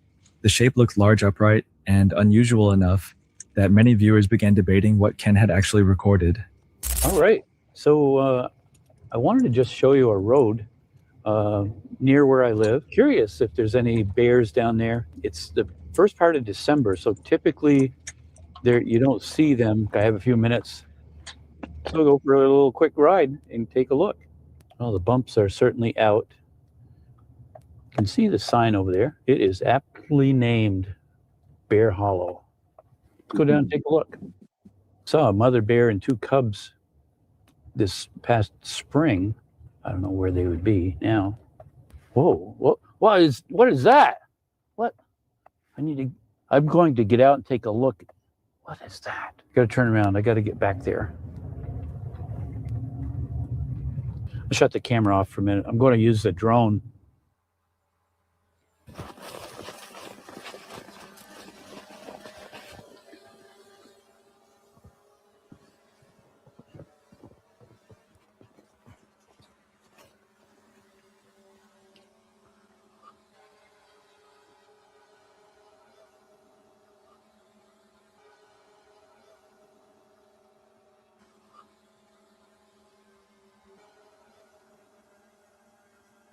What the world?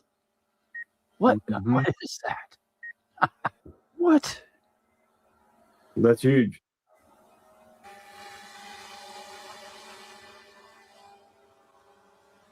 No way. Are you serious? What? What is that? Man, that's huge. Oh, man.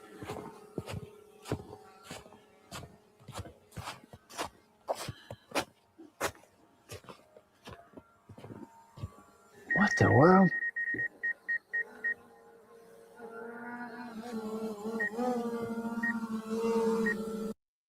Now here's my problem with this thing. Why isn't it? You know, a drone, you can hear it buzzing, right? Mm-hmm. Why is this thing not looking around? These are the ones that I question. Is all I'm saying. Mm-hmm. And it's not walking. It's walking like we walk. The strides on it look like a human. Yes. Yes. Trying to make a big effort to have a long stride. Yeah, it doesn't look like real. Like, you know what I mean. You're right. On point. Maybe that's what Dylan saw. Yeah. That dude doing the high knees up through there. So. Exactly. Yes. 100%. One part of the footage that generated the most discussion was the audio, especially the crunching sounds that were believed to come from the figure.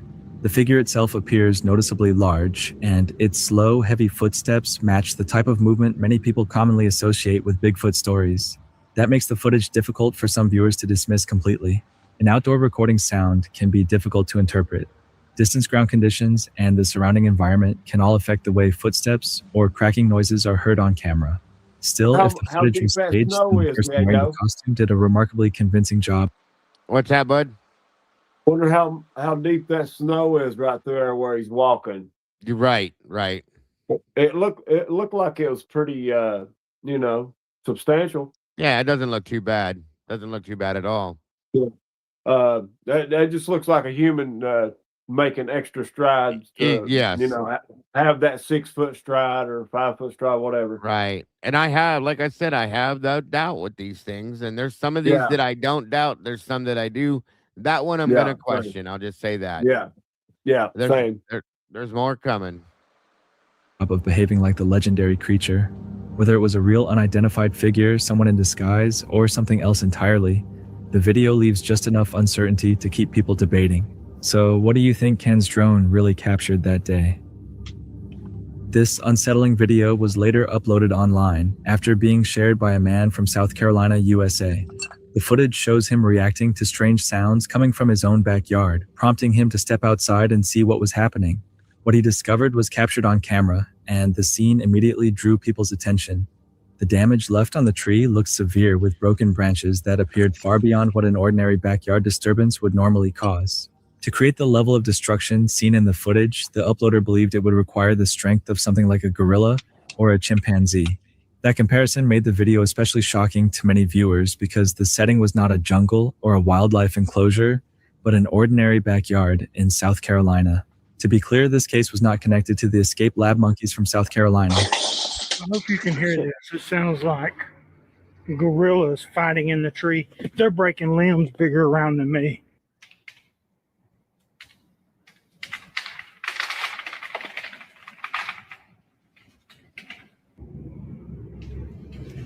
I've never seen anything like it in my life.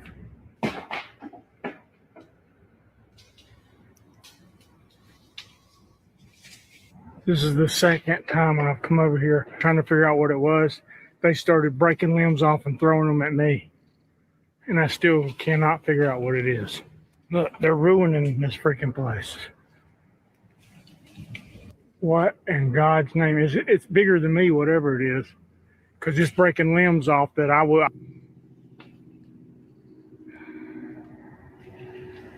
Look, see, he's coming right above me right here. He's fixing to throw something at me, whatever it is. What in God's name? I believe I'd dip up out of that motherfucker. You're right.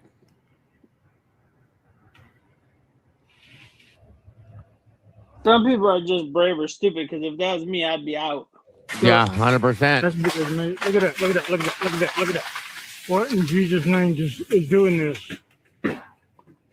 Oh What the my hell God, is he just that? took half the tree down. Something, oh my God, oh my God.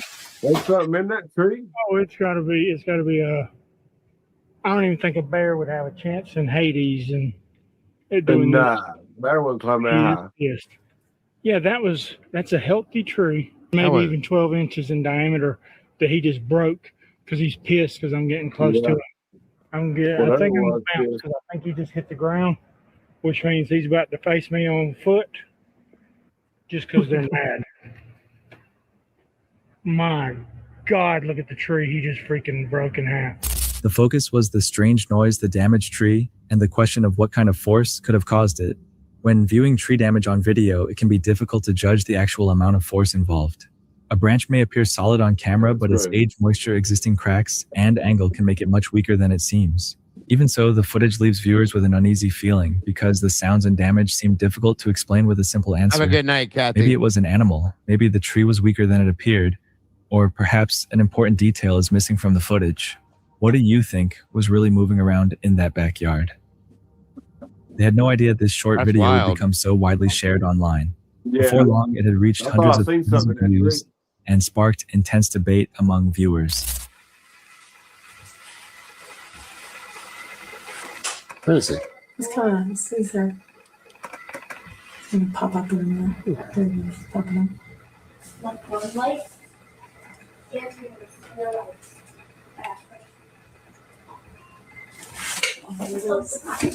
Let's see. He's over here now. Oh, shit, he went too fast. I didn't catch him this time. What makes the footage especially interesting is the way the figure moves. It travels quickly with unusually wide arm swings that immediately caught people's attention. It is uncommon to see a person move like that, which only made the clip seem even more unusual. Some viewers believe the sighting could be genuine, while others are convinced it was staged. In short, video clips' movement can be easy to misinterpret because of camera angle distance and speed. Even so, the way this figure moves is unusual enough to keep people debating. So, what do you think it really was? This footage was reported last September during a 6-day canoe trip with friends in Minnesota. One afternoon, two friends left the campsite to walk along a nearby trail. Yeah, he had really long arms, whatever that was. Yeah. Did you see the way he bent down to whatever he was doing? I've never seen a human bend down like that. No, his arms were too long for that to be a human being, honestly. Yeah. Whatever that was, I don't know if it was a gorilla or something. It was weird looking for sure. Trail and take scenic photographs. While they were there, they suddenly heard strange sounds coming from the nearby bushes. The noises were unusual enough that they quickly started recording, hoping to capture whatever was making them. Did he catch anything earlier? No, he didn't. He got some hits, man. He's been trolling out there. What? Oh, did you hear that? Dude, that's like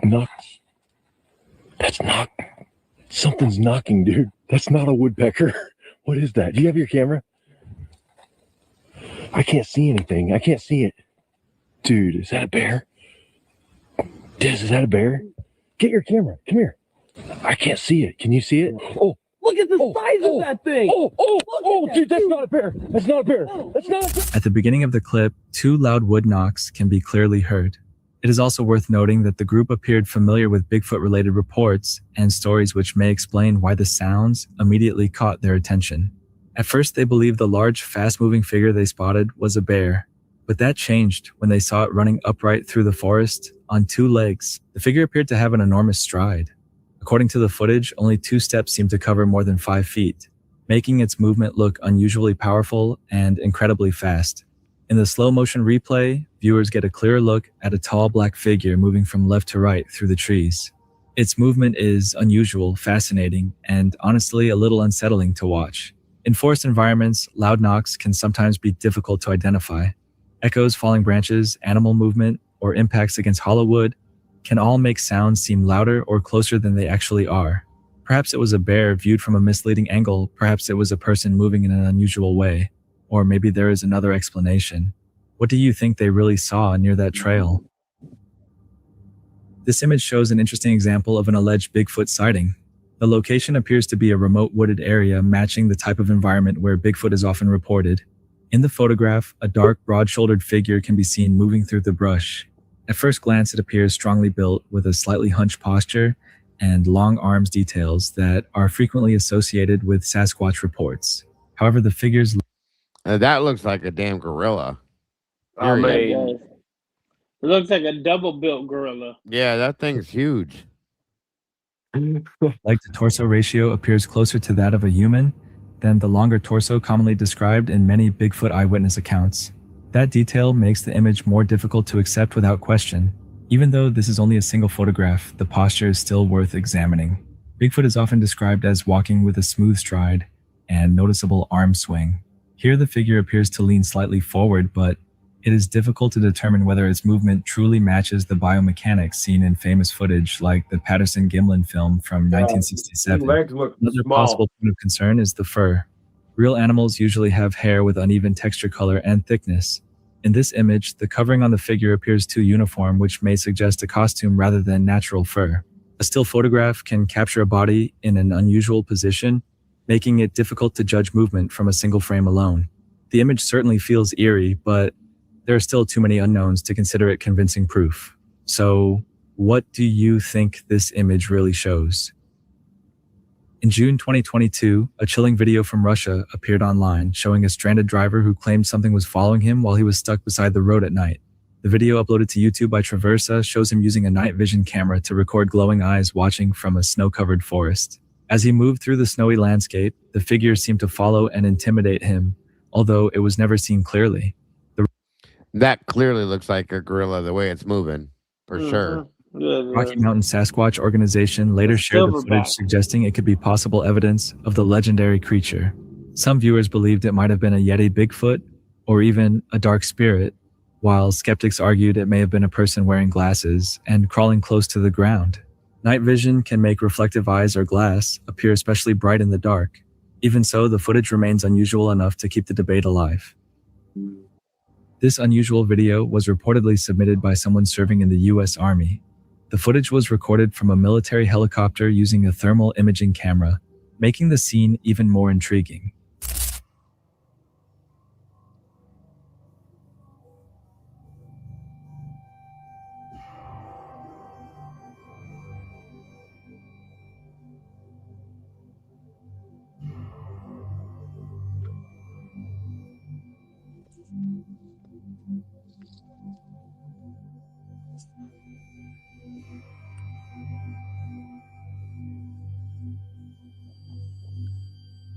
I don't know. In the Could clip, be. a very large humanoid figure can be seen running through a wooded area. Its movement appears broad and almost human, but its size, long arms, and extended stride make it difficult to identify. At one point, the figure turns and seems to glance toward the helicopter for a brief moment. It then appears to continue running away, possibly startled by the loud noise of the aircraft. Unfortunately, the original footage contains no audio, so that detail cannot be confirmed. Thermal cameras display heat differences instead of normal visual detail, which can sometimes make shapes and distances appear unusual. Even so, the footage remains intriguing. Was it a person distorted by thermal imaging or something much harder to explain? The deeper he moved into the backcountry, the more cut off the surroundings felt. So when several shapes appeared along a distant ridge, one unsettling question became impossible to dismiss. Who or what was watching from there? On June 18th, 2026, Darren from Outlaw Country was again exploring well beyond the main trails, miles from the nearest route, and seeking the isolation his longtime audience knows he prefers. After hiking for several hours through the wilderness, he selected a quiet spot where he could sit and read Bigfoot encounter emails submitted by viewers. While Darren was reading, subtle movement seemed to emerge along the ridge behind him.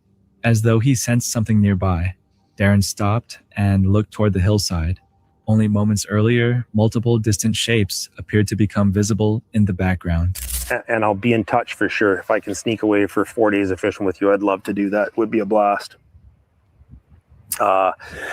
It's hard for me to remember. I feel like I'm missing stuff when I try to freewheel these emails. So let's get in.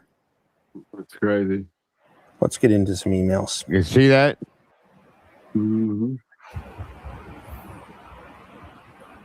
Hi, Darren. I hope I've spelled your name correctly. You sure have.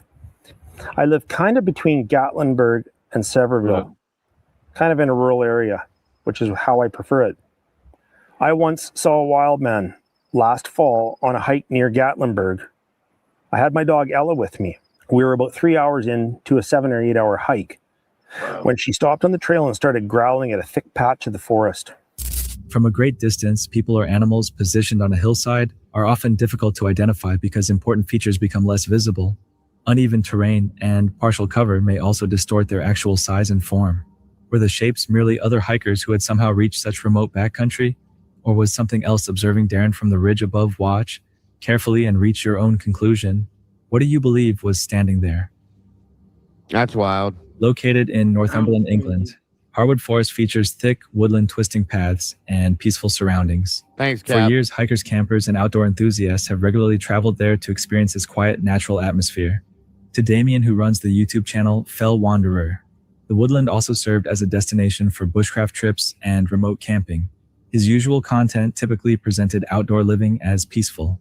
However, on December 1st, 2014, Damien posted a compilation revealing a much darker experience. The video combined several unexplained incidents and unsettling findings captured across multiple separate visits during that year's latter half. Initially, the noticeable differences seemed minor. Damien started detecting odd echoes, unfamiliar impressions on the ground, and unusual periods when the woods became strangely silent. At first, he considered ordinary causes. Wildlife or natural conditions might explain those noises, while certain clues could have sometimes appeared far more significant than they actually were. Over the following months, though, these incidents steadily became increasingly difficult to dismiss. Damien started documenting additional discoveries, hoping his longtime audience could potentially spot overlooked details or provide a different possible explanation. Among the footage's most unusual details was distant singing clearly recorded more than once. The tune appeared to originate somewhere far within the woodland, yet Damien was never able to locate precisely where it began.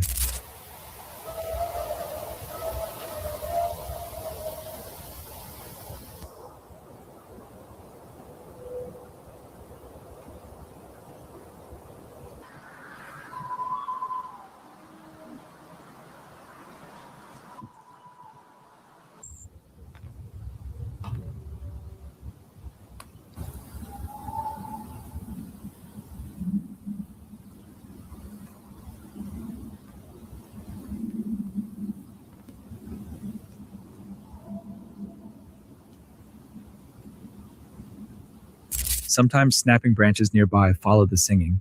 This created the impression that something could be moving through the area, even though no clear figure ever appeared. Unexplained noises were only one troubling element within the entire account. Damien captured photographs of abnormally large tracks embedded in the woodland soil. In the recording, these impressions looked bigger than ordinary human footprints and appeared freshly made. Next came the most unsettling discoveries. Across separate visits, Damien encountered sheep remains in various isolated sections of the woods. Finding dead animals in nature is common, yet some of these discoveries seemed more difficult to understand. Some remains looked as though they had been dragged upward into trees with the bodies suspended above ground. Damien filmed and photographed them, later adding the images to his compilation.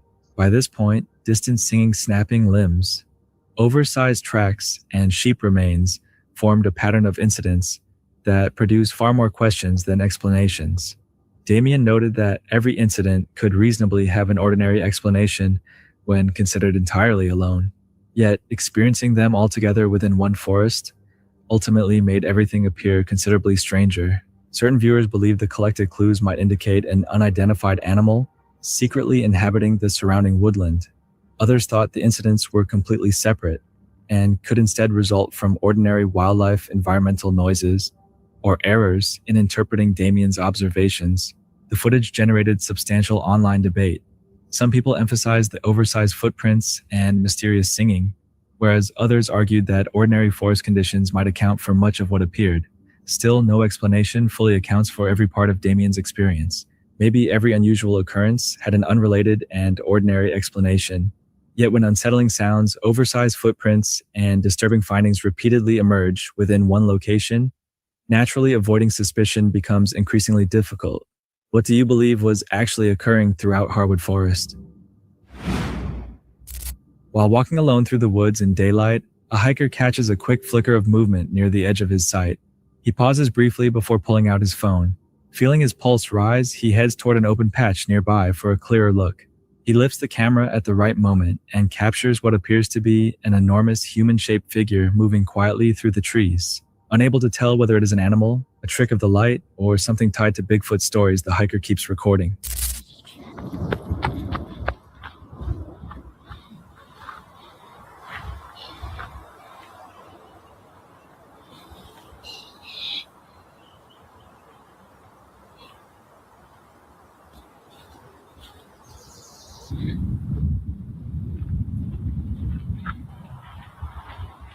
The unidentified figure continues deeper into the forest before vanishing. The brief footage provides too few details for any definite conclusion. Was it an ordinary subject distorted by the surroundings, or did the hiker film something far more difficult to explain? This next case comes from the YouTube channel Rocky Mountain Sasquatch, which explores reported Bigfoot sightings in high-altitude regions throughout the western United States and Canada.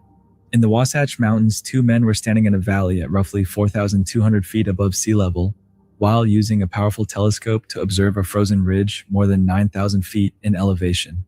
That was when they spotted a strange dark figure moving across the snowy slope. At first, it looked like nothing more than a small dark shape in the distance. But as they kept watching, the figure appeared to travel sideways and then uphill through the snow, with unusual speed and remarkably smooth movement. There's something wandering across the face of that. The footage had been submitted to the channel by a man named John. As the camera zooms closer, the figure appears dark from head to foot, taking long strides while its arms swing low as it moves across snow and rocky terrain. The figure continues moving without any clear pause or visible sign of fatigue. From that distance, no clothing or climbing equipment can be clearly identified. Later, a helicopter pilot who had watched the video flew to the same ridge where the figure had been recorded.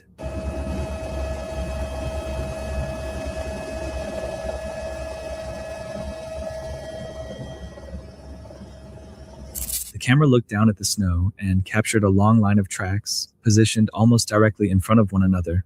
The unusual pattern and spacing of the tracks added another layer of mystery to the original sighting. Traveling through deep snow at high altitude normally requires much greater effort because every step forces the body to work harder. However, distant footage alone makes it difficult to accurately judge the snow depth, the slope, or the true speed of a moving figure. Was this simply a person or an animal viewed from a deceptive distance? Or did something much larger actually cross that frozen ridge? This case concludes the footage submitted to Bigfoot Evidence in January 2000.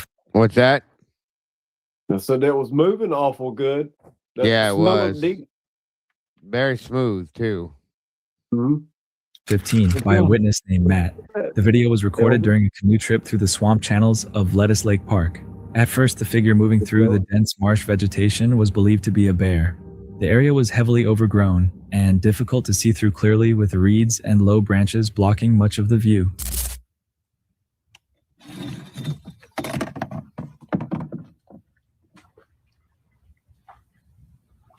The sighting was later reported to a park ranger who explained that bears were rarely seen in the deeper sections of the swamp. After reviewing the footage, the ranger was also unable to identify the figure. The clip was later featured alongside a Fox 13 report about regional Bigfoot stories, and including public remarks attributed to Mayor Bob Buckhorn regarding similar sightings. On closer examination, the figure appears to move with long arm swings and a smooth path through the thick vegetation.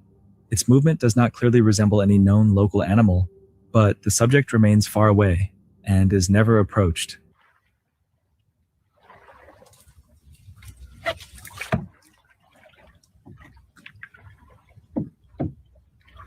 Traveling through a swamp can make animals appear unusual because water mud and dense vegetation may conceal parts of the body and alter how movement looks from a distance. The footage remains unexplained, with no clear identification of what was moving through the swamp that day. Was it simply a familiar animal seen under challenging conditions, or something that still remains unidentified? One night in the Appalachian Mountains, a home security camera captured a disturbing scene.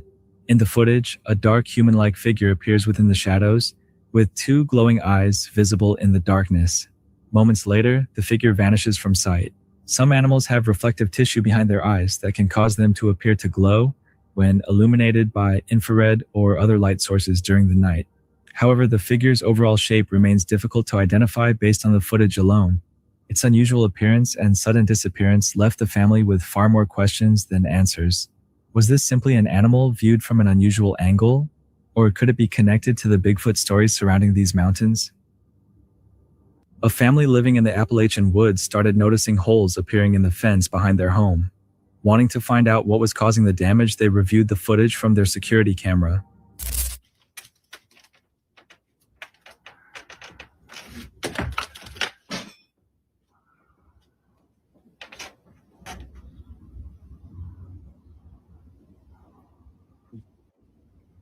What the hell?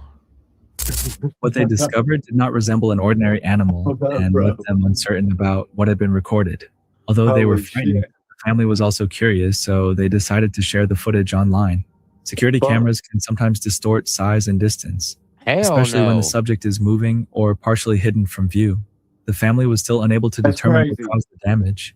In such a remote location, who or what do you think was responsible? The Ohio tree shaker footage has remained one of the most widely discussed pieces of possible Bigfoot evidence on the internet for many years. Most viewers are familiar only with the well-known moment itself. However, several clips from the investigation reveal what happened before the sighting that later sparked so much debate. These earlier recordings provide additional context about what the investigators were experiencing as their search continued.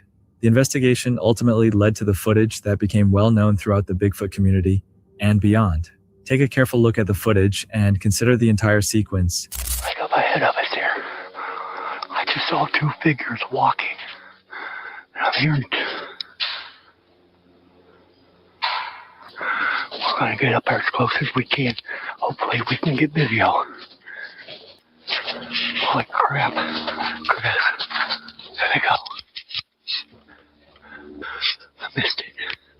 I missed it. There they are. Chris. There's two Bigfoot right up there. Holy crap. We gotta get closer. There they are.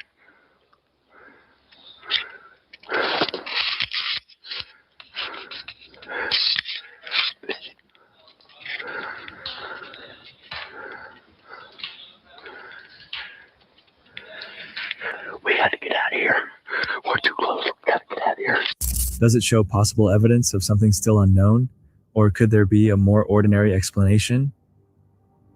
A quiet night beside a wooded property takes an unsettling turn when several unexplained sounds are captured from beyond the tree line. The recording leaves one question unanswered. What was out there? A Reddit user known as No Drama Bigfoot shares footage from a home security camera placed near the edge of the property.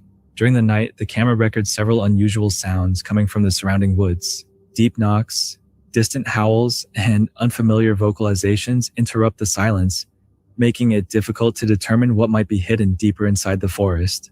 As the sounds continue, the footage creates an uneasy feeling that something could be nearby, even though nothing can be clearly seen.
At night, sound can travel long distances and be difficult to pinpoint in dense woods.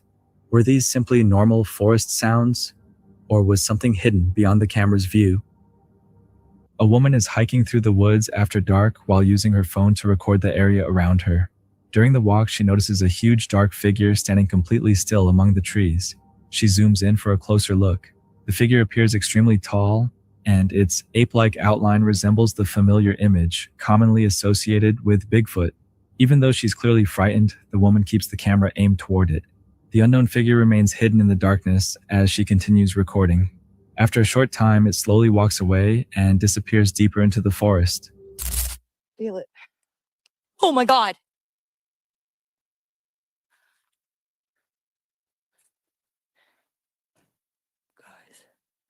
Shit. Oh my.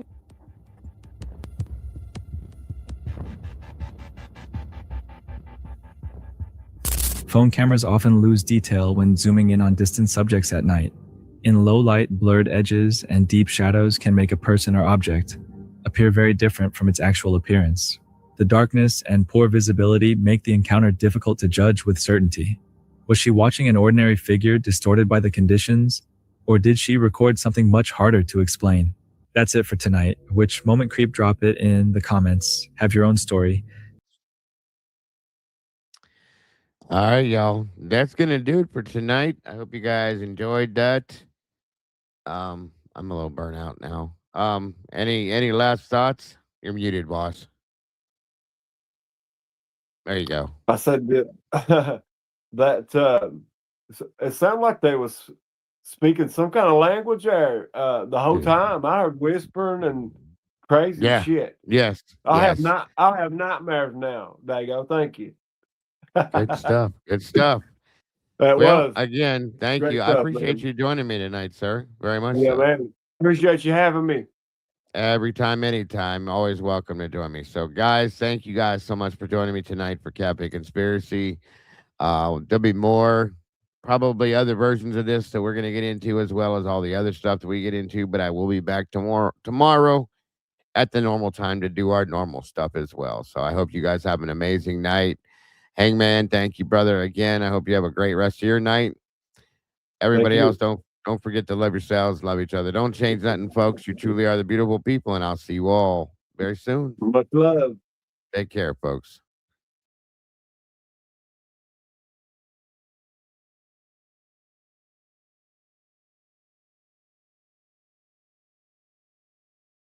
The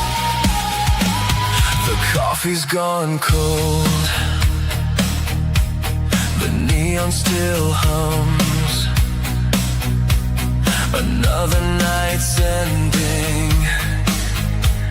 Another question comes. Maybe nothing happened. Maybe everything did. The files stay buried. The stories stay alive. The headlines fade, but the echoes remain.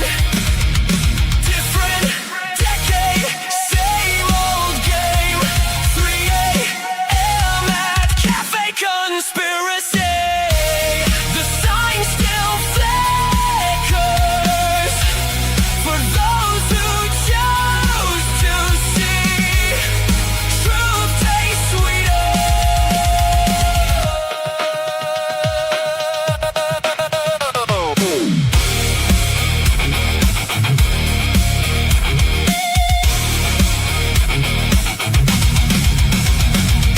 Maybe nothing happened.